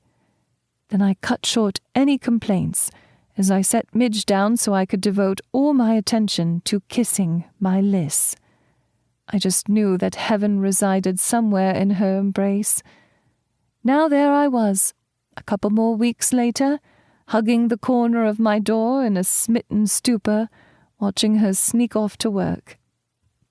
At least it was a short walk of shame, but this time was different, and my heart was soaring. Liz had given me our normal parting morning kiss, and she said, "Love you. See you at lunch." She had said it. Love you. My emotions started swirling in a warm, fuzzy haze of joy as my heart started beating double time. I could feel it pounding in my chest as Madrigal started growling and barking. She had been whining for a couple minutes then. All these memories washed through me as I started to wave at her. But my hand wasn't doing what I wanted. I couldn't voice the words, "I love you too," our first declaration of love. Madrigal was barking. I knew what was happening, but I was still confused, like every time it happened. My normal panic was replaced with horror as my worst nightmare came to pass, and I was helpless to stop it as I fell to the deck in front of the woman I loved. Madrigal was barking, and I heard Liz yelling my name as my muscles started seizing and convulsing. Chapter 8. Running. I was confused for a few minutes as I woke up. Wait, the hospital? Had I actually blacked out? Was it a grand mal seizure this time? I blinked, trying to remember. It usually took a bit to remember it all, but I eventually did. People don't think a person is aware during an epileptic episode, but we are painfully aware of everything that happens unless we pass out. But up to that point, it almost always comes back to us as our brain chemistry normalizes again. Wait, Madrigal was warning me. But I hadn't listened to her. My heart was racing because of something else that had my attention. I lifted my hand to my head and winced.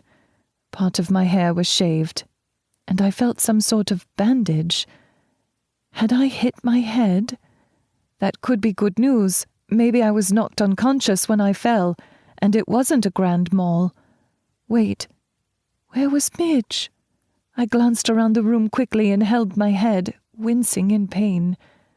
I looked around more slowly. Where was my dog?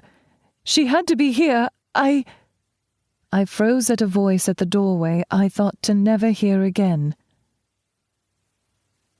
Oh, good. You're awake. Why am I listed as your emergency contact if you never wanted to see us again? I turned my head slowly to see the middle-aged woman I had looked up to for so many years until I came out to her. She had Midge on a leash, and my fuzzy girl was straining and whining to get to me. Bloody hell. Mum? She seemed half upset and half concerned as she stated, Still recognize your own mother, I see. She looked down at the pup straining against the leash and scooped her up and placed her on the foot of my bed as she crossed the room. I scrubbed Midge's ears as the excited dog bounded up my body and greeted me with her wiggling tail and tongue.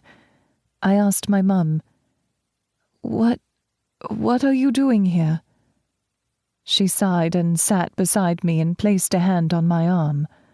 I stopped myself from pulling away. She reiterated, As I said, you've still got me down as your emergency contact. Oh, I hadn't even realized that. It was an oversight I'd have to correct post-haste once I could get my bearings. She nudged her chin toward Madrigal as she said, It was my turn to sit up with you. All those other women parading in and out of the room, leaving flowers and cards, are taking turns with me. I assume they're all lesbians too? Okay, now I was laser-focused. A familiar anger welled up inside. This was more of the same shite as when I first came out to my parents. I said in exasperation, Not every woman I know is a lesbian, Mum. I know you, don't I? I froze in my admonition and went back. Wait, other women? Who has seen me like this? My heart started beating faster, panic rising. I couldn't let Liz see me like this. The one good thing to ever happen to me would be over. I couldn't live with myself if I saw the pity in her eyes I've grown to hate all my life. I heard the blood rushing in my ears in time with my pulse as Midge started whining and pawing at me. I looked down at her. Good God, I didn't need to work myself into another episode. I started trying to calm myself as Mum went on. Settle down, Emery. You don't want to trigger another seizure. I didn't come here to fight. As hard as it may be to believe, I love you, and so does your father. I'm just trying to understand. I interrupted, repeating more adamantly, What women, Mum? She paused and looked at me like I was still loopy, then just waved a hand airily as she said, Those well-dressed Flotilla women. One was that gay singer, Tabby Cat. She's just a singer, Mum. You don't have to label her a gay singer. It doesn't change who she is if you do. And she is a good friend. She cocked an eyebrow and asked in disbelief, even though she had just said Tabby had been here. You're friends with a mega pop star? I nodded and offered with a tinge of venom over her disbelief. A few, actually. J8 and the Purple Horseshoes, for example. They're all great friends with Paya Doshi, the woman who runs the Flotilla project. I froze, realizing Mum now knew I had failed at everything in my life and wound up homeless if I was living at the Flotilla. Could my life get any more messed up? Now she'd have more ammunition with Dad to say, "I told you so." Even though my current state had nothing to do with my sexual preferences and everything to do with my messed up body. She surprised me by saying, "Ah, yes, Payadoshi. She's been one of the women taking shifts. Spectacular woman, that one. And what she does for the disenfranchised of the city is commendable. Your father and I made a donation yesterday to a cause." She couldn't even bring herself to say homeless. She had to use words like disenfranchised. But I was surprised she had liked Paya. She obviously thought every female in my life was gay, and she and Dad had made it clear they didn't approve of that lifestyle choice. It isn't a lifestyle choice. It is just who I am. I'm right-handed, have chestnut hair, am gay, and I like dogs. Wait, yesterday? How long have I been in here? She cocked her head and said, "Almost 2 days now. You've had us all worried." I've never been out more than a few minutes. How bad was this one? Midge started growling at me and I closed my eyes, took a deep breath, and calmed myself. Good girl. She shrugged and said, "Not much worse than normal. It was you hitting your head on the railing of the boat that had everyone worried. You gave yourself quite a concussion. They were going to do more tests if you didn't come around today. There was a bit of brain swelling, but not too severe." I had hit my head? Well, that explained the migraine. To Mum's credit, her face was creased in worry, much different than the red face she had as she and Dad were arguing with me that I needed to see a psychologist so I could get better, like being gay was some sort of disease. Then what had happened before I lost consciousness started to crystallize in my mind. The familiar confusion had fogged my mind over as the seizures began. I remember Midge had been trying to warn me, but I was too preoccupied with Liz when she said she loved me. I gasped out, "Liz!" She had been calling my name. I remember hearing her running up to me as I convulsed. Oh, my head hurt so much, and my ears were ringing. That was new. Must have been from hitting my head. I felt tears burning my eyes at the memory. No, she had seen. The one thing I dreaded ever happening. I cared for her so much, and now she'd be like all the rest, treating me different, looking at me with that pity in her eyes I hated with a burning fire. I sat up and pulled out my IV, stating in desperation, "I have to get out of here." My mother was there, grabbing my arms to stop me from getting out of bed. She was asking with worry in her tone, "Embry, what are you doing? You need to stay in bed. The doctors need to—" I cut her off as she hit the call button. "Did Margolis see me like this?" I asked. She looked confused as she tried to apply a little pressure to lay me back down. I hissed, "Liz!" Her expression clouded over as she said distastefully, "The nurse who says you're dating." I shot a scathing look her way and rolled my hand. She nodded. "Yes, Miss Doshi and the others practically have to drag her out as we take shifts. Otherwise she'd be glued in that chair there like the first few hours." I pushed her arms away and lowered myself on shaky legs, repeating, "I have to get out of here." She gave me the look, the one she gave me when I was misbehaving as a little girl. I locked eyes with her and said, "If you ever loved me, then do this one thing for me now. I have to get out of here." My mother again looked concerned, and it confused me. They acted like they didn't love me anymore when I had left the house the day I turned 18. They had been treating me like some sort of alien had taken over my body. But here she was with that same look of concern she got when I had my first epileptic seizure. She looked as if I had just slapped her. Then she asked in a small voice, "Against medical advice?" I nodded and winced at the pain it brought about. My voice cracked as I whispered, "My life is over anyway." To my surprise, without a word, she nodded and helped me get dressed and brought me out to the nurses' station.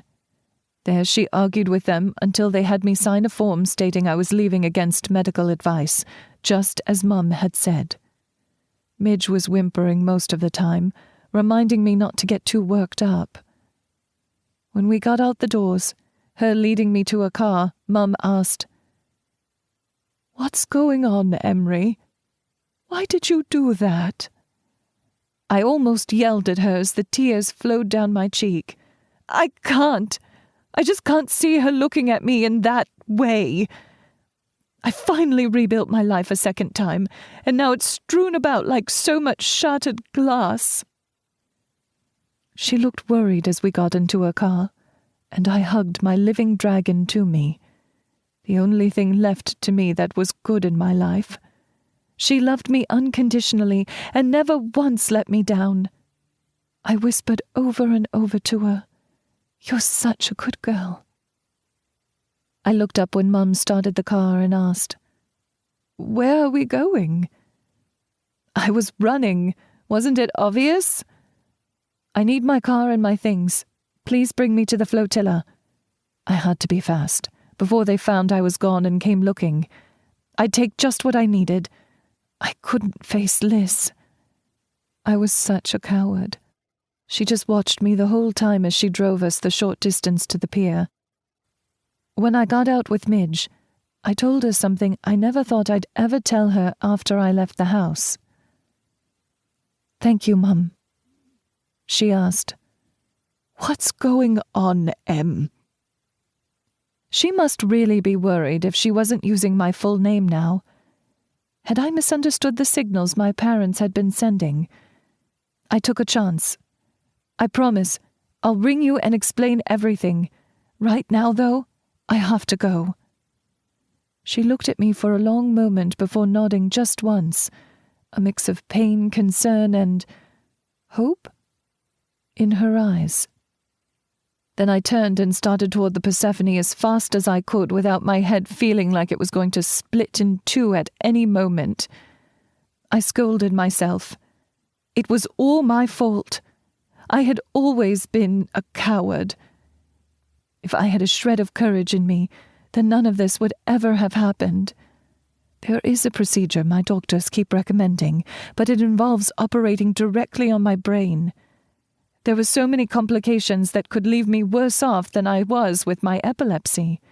Sure, the odds were slim I would suffer any of those complications, but I didn't want to take the chance. I was a coward then. I'm a coward now. If I had, then Liz would never have seen what kind of freak I really am. I've lost her. The one woman I thought I could love forever. In the cabin, I started stuffing my clothes and a few belongings into a shoulder bag and grabbed my uniforms. I started for the door and hesitated. The women here at the Flotilla had befriended me and given me my life back. I was going to miss them as much as I would the sultry Indian Brit who held my heart. I scribbled out a thank you note, telling them just to donate the rest of my stuff to charity. I placed the key to the cabin on the note on the counter, then headed out to my car, telling my pup, "Come on, girl, time to go." I just drove for a while. I was determined that this time wouldn't be like the last. After being sacked and not being able to find a job as the bill collectors lined up, and wound up living in my car with Midge and all my worldly belongings. I didn't need all that stuff anymore. They were just things, something I learned the hard way. This time, I had small but serviceable savings, not enough for the first and last month's rent and damage deposit that most rental managers demanded, but enough to live off of. And I had something now that I hadn't back then. And I would not wind up on the streets because of it. I looked at my mobile as I drove, and dialed a number as I looked at Madrigal, telling her the difference. "This time, girl, we have friends." On the second ring, he answered, and I said before he could say anything, "Robert, I need a huge favor." He started babbling. "Emery, you're awake. The Flotilla contacted us to say you had a seizure and were in the hospital. I visited." Then he added with pride only he could muster, "The cactus was mine. I figured that everyone would bring flowers, so not one to be cliché. I bucked the system." I almost snorted. I could actually see the awkward man bringing in a cactus and probably singing a little ditty as he did so. He said, "Hang on a moment." Then I heard him place his hand over his phone as he yelled out, "Oi, I'm on my mobile here. Those round things bugging out of your forehead are called eyes. Use them and stop laying on your own, old woman. You're somebody's gran, for God's sake." Then he was back, sweet as punch as I felt a smile breaking through the wall of self-reproach and heartache. "Now then, where were we? Can I come visit? I'm doing a shift and a half to cover for your absence, so won't have much time." I shook my head, wincing, then told him, "No, I'm out of the hospital now. I was just wondering if you had room on your couch. I'm finding myself in need of a place to crash until I can get a flat of my own." He sounded confused and started, "But the Flotilla." I cut him off and closed my eyes a moment as I finished for him. "Is not in the picture. Can you do this for me? No questions asked? Please, I've no place else to go." I could imagine him standing up straighter as he said, "Of course, but there is one condition." I sighed and asked with one squinted eye, "And what's that? Bob?" He sounded on the verge of a laugh. "None of that lesbian porn you're reading, pretending it is actual literature. A man's castle doesn't need to have all that girly stuff in it." I snorted and asked, "Castle? It's a second-story walk-up over a Thai restaurant." He just asked me over a car honking, "Just so. Would you like curry with that?" I sighed and let him know, "You're not as funny as you think you are, man. For fuck's sake, see what she wants if she isn't tossing her towel in the basket." He chuckled and shared, "She's 1,000 years old. She shouldn't be in such a hurry." Then he added, "I'm off in an hour. I can meet you at my place then." He paused, and I cocked an eyebrow like he could see me, and he seemed to self-reprimand. "Right.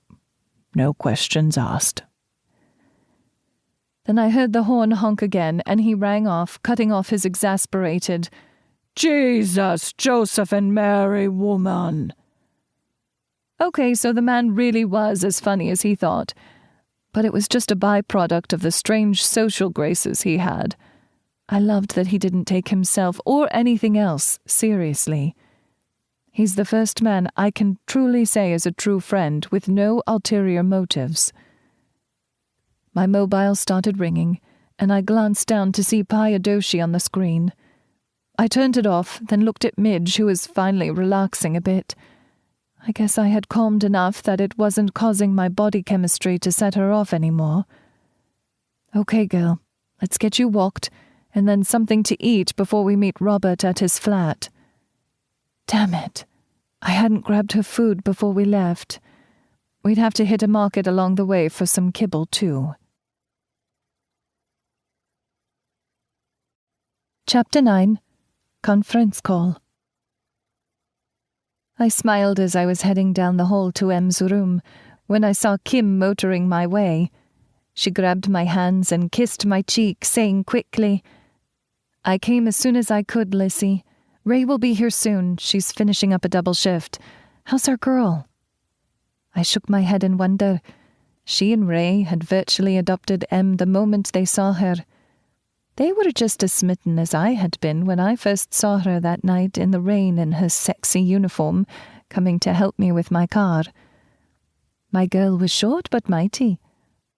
Kim prompted as she looked down the hall the direction I was leading her. "She awake yet?" Shaking my head, I said, "Not yet, but the cerebral edema is subsiding. No immediate complications from her mechanical force trauma are surfacing. X-rays are clean, no fractures, so her—" Kimberly took my hand and gave it a squeeze and shake, stopping me from reciting Emery's chart, which I had memorized as I sat beside her. She had taken quite a blow to the head on the railing when her seizure took her muscle control from her, but my girl has a hard head, and I knew from experience in the emergency room that her prognosis was good. And I know that she's a fighter anyway, so she'd be okay. But as logical as all of that was, my heart ached so much. Nobody likes to see the person they love in the hospital, unless, of course, you found an empty storage room during a break for a little heated time together. "She'll be fine. You don't need to worry about her. It'll take more than a bump on the head to slow her down." Kim sounded so sure and reassuring.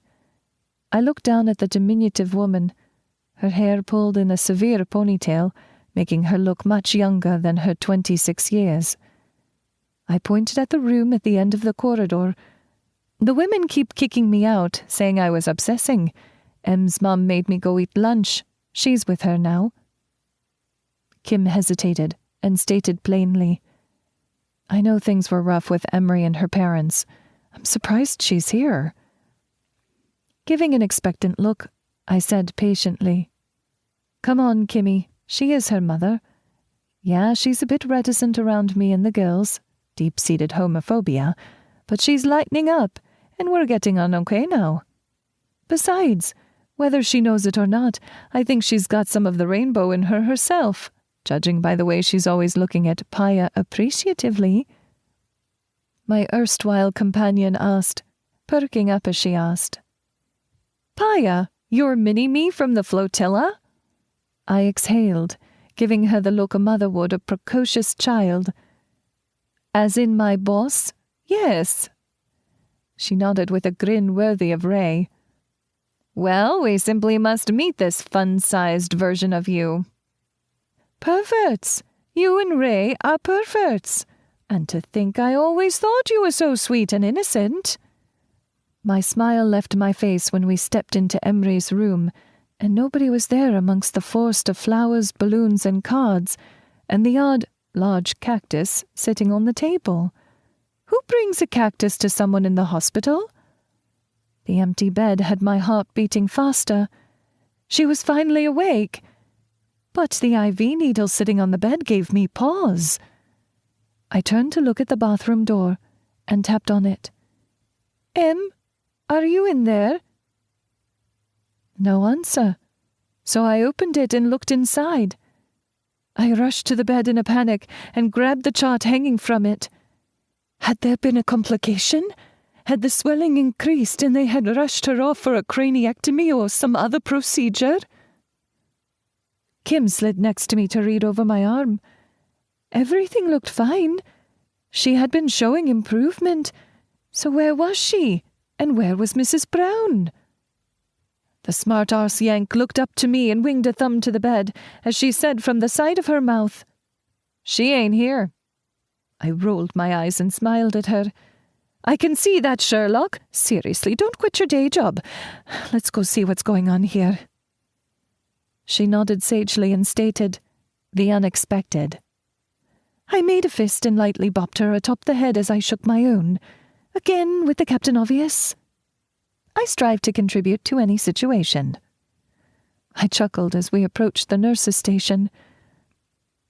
"You're just lucky you're so cute or wouldn't get away with it." She just nodded in staunch agreement. Yeah, she knew how cute she was, and used it like a weapon. I could easily see how she had won Ray over and domesticated her so thoroughly. I asked the nurse on duty, "Good evening, Mrs.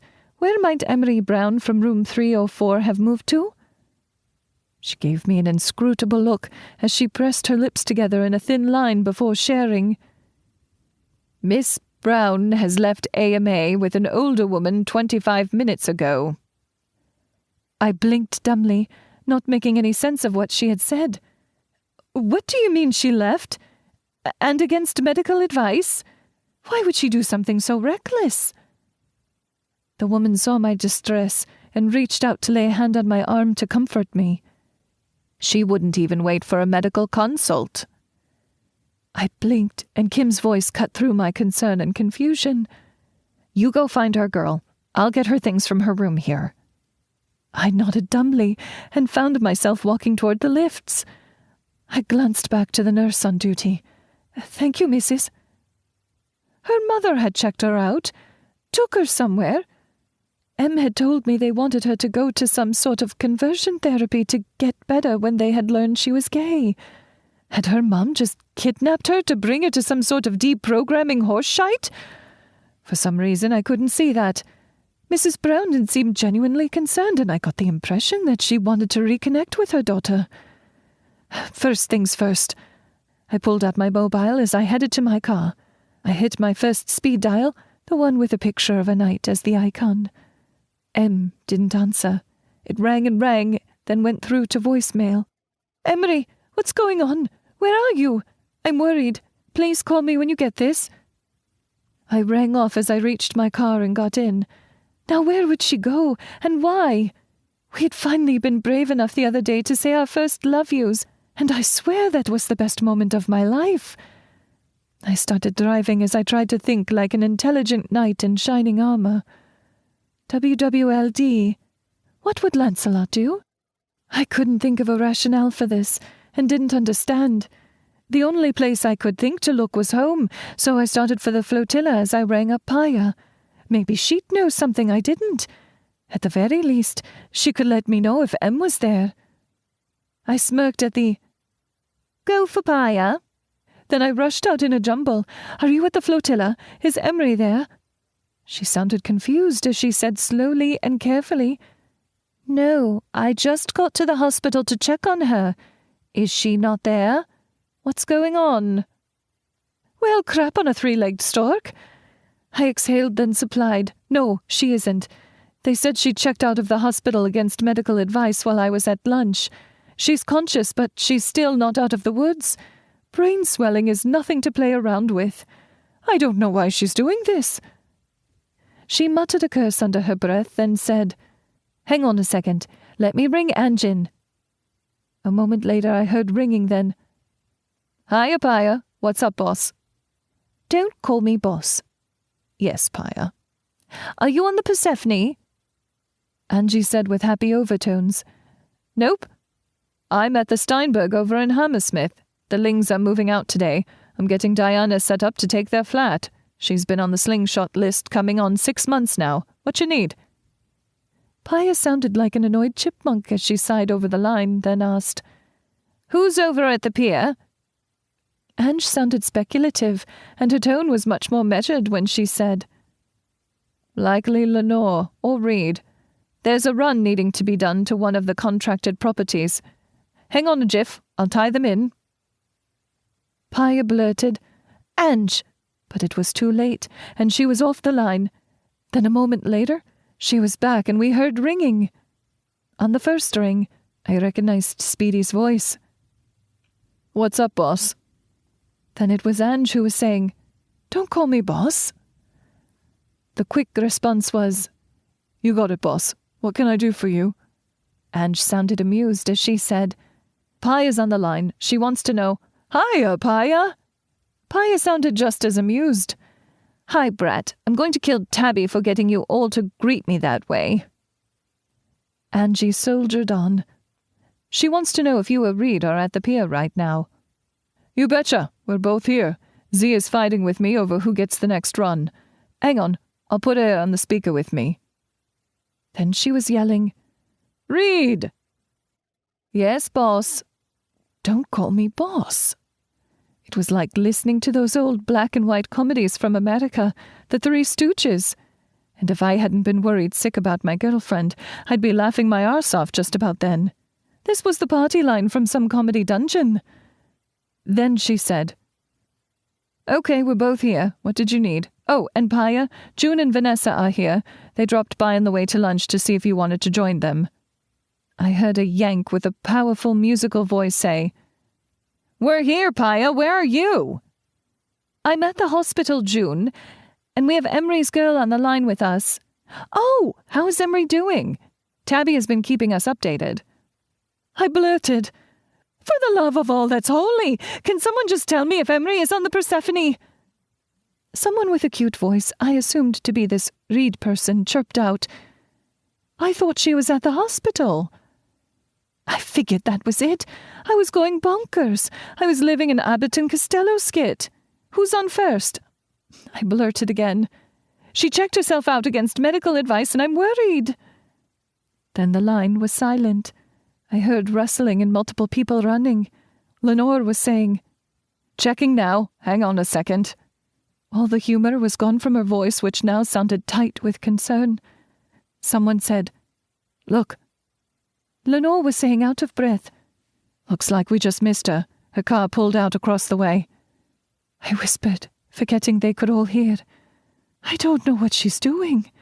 Then, "Can you follow her? She's not answering her mobile." And what I heard in response was the last thing I wanted to, and the last thing I expected. Speedy, Lenore, said with a surety and calmness in her voice, "No, I won't follow her. I know what she's doing." "What? They were just going to let her go?" Paya started, "Lenore."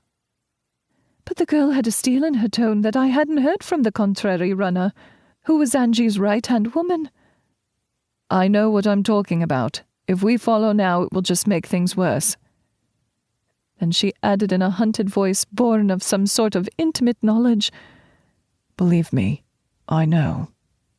Tears were flowing down my cheeks. I was just a couple blocks away by then. Paya said with realization in her own tone, "Okay, I trust you, Speedy. Everyone, meet at the Persephone in 15 minutes. Lenny can fill us in." Then she added to me, "How are you holding up, Liz?" I took a deep breath to center myself, nodding to myself. Though I was feeling like I was in the middle of a panic attack, I said, "I'm right. Be there in 2 shakes." Paya said in a voice full of compassion and understanding, "Okay, sweetie, I'll be there in a jiff. Got it, everyone?" There were murmurs of agreement. Then the leader of the flotilla said, "Great, Paya out." Then the line went dead. She had rung off, severing the mass conference call. I pulled into the car park and stopped in my assigned space to see the group of women, except Paya, all waiting for me.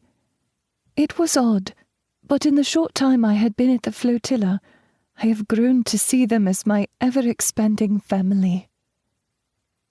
My eyes widened at one newcomer. Bloody hell, this June lady was J8, and the cute, androgynous person beside Lenore I've seen around, she was her assistant runner. The other woman in the black hoodie who was holding June's hand must be Vanessa. They all had the same look of determination and support on their faces. Angie wrapped an arm around my waist when I stepped out to join them. "Come on, let's get to the pilot house to wait for Paya. Then maybe Lenny can shed some light on what is going on." I nodded dumbly and let myself be led along. It felt like the entire flotilla had my back, but I still looked at the street as we walked, wondering where my knight in shining armor was off to. Chapter 10. Going Crazy. I was just going through the motions, half out of my mind with worry for Em the past week. I glanced over to Mrs. Adimi from the Tennessee barge. As I reapplied the bandage to the nasty cut her son, Vince, had received on his arm while out playing where he shouldn't have been. After I had irrigated it, I saw it was deep, but no real danger to the child, though it did need 3 stitches, which he sat through like a trooper. "Just replace this bandage once a day.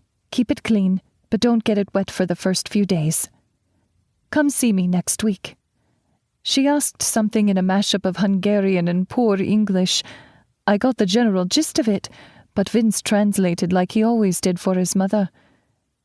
"She asks if I need something." Then he asked her something in Hungarian, and she responded, looking a little frustrated with herself. I already understood and supplied. No antibiotics. It is only a deep cut. The stitches were just to hold the tissue together better so it can heal properly." She chastised him, and he looked down, but I knew the look. Whatever she told him not to do, he'd likely do again. Children were children, after all. Then I smiled crookedly and voiced it to her. "He was only doing what boys do. I'm sure he'll be more careful next time. Lest he comes to see me for more stitches." He instinctively pulled away from me, then defended. "It was Megan. She dared us to climb it." I chuckled in understanding. Women have us doing many things we ought not. I shared a secret with him. It is a superpower of theirs. I offered a fist, and he fist-bumped me. I stood straight and helped him hop off the exam table, asking him, "So, were you able to complete the task for her?" He gave me a grin with 2 teeth missing on his freckled face, the gap awaiting his permanent teeth to grow in, making him adorable as he nodded. "I was the only one to get to the top before I fell." Nodding in appreciation, I replied, "Well, good on you. Just next time be more careful." I held up the needle with the suture silk to punctuate my words. His eyes widened, and he absently put a hand over his bandage, as if to protect it from me as he chimed out, "Yes, Nurse Davies." I led them to my desk, and I typed in a couple things into his records and had Mrs. Adami sign the electronic tablet. "There we are, all sorted." I tipped the container with the suckers down toward Vince, and he enthusiastically chose an orange one. I led them to the door, handing a printout of care instructions for the sutures to the woman giving her son the universal parent behave eye. Then she leaned in and kissed first one, then my other cheek, saying something in Hungarian that sounded like praise, then in broken English, "Thank you." I did chuckle when Vince dove off the platform, stretching his arms wide on the narrow stairs to slide down the railing to the main deck, his mother letting fly a string of chastisements. She looked at me and rolled her eyes. I patted her arm as she uttered one of the few Hungarian curse words I knew. "Sir." I offered, "Good luck," as I shut the cabin door behind her. Yep, kids will be kids. I wish I had their energy sometimes. I sighed and started peeling out of my scrubs, then cleaned up and sanitized the area before I headed into my living quarters, my mind already returning to Emery, my heart straining. That was the last of the appointments for the day. I was drained physically, and since my girl ran off, emotionally too. But the girls said I had to stick with the plan. They didn't understand. Em wasn't like anyone else. I've dedicated my life to helping others, and I enjoy it and excel in it. But Em was the first person to help me. And without even knowing who I was. My knight in shining armor. And when I saw her in that uniform, my heart started beating harder in my chest. I know that part is superficial, but just yum. That was the icing on the cake. And just a few minutes of speaking to her had me yearning for more. That had never happened to me before. It was as if I were lightning, and she was a lightning rod I was attracted to inexorably. I was captured, and I didn't want to ever be released. And here I had thought that love at first sight was the nonsense rambling of fairy tales. I thought back to that terrible day, the day Em had checked herself out of the hospital, when Paya had joined us at the Flotilla. She had just marched past us like a woman on a mission, no greetings, and with neither pomp nor circumstance. We all just fell in behind her like we were caught in the gravity of her wake. Even June fell in step behind us without a word. It was easy to see just who was in charge here at the Flotilla, and there was no question in anyone's mind. We circled around the small conference table in the pilot house of the Persephone, and then the charismatic woman paused long enough to hug me and hold me at arm's length, saying, "Don't worry, Liz. We'll get this all sorted." Then we sat, and I wanted to believe her. Just then it felt as if I had an ice pick through my heart. I felt useless in my debilitating worry over my girl. She made a show of taking a deep breath, and I followed, and even through the turmoil of my emotions, I almost smiled when I realized almost everyone else had to. All except June and the woman in the hoodie, both of who just leaned against the wall behind Paya, looking to be the most confident people in the room. The only thing that broke that impression was that other woman kept moving her hand over to touch June's arm every few seconds in some sort of obsessive-compulsive gesture. If I didn't know any better, I'd say she was checking to see if June was there. Paya said, "Tabs is on her way, so, Speedy, you seem to have some idea as to what is going on with Emery, and why she would do this. Care to clue the rest of the class in?"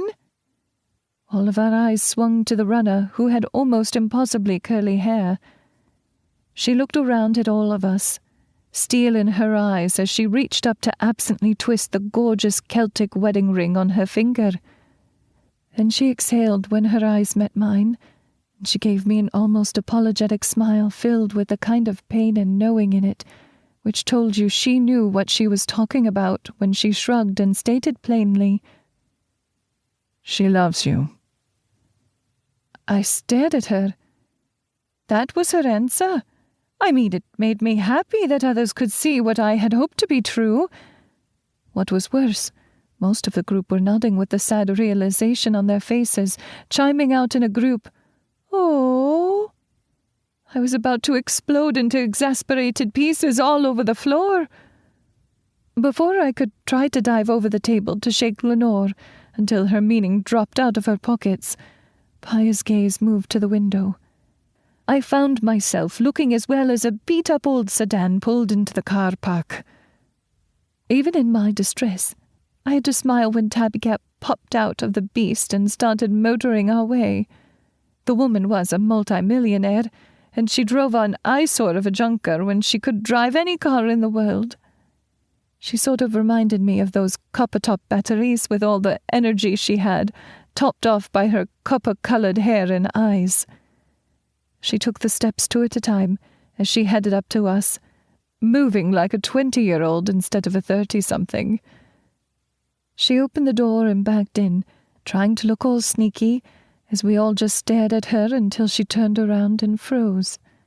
Giving a single sweeping wave from her wrist, she asked, Hi?" She hit us with a 1,000-watt smile, then sobered and asked Paya, "So, what's happening? You can't just dump a possible code Speedy on me and ring off, you manky bint." Lenore cocked her head and narrowed eyes in suspicion as she asked, "Code Speedy?"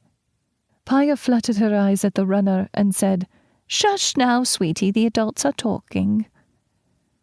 Angie sighed and held Lenore from behind as she growled and made a show of pretending to go after their leader, while Reed started giggling at the sight, Speedy grumbling out, "I'd adult you right upside the head if you weren't so cute, woman."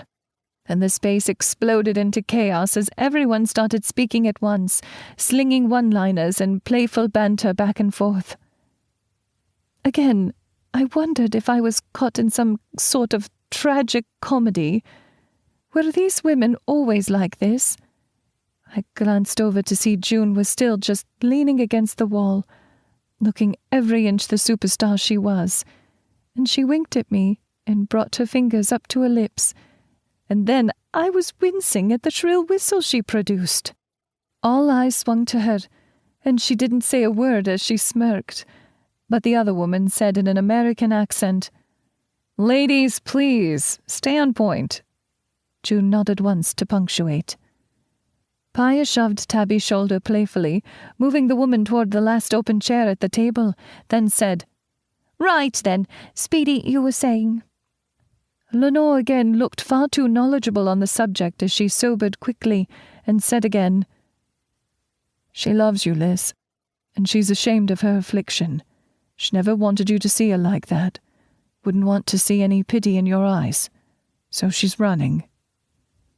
The others nodded, Ange placing a hand on Lenore's shoulder for support. I got more an inkling Lenny was speaking from experience, like I had twigged.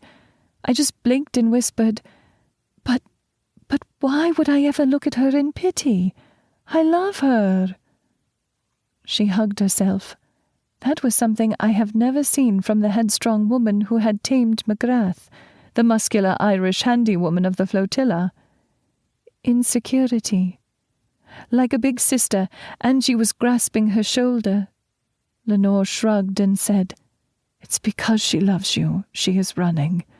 Just knowing her for the short time I have, I know she is afraid people might define her by her disease, or worse yet, pity her. That would mean a difference in the way you saw her, and that would break her." I started to open my mouth, but she held up a hand. "I bet the Deidre that she's terrified to see that in your eyes.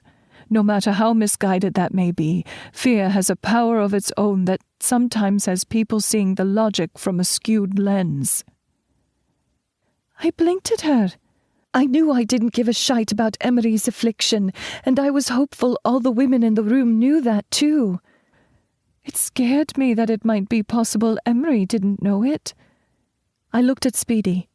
She was one of the youngest of the group there, but she seemed to have the haunted look of someone much older, adding to the feeling that she knew all of this from personal experience.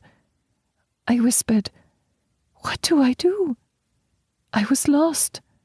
Speedy stood up, and it was like, with a mental effort, she shoved her own ghosts aside and gave me a confident, knowing smile. "She just needs time to remember who she is and remember your love." I didn't want to give her time. I wanted to go to her and reprofess my love. I felt broken. She had already become such an integral part of myself. It was like a piece of me was missing. The young woman had moved beside me, and she took one of my hands and gave it a reassuring squeeze. "You might think you're not strong enough to wait, but you're not alone. We have your back.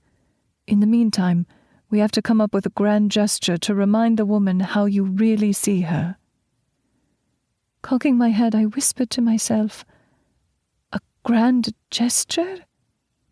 Everyone turned to June, who had just pushed off to the wall to smirk at the collective, and said with all the surety in the world, leaving no question, "I've got this shit." They all started just nodding, smiles blooming on their faces. I looked a question to Paya, and she said, "If June says it, then it is already done. I could tell you stories about what she and her group has accomplished in the past, but I'm sworn to secrecy, and in some cases, by court order." Huh? Okay, were we slipping back into their world that was disconnected from reality again? I was feeling just like one more thing would leave me laughing maniacally on the floor.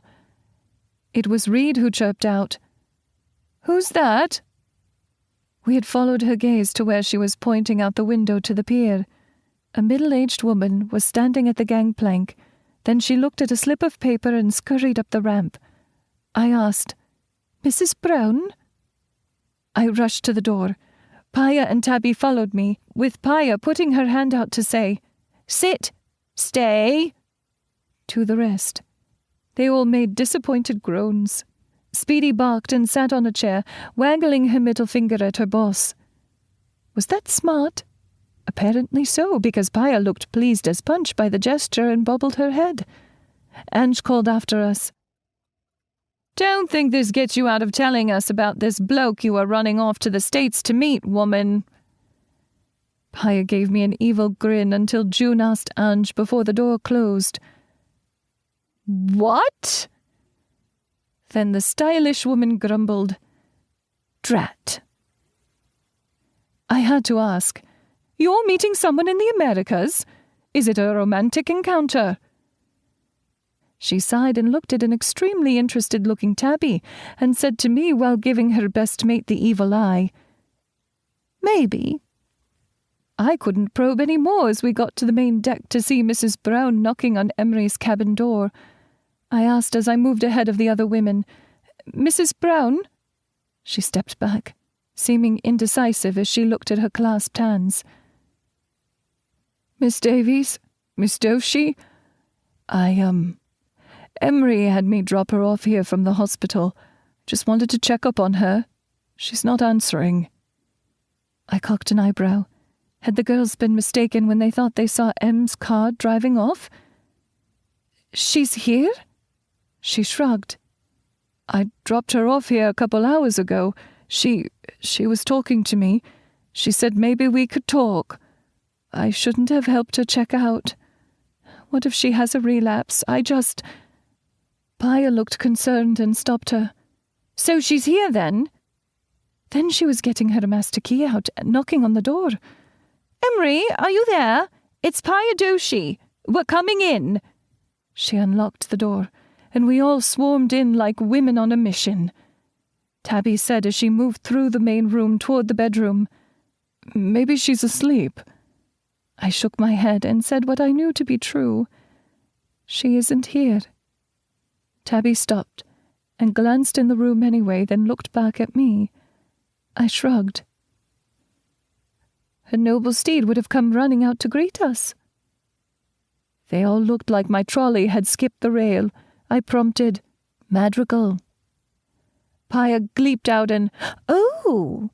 then spun in place like the dog might be hiding behind her. She froze and picked up a key and a note from the counter, frowning at it. My girl's mother looked concerned as she asked me, "Where is she?"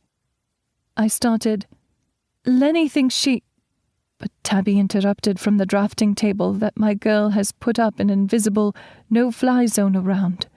But it never stopped me from looking at her masterwork. "Paya, what are these?" Her voice was tinged with excitement, and she started paging through all of the drawings and floor plans. Paya moved over, and Mrs. Brown and I joined them as Tabby looked up and told Paya as she stabbed a finger at the plans, "I want this." Paya's eyes widened as she started paging through the plans as well, stopping at the external view of the building, whispering, "Bloody hell." Mrs. Brown asked, "Emery did these?" Her voice was full of wonder. I looked at her confusion, which in turn confused me. "Yes, she did. She's was an architect." When she said, "Oh," looking almost ashamed, I got it. Em had left home after she turned 18 and never looked back. Apparently, her mother hadn't even known she had gone to college. She saw me looking at her, and she stepped to the sofa, sat, and placed her face in her hands. "I've been a failure as a mother, haven't I?" I sat beside her and hesitated, then wrapped an arm around her, while Tabby and Paya looked the plans over. The elder Brown looked up at me with watery eyes, which looked so much like her daughter's. She asked hopefully, "Tell me about her." I pulled her up by her hands and smiled and stepped her back to the girls. "This can tell you all you need to know about your daughter. This is Emery's greatest vision, which she thinks isn't good enough to be shared." We all just went through the drawings of one of the support warehouses that the Flotilla had bought down at the old docks. It was an amazing renovation, a fusion of the original structure and retro Victorian architecture additions that turned a warehouse into something grander. The second level was all living spaces for at least a dozen families ringing the structure, leaving the center open to below. Greenhouse-style skylights leaving the lower level exposed to sunlight all year round. The notes she had scribbled in all the margins told us her thinking in all her decisions, both structural and utility, and what she envisioned for each space. The lower level was composed of a ring of street-facing shops that she mentioned could be run by residents of the Flotilla and Slingshot programs. There was a daycare to help out the parents in the programs, who had jobs to help them get back on their feet without the worry of the high cost of childcare. One area was labelled as a gym for members of the programs, and classrooms to learn English and vocational skills. The entire central area, however, was the jewel in the crown of the building, an atrium, an indoor park with grass and trees that was open to the skylights above, where she had jotted ideas such as a year-round farmers' market or indoor street fairs and activities that were open to the public. Paya said, "She's created not just a multi-family dwelling, but an entire community. Why hadn't we thought of daycare and vocational classes?" Tabby sounded just as stunned as she said when she pulled out another sheet. "She's thought of everything. Look at this." We all stood behind her as she laid the sheet on top of the others, and there was a sketch of the city along the Thames, like it were just an abstract blurring of the city except for all of the Flotilla properties, all within 2 blocks of the river. She had a series of docks along the river, one near each property. Her notes had a bunch of questions, such as postulating a water taxi service for Flotilla and Slingshot residents that could ferry them to her amazing vision of the warehouse she had named simply The Dock, so they could participate in the programs. Tabby pointed at Paya again and said with certainty, enunciating each word clearly and precisely, "I want this." She stabbed her finger at the plans to punctuate. My eyes were on Mrs. Brown, who was looking at the plans, reaching out timidly and placing her hands on them, her fingers tracing the lines on them. She had wonder and pride and shame in her eyes. She looked at me and asked, "My daughter drew these?" I nodded and said, "She's an amazing woman." Stepping over and sitting on the couch, she followed. Then I added, "And now she's running." She said as she slowly nodded, "She does that. In my case, it was for a good cause." We shared a sad smile. Paya, being so smooth and stealthy, said to her best mate, "That's our cue, Tabs. Exit stage right. Run away." I sighed loudly. "Subtle, oh boss lady." She automatically replied, "Don't call me boss. We'll be upstairs," as they slipped out the door, waving at us as they fled. I paused at the irony. I had become one of them, and that was endlessly amusing to me. This tight-knit group of people in the Flotilla felt like family to me already. I was already slipping into their banter patterns. Em's mum looked at me in confusion. I explained. "The unsettled twins are giving us a moment to talk." She looked at the door, then me, then chuckled without humor. "They are pretty amazing." I nodded and told her, a wistful smile on my lips. "As is Emery." She smiled at that, as she studied my face almost critically before asking, "You really do love her, don't you?" I nodded, laughing at my own emphatic nod. "I really do. Tell me about her." The next hour we just talked about everything I had learned about Emery's life after she left home, and she told me about the precocious girl with the indomitable will she had been before that. I don't think my smile could have grown any wider. When I walked her to her car, letting her know the ladies had a plan to bring Em back home, I promised to call her when we did.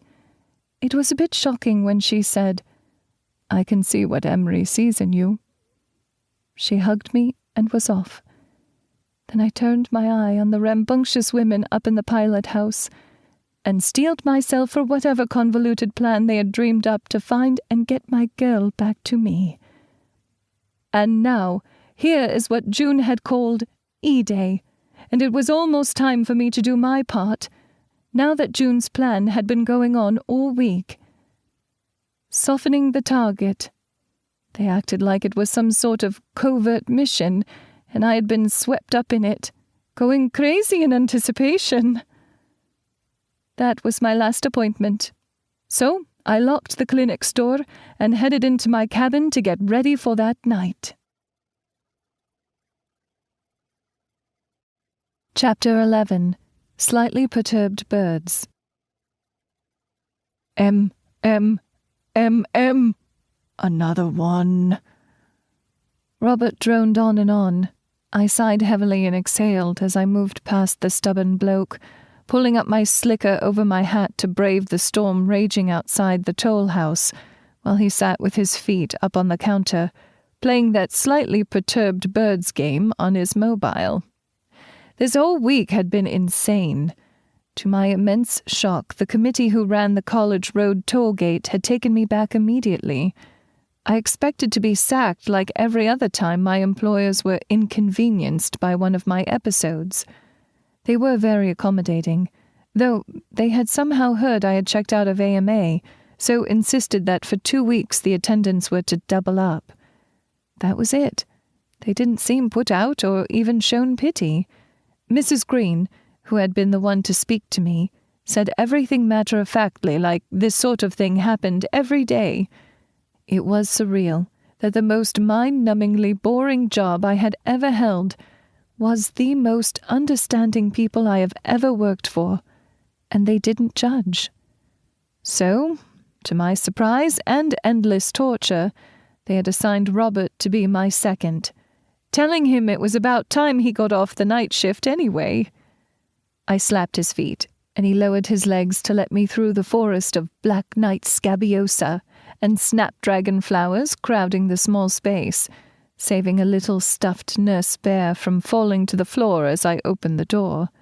There, driving another vehicle from the Flotilla fleet, was a woman I recognized from one of the barges, and her 3 kids all grinning at me and waving. I sighed and smiled and waved back as I stepped into the downpour.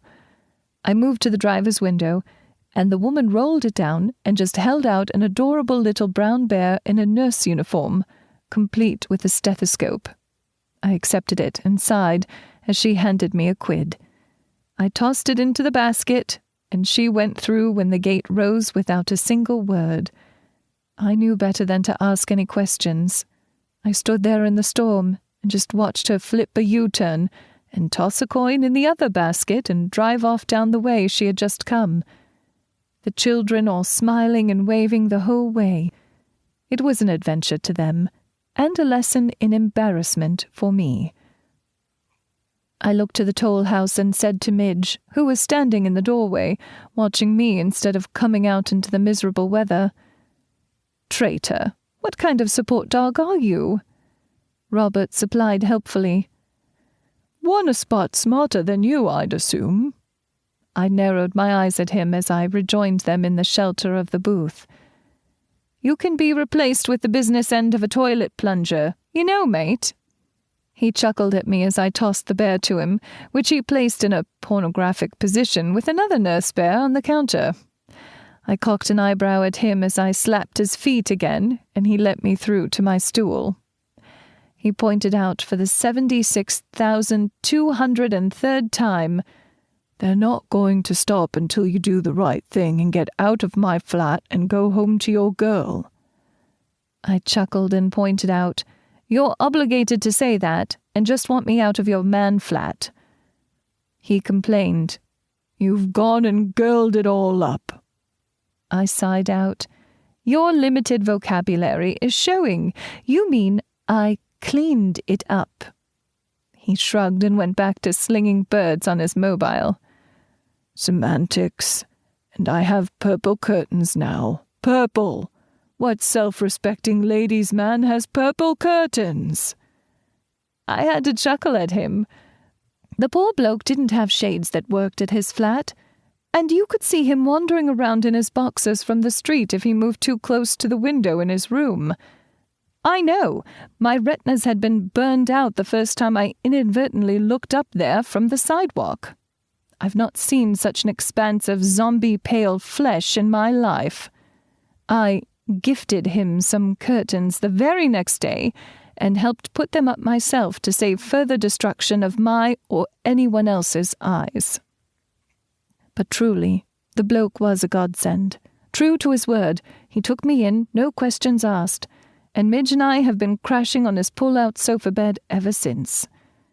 'Twas for the good of all mankind. I'm pretty sure I'm the only lady in your life, Casanova, so shush you. He placed his hands over his chest. You cut me to the quick. I looked at him. For all he has always been a great source of banter and amusement, I knew he was doubly so now to keep my mind off things I've been dwelling on since I left the Flotilla. I told him, but really, Bob, you're a good bloke, my best mate. Love you for that. He just shrugged, pretending it was no big thing as he kept playing, but I saw the slight raising of his chin and a blush on his cheeks. He was going to make some anime and science fiction-loving girl a great catch one day, if he doesn't wind up stumbling and breaking his neck, that is. Truly, a man with the grace of an upside-down flamingo shouldn't have had so many tripping hazards strewn about his flat like he had. That was my first task when he had taken me in, making sure his castle was free of said tripping hazards. It wouldn't do for him to wind up with any broken bones on my watch. And his idea of cooking was take out from the Thai place downstairs and some sort of chocolate crunch cereal he ate without milk. Though he takes every moment to complain about all the changes I've brought about at his place, he hasn't once complained about my cooking, nor eating proper meals since I arrived. It felt like he was my funny and gangly little brother, even though he was a year older than me. He sighed and asked, You do realize that you'll eventually have to do something about all of this? Sooner rather than later would be nice. He waved a hand airily around the flowers and bears without removing his attention from his mobile. Then he added as I looked at the overflowing space, If you don't want her, you can have her ring me.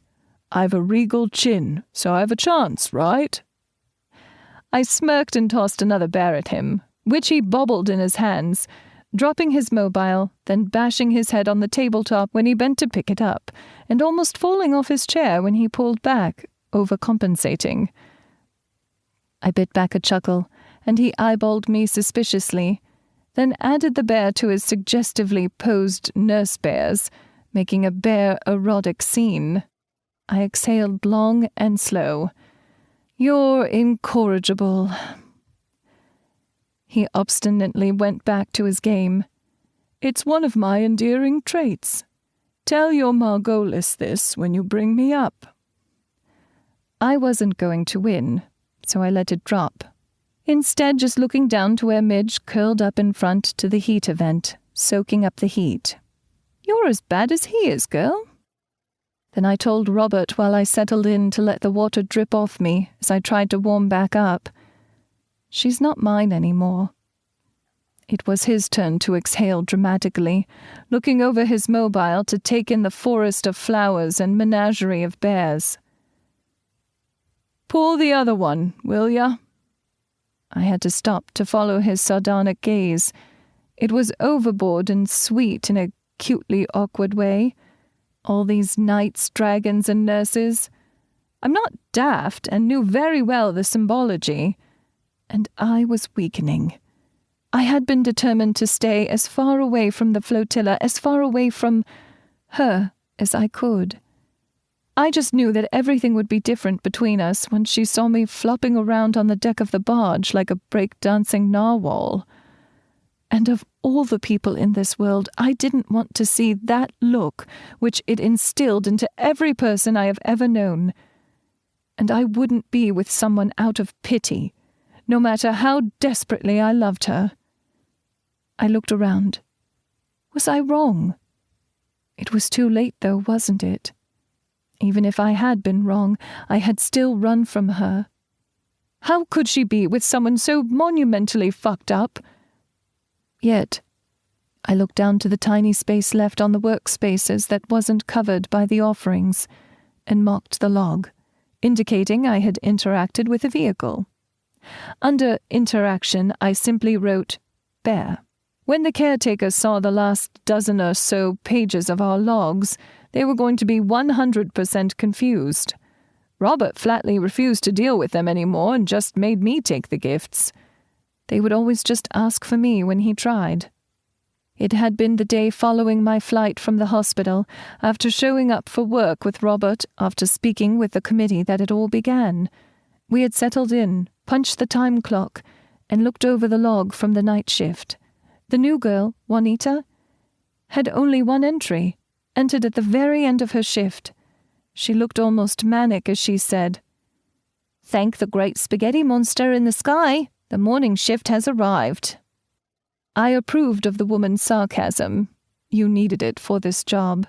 And she got extra points for referencing our Lord and Master of the noodly appendages who boiled for our sins, ramen. It wasn't 5 minutes and 4 cars later when the first, delivery vehicle pulled up and stopped. When they didn't toss a quid in the basket, Robert put a hand through the window and waved them on. "Oi, the toll basket is right there." When they just tooted their horn, he sighed and prompted, "Call it." "Heads." He flipped the coin and muttered, "Bloody hell," as he stood and moved out the door. Midge trying to follow him out, tail wagging, until I made kissy sounds to call her back, while he said under his breath to me as he went, "Probably a Mensa candidate who didn't have the grey matter to actually bring proper change." I chuckled at that as the door shut behind him. I heard muffled words exchanged, and then he walked back in and sat down, putting his feet up on the counter as the car idled outside. I glanced at him, seeing him pull up a game on his mobile, and asked, "Well?" He waved airily as he said, "I don't know. I asked for you. When I asked what about, they wouldn't say." I stood up and chastised, "Why didn't you say?" He shot me a toothy grin and explained, "I assumed you'd twig to it after a bit." The man was certifiable. I moved past him, slapping his feet, and he pulled them back so I could pass with my trusty tiny dragon. I hesitated, recognizing the sleek black SUV with the tag Flotilla 07 next to its plates. It was one of the fleet vehicles from the flotilla. I almost dodged back inside except for the fact I didn't know the grinning teen in the driver's seat. I took a deep breath to center myself, then stepped to the vehicle's window, Midge on my heels, cocking her head, looking as curious as I was. I prompted, "1 quid toll." He asked brightly, "Emery Brown?" I nodded carefully, then he bubbled out, "Brilliant!" Then he handed me a potted plant and held up a quid for me. I blinked at the little reddish-purple poofy flowers that were on wiry little green stems, looking like something from someone's grand's garden rather than the type of flowers you'd see at a florist. I looked up from the live plant. "What's this?" He looked at the coin in his hand. "Toll, I suppose." I narrowed my eyes at the boy, who didn't look old enough to be driving. But then again, anyone under 20 looked like a child to me now. "Not that. This." I held the pot up. Then the cheeky boy just stared straight forward, not even acknowledging me, still holding the coin out. With a growl, I took the coin and threw it in the basket myself. I promoted, "You best be on your way if you're just going to be obstinate then." He gave me a little wave, then drove through the gate. Then, to my surprise, as the gate lowered, the boy turned around and went through the other side of the gatehouse, tossing another quid into the other toll basket, and just drove back down the road the direction he came. I watched the car leave. Now that was a little surrealistic and as confusing as hell. I stepped back in, Midge running around me, looking up to the pot in my hands as I examined the flowers, then looked for a card or something. There was none. I set it in the middle of the wraparound counter and then proceeded to stare at it. Robert sat up and asked, "What's that?" I shook my head and shrugged, still looking at the almost fragile-looking stems that looked to be straining to hold the colorful little dark purple balls up. I don't know. The cheeky boy wouldn't say. I've never seen this flower before. What is it? He got an almost aristocratic look on his face as he sat up straighter and shifted his mobile toward the plant and said, "The flowered-up app can identify it." He took a picture, then furrowed his brow and said, "Scabiosa atropurpurea? Common name is Black Knight." Something inside me twinged at the name, and I wasn't quite sure why, but I had to cock an eyebrow at Bob instead of figuring out why. "You've a flower app on your mobile?" He went back to his game, saying like he didn't expect endless teasing from me. "I'll be thanking you to never bring that fact up again." "How do you have a—" He interrupted. "When I find a woman who finds herself not adverse to me coming courting, then I'd not like to make the mistake of bringing her flowers that meant, 'I'm sorry your mum died unexpectedly in a steamroller accident,' or some other non-romantic thing." I had to pat his leg and tell him truthfully, "Any girl would be lucky to have you." He nodded and said speculatively, "I suspect so. But could you twig them in on that for me?" I sat back just grinning at him. Maybe that could be my new project, finding him his soulmate, since like an arse, in my panicked retreat, I failed to take my drafting board with me. It's for the best, I suppose, since the life of architecture was a failed dream anyway. At the bottom of the hour, another vehicle stopped at the toll house instead of tossing their toll, and beeped their horn. Again Robert lost the coin toss, and again he trudged back inside a few moments later to sit down and started browsing through some social media website on his mobile without a word. Swiping left on the screen, if I were to think of a word to describe the bloke, subtle would not even make the top 73 on the list. I stood, and Midge and I made our way out to a beat-up truck.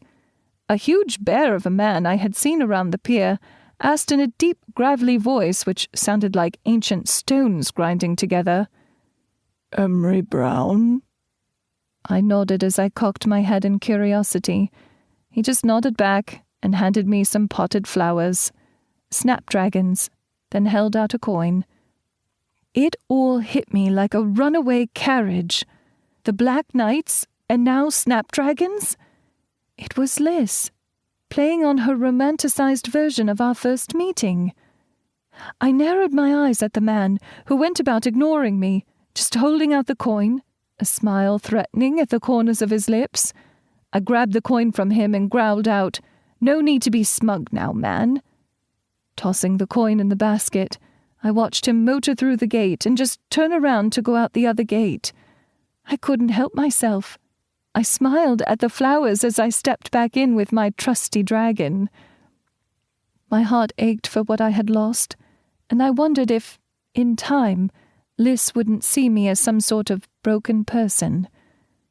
I found myself starting to second-guess my flight from all that I knew and loved as I set the flowers down next to the others.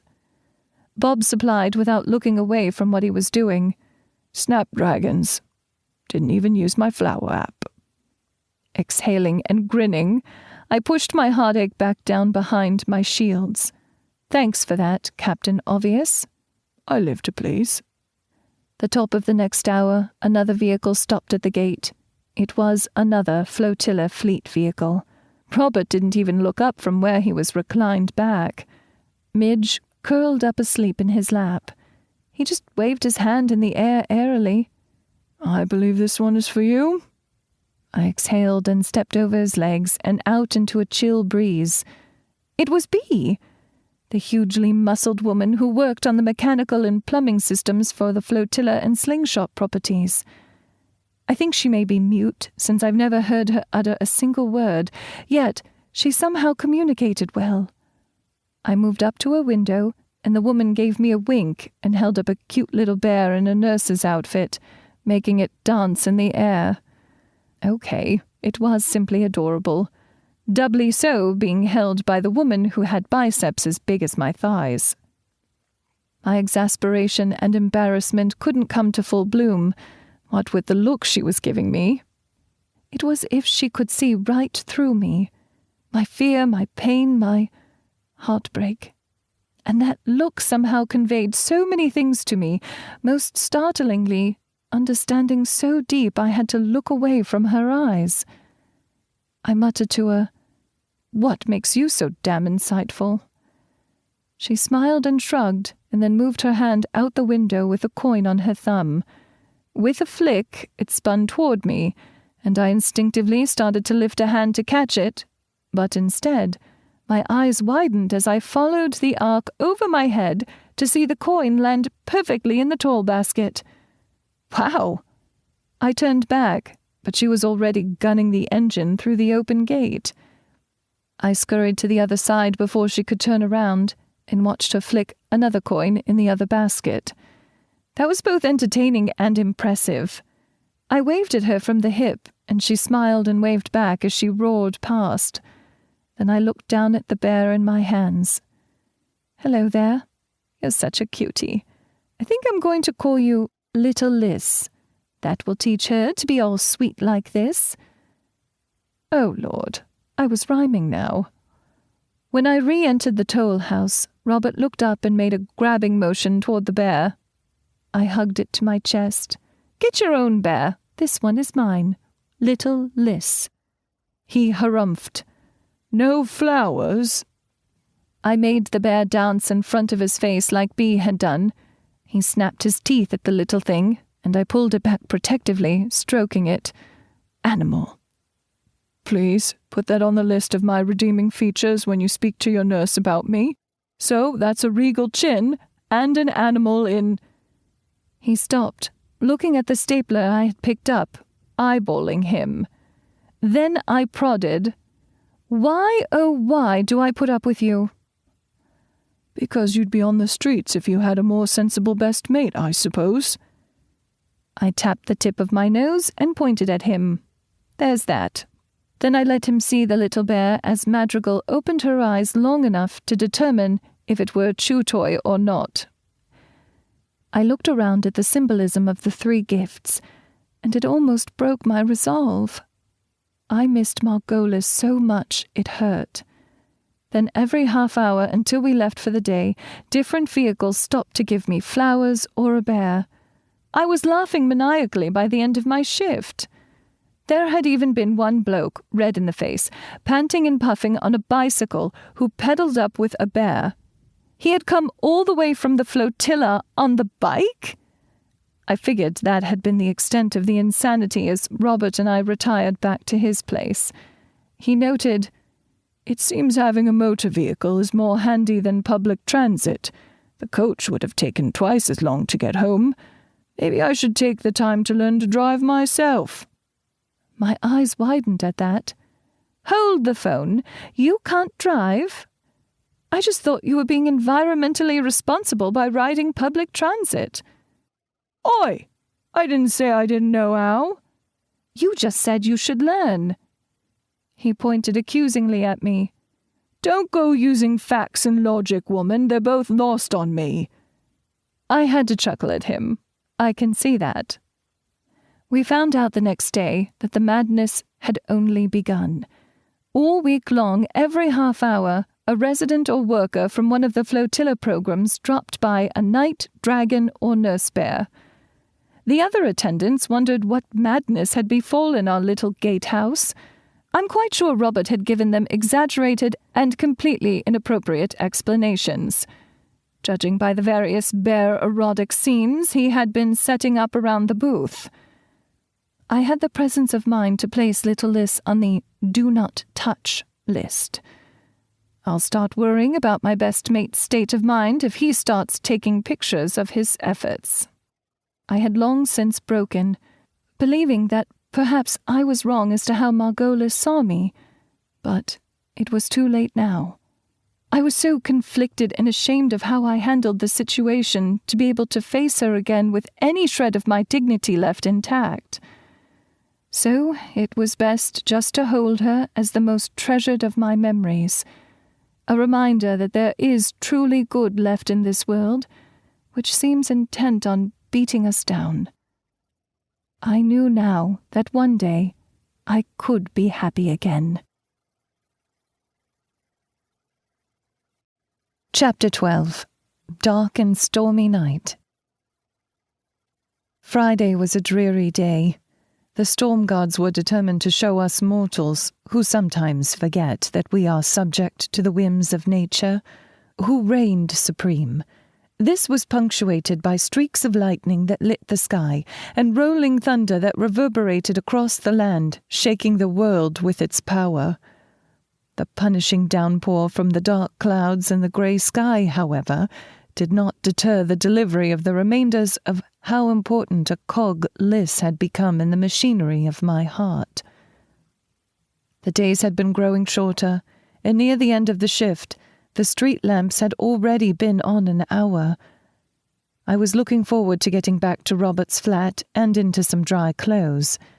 I felt like a damp prune, feeling as though I had had to swim out to the Flotilla offerings every 30 minutes. The little box heater in the booth just wasn't up to the task of drying me out between deliveries.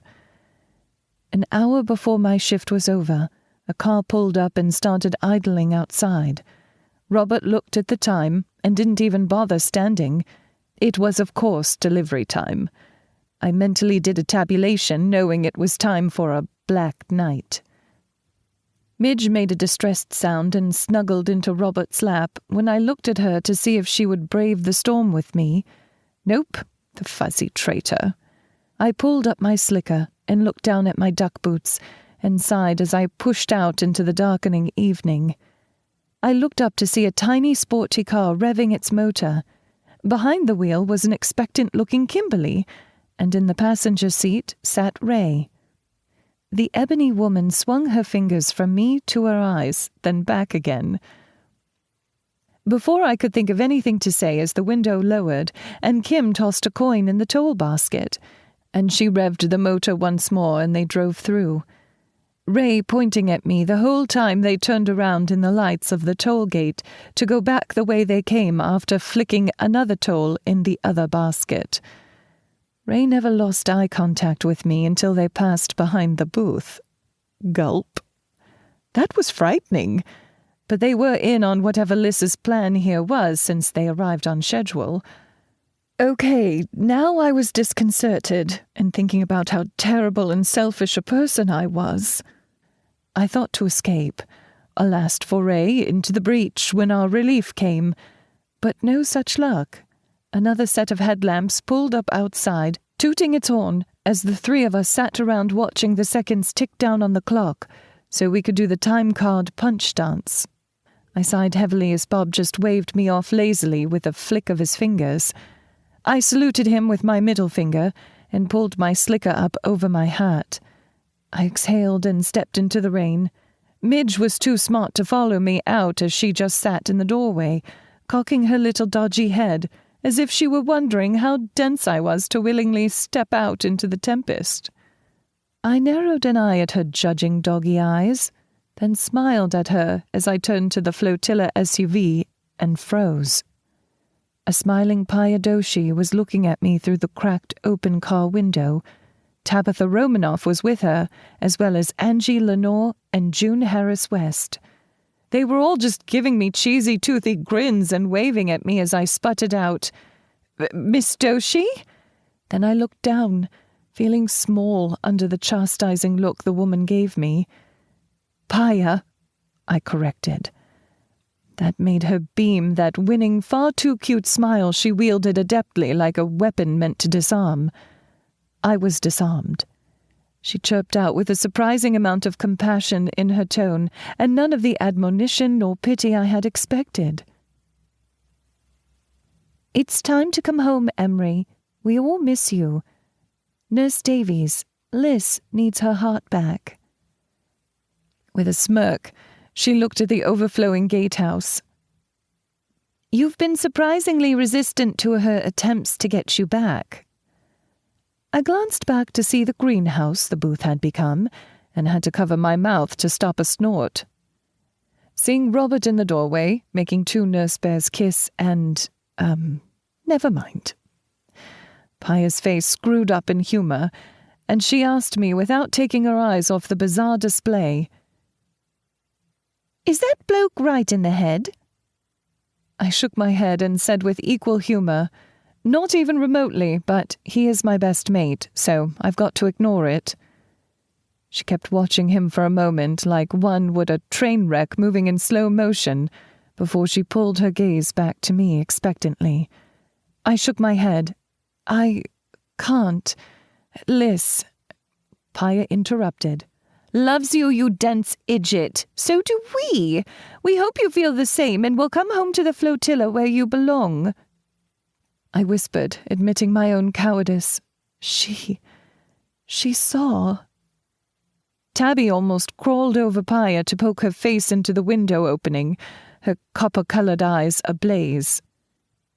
"She's seen that 1,000 times and more in her job, or worse. Do you think that a stupid epileptic episode would make the woman look at you any differently? You're only hurting her and you by letting your own insecurity win out over love. So finish up here, get in your car, and get your butt home to where people love you."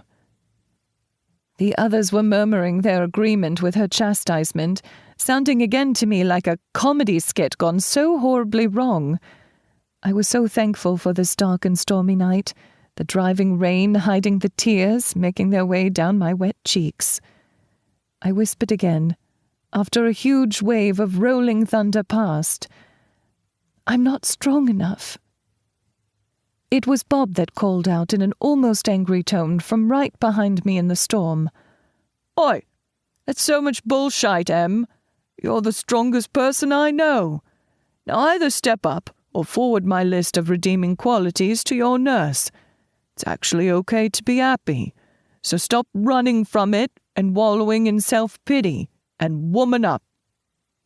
I smiled at him and punched him lightly in the stomach. He made a show of doubling over as I told him with fondness, "There's more to you than just a teddy bear fetish, mate, and Margolis is taken. I hope." My emotions were everywhere. Sheer terror was constricting my very soul, and I just nodded, and the women cheered. Everyone laughed when Bob looked up at the sky. "It appears to be raining." Then he said to me, "Drop a maid at his flat? You can pick up your shite this weekend." "You're awfully certain I've the spine going through with this?" He nodded. "I do. And the faster I get rid of you, the faster my flat becomes my manly castle again." The girls looked between each other, a little nervous and distressed. Then Tabby called out, "We'll drop you at your place, Stretch. She needs to get home now. Her, mum is waiting at the Persephone. Besides, we've business to discuss." They all looked at her in confusion for only an instant. Then they were all smiling and nodding like gits, saying things like, "Absolutely," or "Yeah, that's it." Why did I feel like games were afoot? He beamed at them and handed me Midge's leash that led back to my dry pup in the doorway of the toll house. "I've punched us out." He stuffed something in my pocket as he dashed around the car to slide into the front seat with Tabby and Paya. I hid a smile as I heard him saying to the occupants of the vehicle, as Paya rolled up the window on me, "Has M shared that I've a regal chin and... Bloody hell! You're Tabby Cat!" The poor bloke would likely suffer a heart attack when he realizes J8 was in the car as well. I pulled out what he had stuffed into my pocket and had to smile at little Liz. After tucking her back safely away, I started to move to close the door when Paya tooted her horn again. Oh, I manually lifted the gate before I realized she hadn't paid the toll, the little rat. I smirked and waved to my replacement and started walking for my car as they turned around. The cute Indian Brit was going to have to pay the other toll. That'll teach her.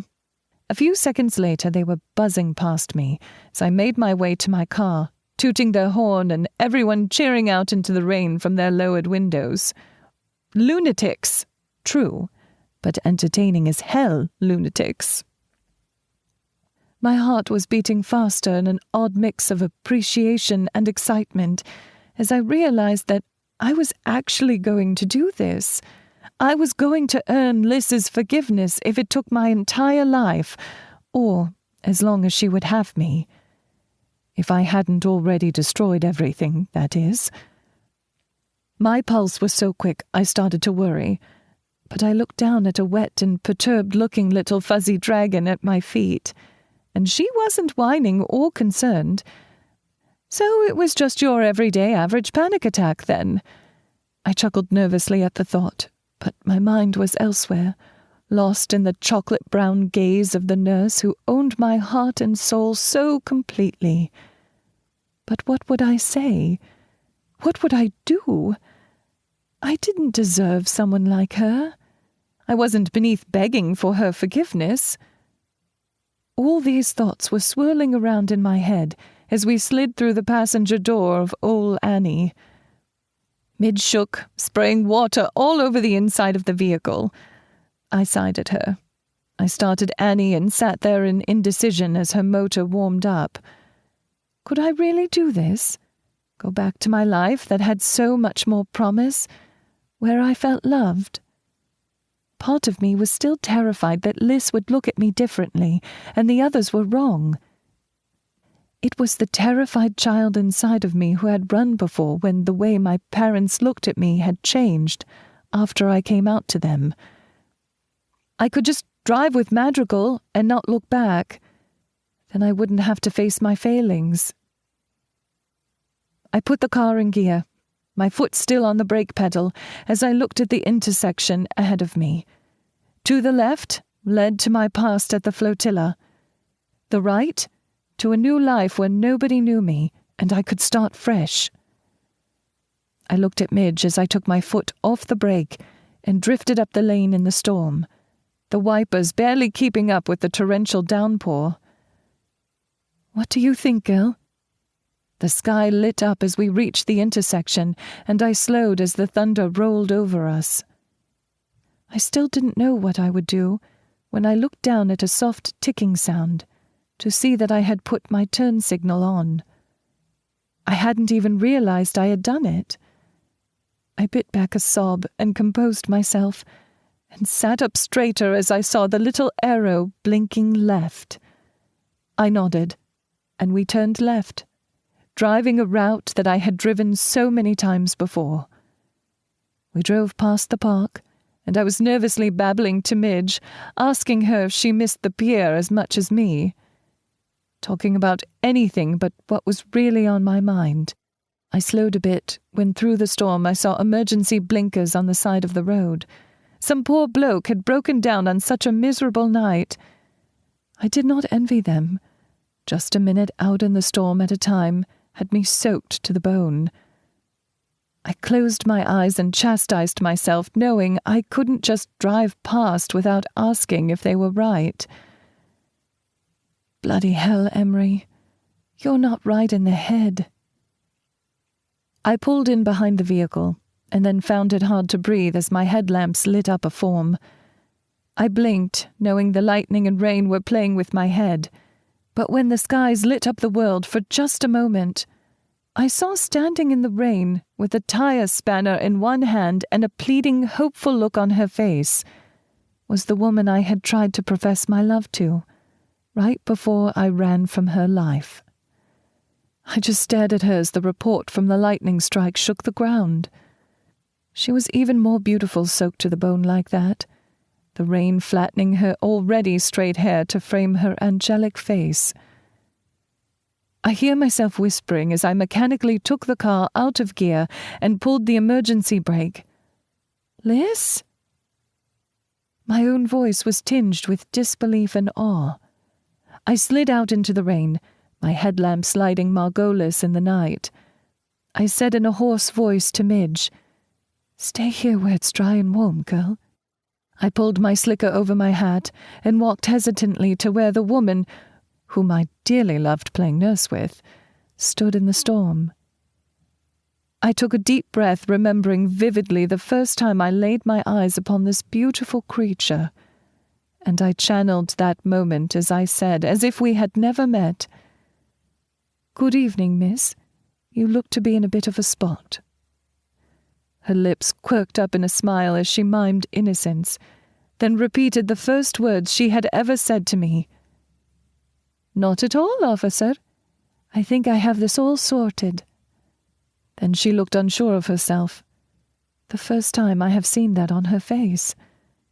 She said almost shyly, "Still riding to people's rescue, I see." "Liz," I didn't know what to say, my terror and insecurity clawing at my consciousness to pull themselves to the forefront. Any self-confidence I had ever had just shattered. She looked up to the sky as the roiling clouds lit up like they were mired in a snapshot in time, the discharge flashing its light down upon the earth, whereas insignificant humans could only marvel at its ferocity. "It's raining." I nodded, and she almost asked, "I'm not that person." I knew what she was talking about, and I saw everything in her eyes except the one thing that would have torn my heart into pieces. There was no pity, only patience and hope. I was nodding, she was nodding, the world was nodding. Then the thunder rolled over us, causing us to jump.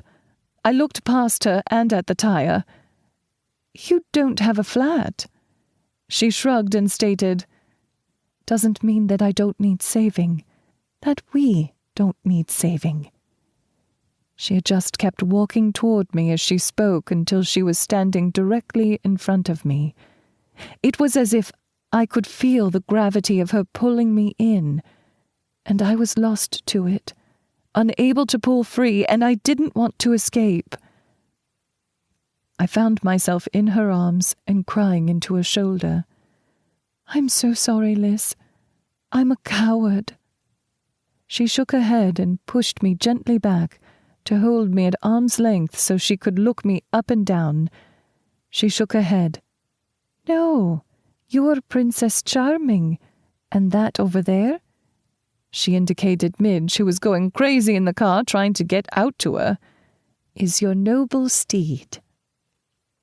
I was chuckling a broken sob as I pulled the nurse bear out of my pocket, and I made it dance in the air, as I said like a lame idiot, "Little Liz."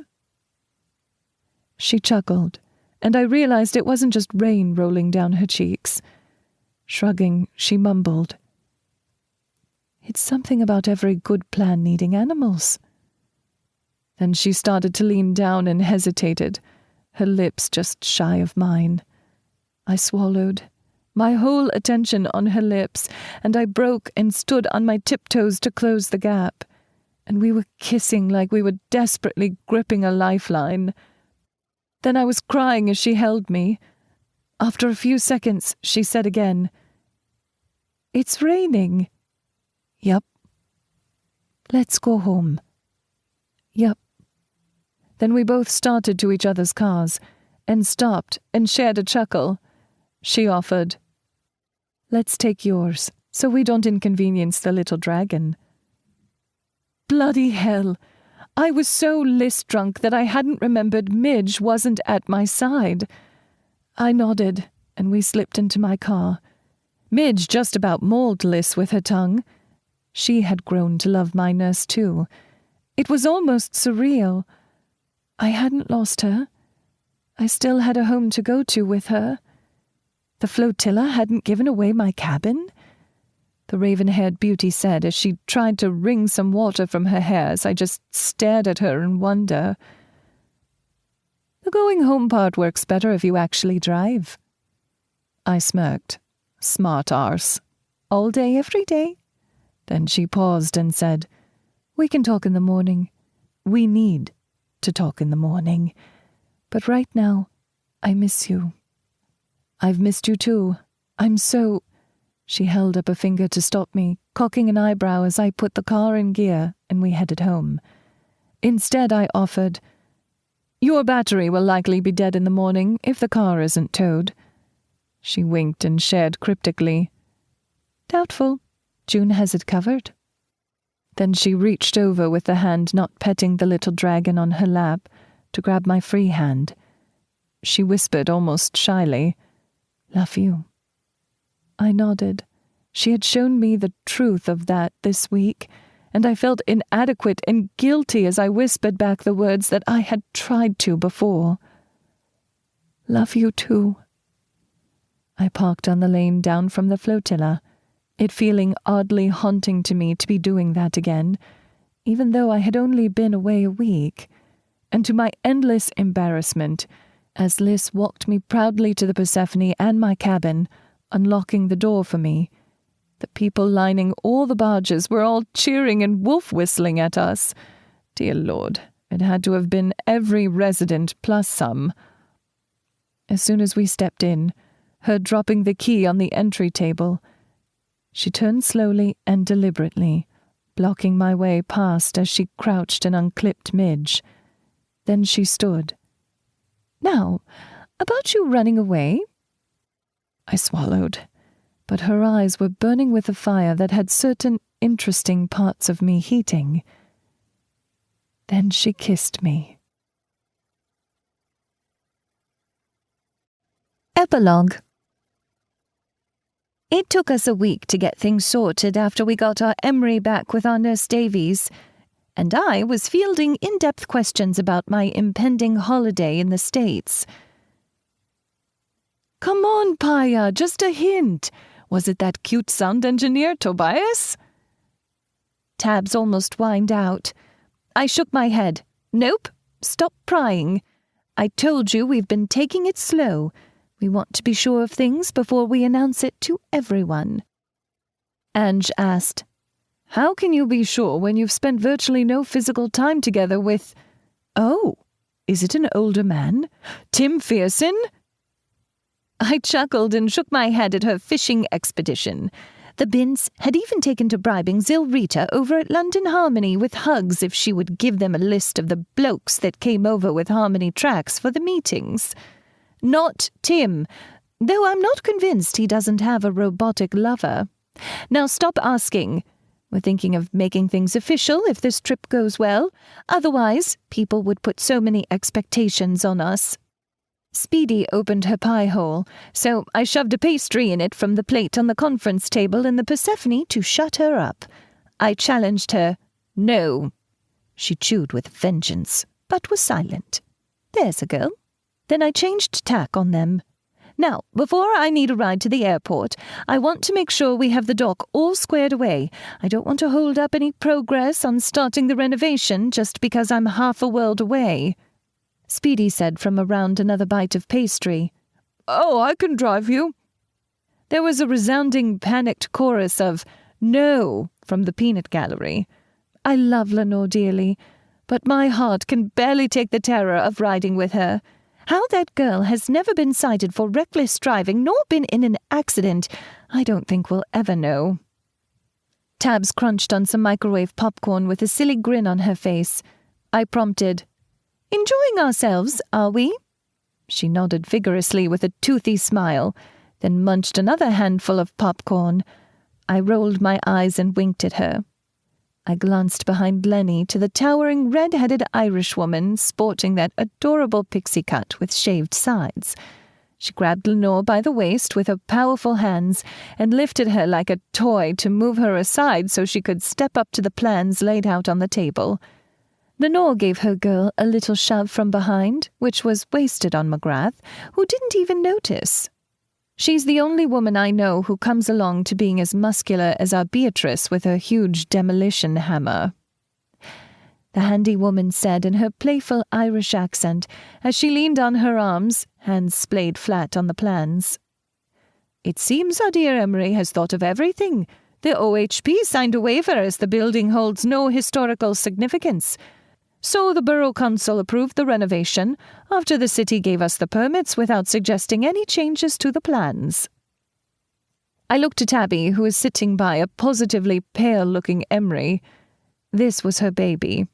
Tabby had fallen head over heels for the project the moment she saw it on M's drafting table last week, and she would move hell or high water to make the plans a reality. It would be the crown jewel of the flotilla, and everything we had ever hoped we could do for those who just needed a little leg up to get back on their feet. I don't know how we had not thought of many of the ideas our new official live-in architect had included. Some seemed so simple and common sense to us now. I think the biggest thing on the plans for me was the daycare. That would be the most helpful for all the single mothers and fathers to maintain their jobs without sacrificing the bulk of their income to childcare. When Em had tearfully accepted the position, she had initially turned down our salary offer. Her eyes had bulged and almost fell out of her head, but then she composed herself and said she would require an assistant and would rather split the pay 70-30 with Robert if we agreed. We agreed. I was quite amused by the gangly bloke when we had driven him home from the toll gate the other night. I guess we can have a second Robert in our crew. For the record, the odd duck does have quite the regal chin. The other thing Emery refused was one of the flotilla fleet vehicles. She was almost haunted, as she said she'd prefer to keep her own run-down vehicle if she could get a repair allowance to bring it up to snuff. Tabs had almost instantly agreed to that, but insisted she park in the fleet vehicle area of the car park. I sort of got that, but I'm sure that I'll never fully understand why the two women prefer their clunkers. The human mind is a complex thing, and it gets to be a spaghetti matrix of chaos when you mix emotions into it. And I know their choices are driven by emotion and underlying scars on their psyches. I love them both, so don't tease much. We discussed the first steps to make the project a reality, now that we had permits in hand, and I stepped back to look at all the people I loved, my family, and I was so very proud of each and every one of them. Reed chirped out, "Paya, you're crying." Christine turned quickly, and everyone was rushing over to me to give me a group hug. I smiled widely at them as someone dabbed my tears away. I love each and every one of you. After we all shared our closeness, they got back down to business. I extended the handles of my 2 suitcases and started for the door. All motion ceased as they collectively looked up at me. I heard someone exhale and looked beside me. Beatrice grabbed the handles of the suitcases, ignoring the wheels and the weight of everything I had packed in them, and lifted them with ease. Then everyone rushed to the door to give me hugs and kisses as I headed out. My heart was pounding. I hadn't felt this anticipation since I met my first and only boyfriend, Harry. I sometimes wonder how different my life would be if I had left England to go with him when he got his dream job. But I know that I would have regretted leaving the people in need here at the flotilla, and it would have weighed heavily on me no matter how much I had loved him. We both knew that we couldn't ask each other to give up our dreams for the others, and so we did the hardest thing we had ever done in our lives, and let each other go. I still second-guess myself until I see the smiling faces of the people of the flotilla and know it had to be this way. Harry and I still keep in touch, and he's one of my best mates. He found a lovely, sarcastic woman and married. They have a cute little 3-year-old boy now. I've been watching him grow through their emails and Christmas cards, though I do give him a ration of shite for naming his son Harry Jr.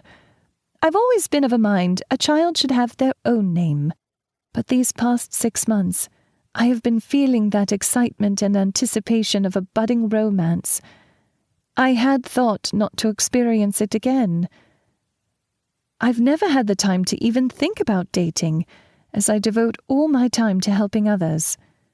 I've sworn I would never let another person waste away like I saw Tabby doing when she lived on the floating slums. She was too proud to accept my offer of living with me until she got back on her feet. But I was at London Harmony when the group from Harmony Tracks arrived, and my heart actually skipped a beat when I saw someone in the group. Then it started beating faster. We spent some time together before they had to go back to the States, but we had forged a bond I never thought to have again. I tried to deny it, but every email, every text, phone call, or date through Skype held that thrill. I was falling, and falling hard. And when they were here with the group for a follow-up visit, they dated the hell out of me, and we found we were more than physically compatible. My toes still curl at the thought of it. We have been getting more and more serious, as our talks are including the future instead of here and now, and that scares the hell out of me. But it is time to be an adult and have the serious talks to see if this is heading where we think it is, and if we are both on the same page. Until we know that, I'm not going to introduce them to my family here, or they would pressure me to make decisions that shouldn't be done in haste, especially when it means one of us would be moving halfway around the world if this is really the beginning of something real. I know what love feels like, and it is shocking and ominous that I recognize it now. Tabs chirped out, "Earth to Paya, you in there?" When we reached her car, I blushed and she said, "You're thinking about him, aren't you?" I poked her in the gut as she opened her boot, and Bea placed the bags in and shut it. The steamed Delilah moved over to me and opened her arms. I beamed at her and moved into her arms, and she lifted me off my feet, swinging me side to side, my feet swaying with the motion. Then she sat me down and uttered actual words to me for maybe only the third time since we met. She's on the spectrum somewhere, I think Asperger's, and is a mechanical savant and does most of her communication with her actions and her expressive face. Melly says that she only speaks when something is really important. "Good luck, Paya. Love you." My smile widened and I tiptoed a kiss to her cheek. "Love you too. I'll be back before you know it." She smiled and then headed back to the meeting of the minds, or lack thereof, on the Persephone. I glanced back as I slid into Tabitha's clunker, and then brushed away a tear that was welling, and waved back at my family, who were all out by the railing waving to me. By the gods, I loved my family. Then we were off to London Heathrow. I took a deep breath, panic rising with the excitement of it all. I said to myself, "You can do this." Tabby glanced over at me and prompted, "So now that it's just the two of us, no, but no." I cocked an expectant brow. "The two proper responses here are yes, ma'am, or yes, Paya, you cantankerous woman." She sighed and droned out in exasperation, "Yes, Paya." There's a girl. Then I cocked my head trying to think, then asked my inquisitive best mate, "When was the last time I holidayed?" I seriously couldn't remember. She said flatly, with condemnation in her tone, "Not since the day you took the reins of the Flotilla." I thought about it and deflected. "No, can't be. 9 years? Bloody hell, was I 33 now?" "How the heck had that happened? It just snuck up on me, I suppose." My copperhead accomplice nodded sadly. "I thought it never to happen." Then she smiled widely. "Nor for this to happen." Then she got serious and spoke to me as someone I saw as my sister. If not in blood, then in everything else that truly mattered. "Does he make you as happy as Harry did?" She blames herself for our breakup. I knew that. She thinks if she hadn't taken me as her partner in the Flotilla, putting me in charge, that Harry and I would still be together and have a 6 little Payas running around by now. I found myself nodding vehemently, laying a reassuring hand on her arm as I said, "Yes, truly." She looked away to the road to hide her watery eyes at my reply, stating emphatically, "Then that's enough. I'll stop prying now." "No, you won't," she snorted and agreed. "No, likely not." Then she asked as she tilted her head in question, "So, Vancouver?" I shook my head and countered, "Seattle." She smirked and I poked her. "That won't help you narrow it down, brat." My mobile started ringing, and I looked at the screen and felt my cheeks burn. I answered, "Hi there. No, yes, we're on our way to the airport now. See you in about 12 hours. Yes. Yes, I'm excited too." I pushed Tabby back upright as she was leaning closer and closer to eavesdrop as she drove. I shook a finger at her, then looked at my feet, and squeaked out as my cheeks heated even more. "I tolerate your existence too." Then I rang off. Tabby was busy exploding into puppies, rainbows, and unicorns behind the wheel. "Oh, you love him," I reiterated, brat. "Guilty." As she stopped on the curb at the terminals and I hopped out, she ignored the sign saying, "No stopping or standing. Driver must stay in the vehicle at all times," which I found silly, since if there was no stopping, then why say driver must remain in vehicle at all times? She rushed up to me as I dragged the 3-metric-ton bags out of the boot and put them on the ground, extending their handles. I glurked as she hugged me tight. "Love you, Paya. Have fun in the colonies. We have things here, lady." I asked her, "Who loves you, Tabs?" She murmured, "Paya loves me." I grinned and said, "I can't hear you." Then she said with much more fire, "Paya loves me." Then before she released me, she whispered, "Be careful." I knew she wasn't talking about being careful in a foreign land, but every instinct was telling me that my heart was safe. She hustled back into her car and pulled back into the stream of cars driving past, who were looking for an opening to pull over. We waved like fools until she was out of sight. That put me in a brilliant mood, and I led with my smile into the airport. After checking my baggage, I was then in turn being checked myself, being asked to step through the body scanner instead of the normal security, which they spent maybe a little too much time scrutinizing my passport. The first-class lounge made the hassle worth it. Tabby had insisted on upgrading me. Still, after almost a decade, I still couldn't get used to having more money than I could ever hope to spend. It always felt strange indulging like this, or being materialistic. With one exception, of course. My weakness was my wardrobe. I simply loved some of my outfits, and I had some shoes for which I would kill for and bury the bodies in a hamster farm somewhere. I was awake for the entire 10-hour flight. I was too excited, and I felt spoiled with all the room I had in my seat. I'd have been rubbernecking at some of the recognizable people there in first class if I didn't hang around with superstars all the time, seeing as June Harris West was one of my dearest friends. Now I may owe June more than I could ever pay back. It is because of her that I could still feel for someone, a burning and almost all-consuming passion.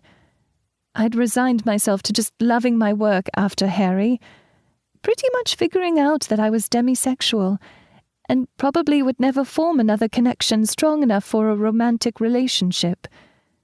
That was always okay with me because I had my growing family I loved dearly, and I always found I could include more people into my heart as we kept expanding the Flotilla to help more and more people who needed just a little love of their own to get back on their feet.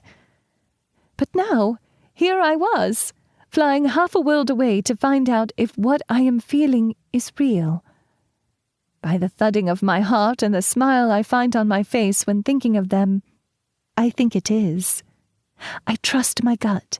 It has never led me astray. My excitement doubled when the seatbelt light came on, and the pilot announced over the loudspeakers that we were coming in for a landing at SeaTac Airport in Seattle. I was practically vibrating in my seat. Now, I knew the genius of first class, even if it hadn't been Tabby's intent. We were allowed to deplane first, after any people with small children and any people with disabilities. I clapped with everyone when a man and woman in United States military uniforms were included in that group. Meow. People in uniform are sexy as hell. I vibrated myself out through the jetway and down the concourse and into the customs queues. Sigh. Was the world deliberately trying to keep us apart? I had to sigh when it was my turn, and the man looking at my passport narrowed his eyes and asked the general questions like, did I have anything to declare? No. Was I there for business or pleasure? Or pleasure. I saw another man in uniform coming over and exhaled. Miss, could you please come with us? You've been randomly selected for additional screening. This reminded me why I didn't travel by air much. There was nothing random about being racially profiled, because I looked like I might possibly be from the Middle East, therefore must be some sort of Muslim extremist. My business in the States? Vacationing with a friend. What friend? You can't ask me that question. What is my religion? Not that it is any of your business, but I'm an atheist, though my parents are Christian. Can I unlock my mobile for them? Not in a million years without a warrant. I'm quite familiar with all my rights. Then, it was 15 minutes of them leaving me sitting alone in a chair, me drumming my fingers on the table until they returned. Generic officer number 2 handing me my mobile and my passport with a U.S. stamp in it. Thank you for your cooperation, Miss Doshi. Welcome to the United States. Enjoy your stay. I sighed and said as I stepped out the door he held open for me, My pleasure. Now that unpleasantness was over, I almost skipped down the concourse, my excitement building, making me wonder if I ever had been this excited to see Harry. I stopped at the brass line inlaid in the floor, behind the customs counter. On one side it said, International Territory. On the other, United States of America. I did a silly hippity-hoppity dance back and forth across the line, singing, U.S., UK, U.S., UK, until I saw generic officer number 2 looking out the interview room door at me. I motored on before he changed his mind. I couldn't contain myself and was biting my lower lip as I emerged past the security points to the main lobby of the airport and turned toward the baggage claim. There were many chauffeurs there with signs with people's names on them, and I froze when a super colorful one caught my eye. It was neon pink, and instead of writing on it, had 3 big silly emojis. A smiling face sticking out its tongue, a big red heart, and what looked to be some sort of malformed duck. The short, bouncing redhead holding it when she saw me was nothing but smiles, her white teeth gleaming. There was no mistaking June's cousin, whom she had shared a crib with anyone else.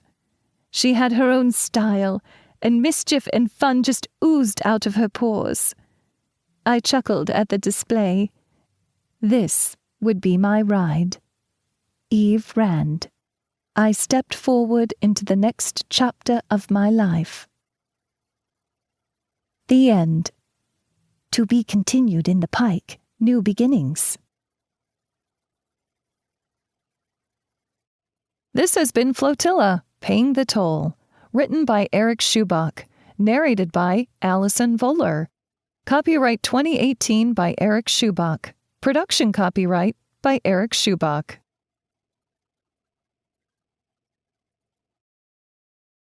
Audible hopes you have enjoyed this program.